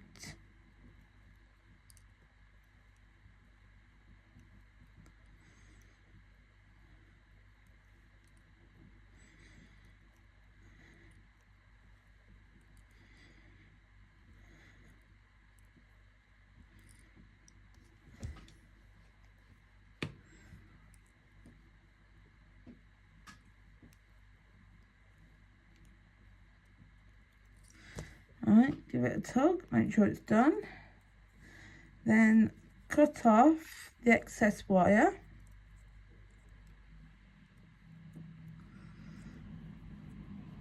Making sure to catch the excess wire.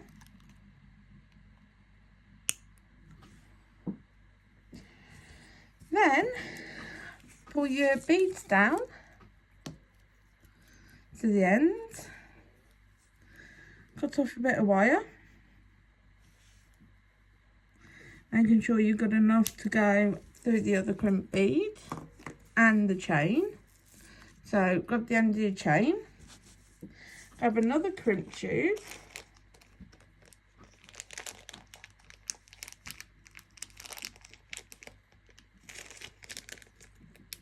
put your crimp tubes away safe.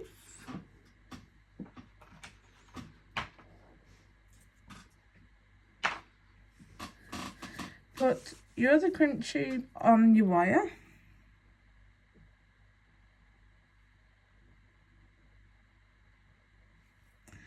Put it through the last link of your glasses chain.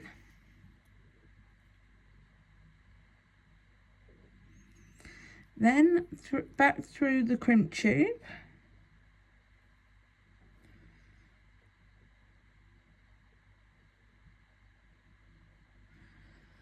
Sorry, up a bit. As I said, back through the crimp tube.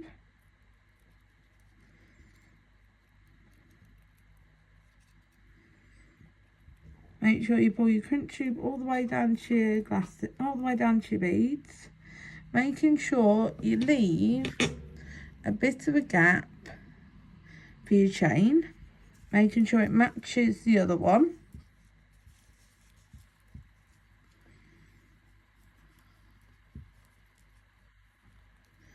There you go. Then grab your crimping pliers,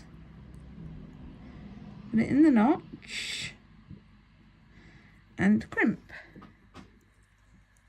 so it looks like a ravioli, and then crimp round.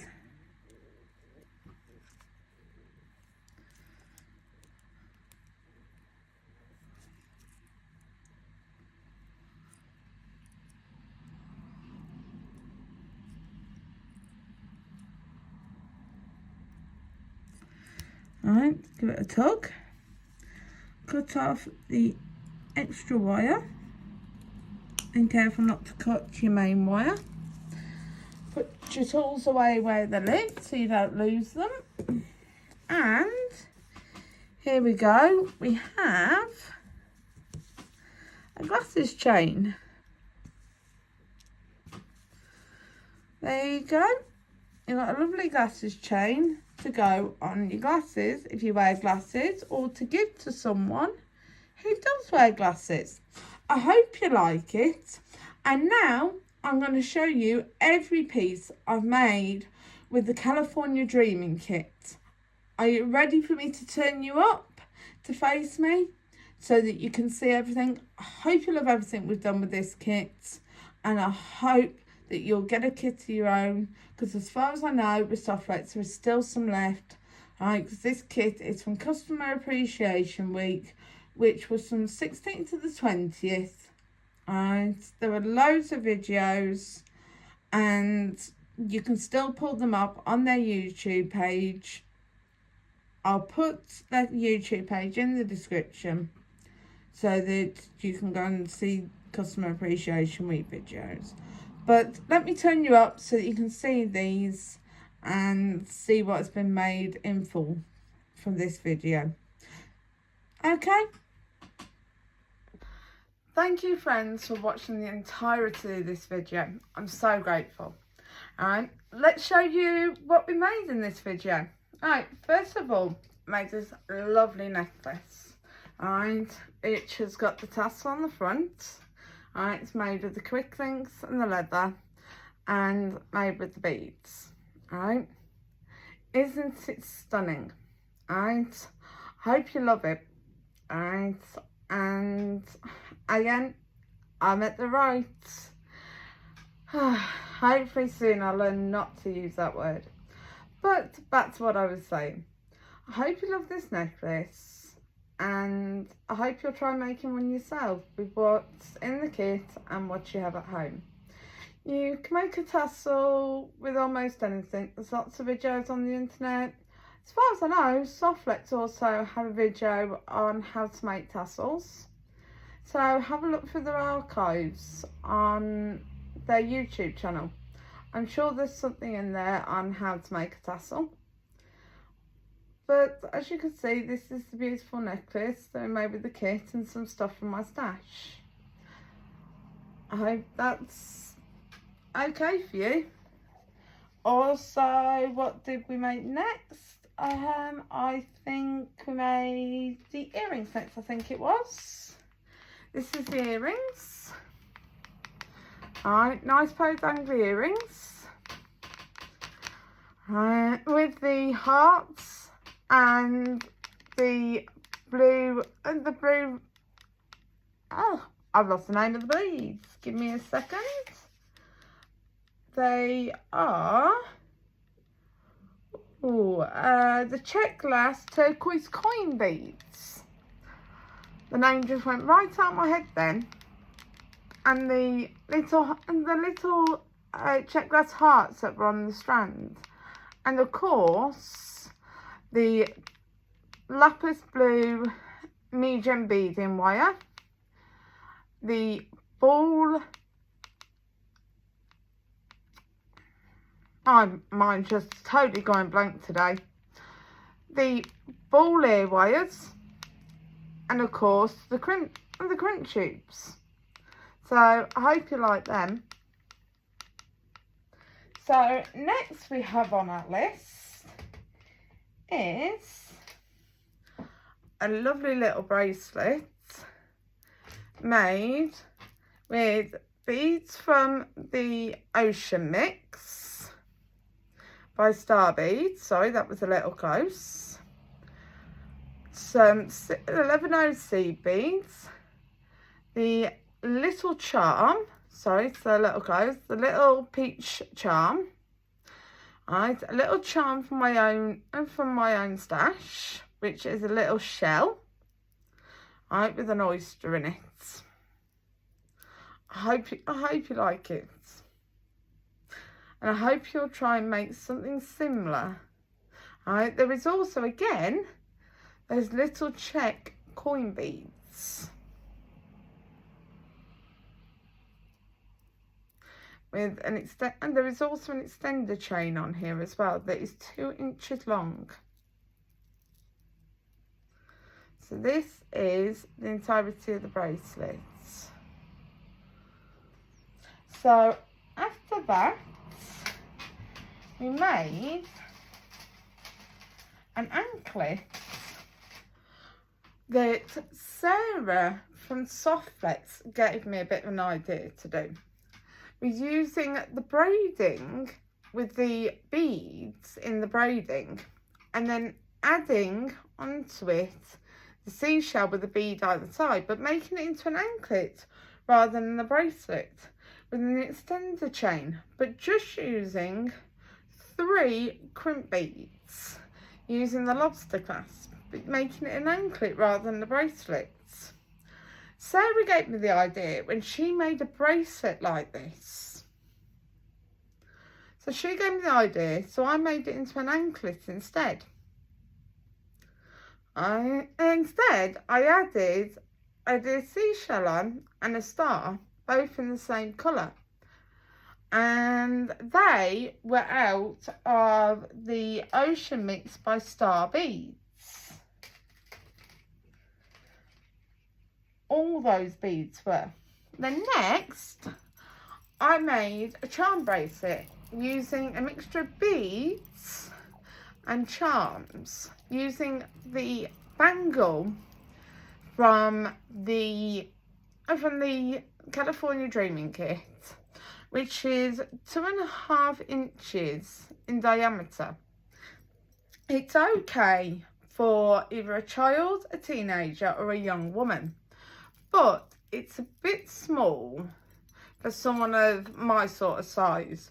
You need to put your hand like this to actually measure your size, as I said when I was making it. As you can see, it's got loads of different angles. We've got seashells on here, we've got a starfish, we've got flowers, we've got leaves, we've got beads on here. A mixture of all from my own stash and from the kits. Try and get you an actual proper picture of all the different things on here.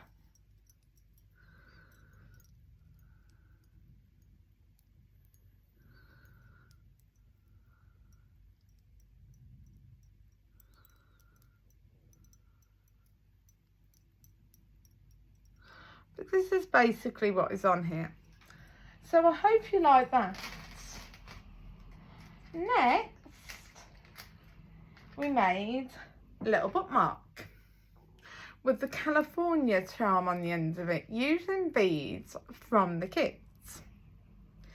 Isn't this cute? And a wonderful little bookmark. Be lovely over any book and keep most people active in reading. It'll hold your place lovely. This little bit, as most of you know, goes down the outside of the book, and this is your bit to keep page. Absolutely wonderful. But I'm sure every single one of you knew that. It's not as if I needed to point it out. It's just in case none of you have ever seen a bookmark like this before. Just thought I'd point out. But look at this wonderful California charm from the kit. Isn't it wonderful? And these beautiful beads. Softflex have done a stunning job with the beads in this kit. Next, we've got the Keyring, which has got some great beads in it. It's also got a California charm on the end of it. I love these little California charms. They're wonderful. I just think they're great. They've got this lovely hammered texture and a little love heart on them. I don't know what you guys think about them, but I think they're great. I just think Softflex have outdone themselves. And last but not least, the bonus that I made for you. An eyeglasses chain. It's 36 inches long. It's got 8 inches of beads on either side and 20 inches of chain. You've got these little connectors, which you can adjust the connectors so that you can attach them to your glasses tighter, and it just goes around your neck. And of course, your glasses come down to the front. Absolutely brilliant. So that's everything we made in today's show. Show, video, tutorial, whichever. Right, but I am ever so grateful for you watching this. I know it's been extremely long, but I wanted to give you the most out of this kit because it was Customer Appreciation Week for Softflex, and I wanted to show as much as I could for the beads and give you every bit of appreciation for this kit. I tried to do as much as I could with it. There are still a lot of beads left over, so at some point I will try and do some more with it. I will try and make some more jewellery.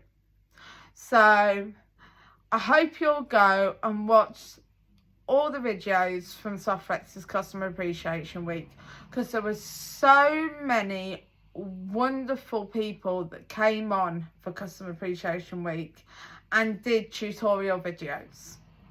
It was such a blast, and they did so many great talented tutorials. I watched every single one and it was absolutely brilliant. It was outstanding. So I hope you're going to enjoy them for yourselves. But thank you for watching this. I'm so grateful. But if you could, again, please like, comment, subscribe and share my video to keep my little channel going, I will be grateful again. I don't know what more I can say. To all of you, I am so thankful for you watching. Thank you again. See you later, friends. Bye.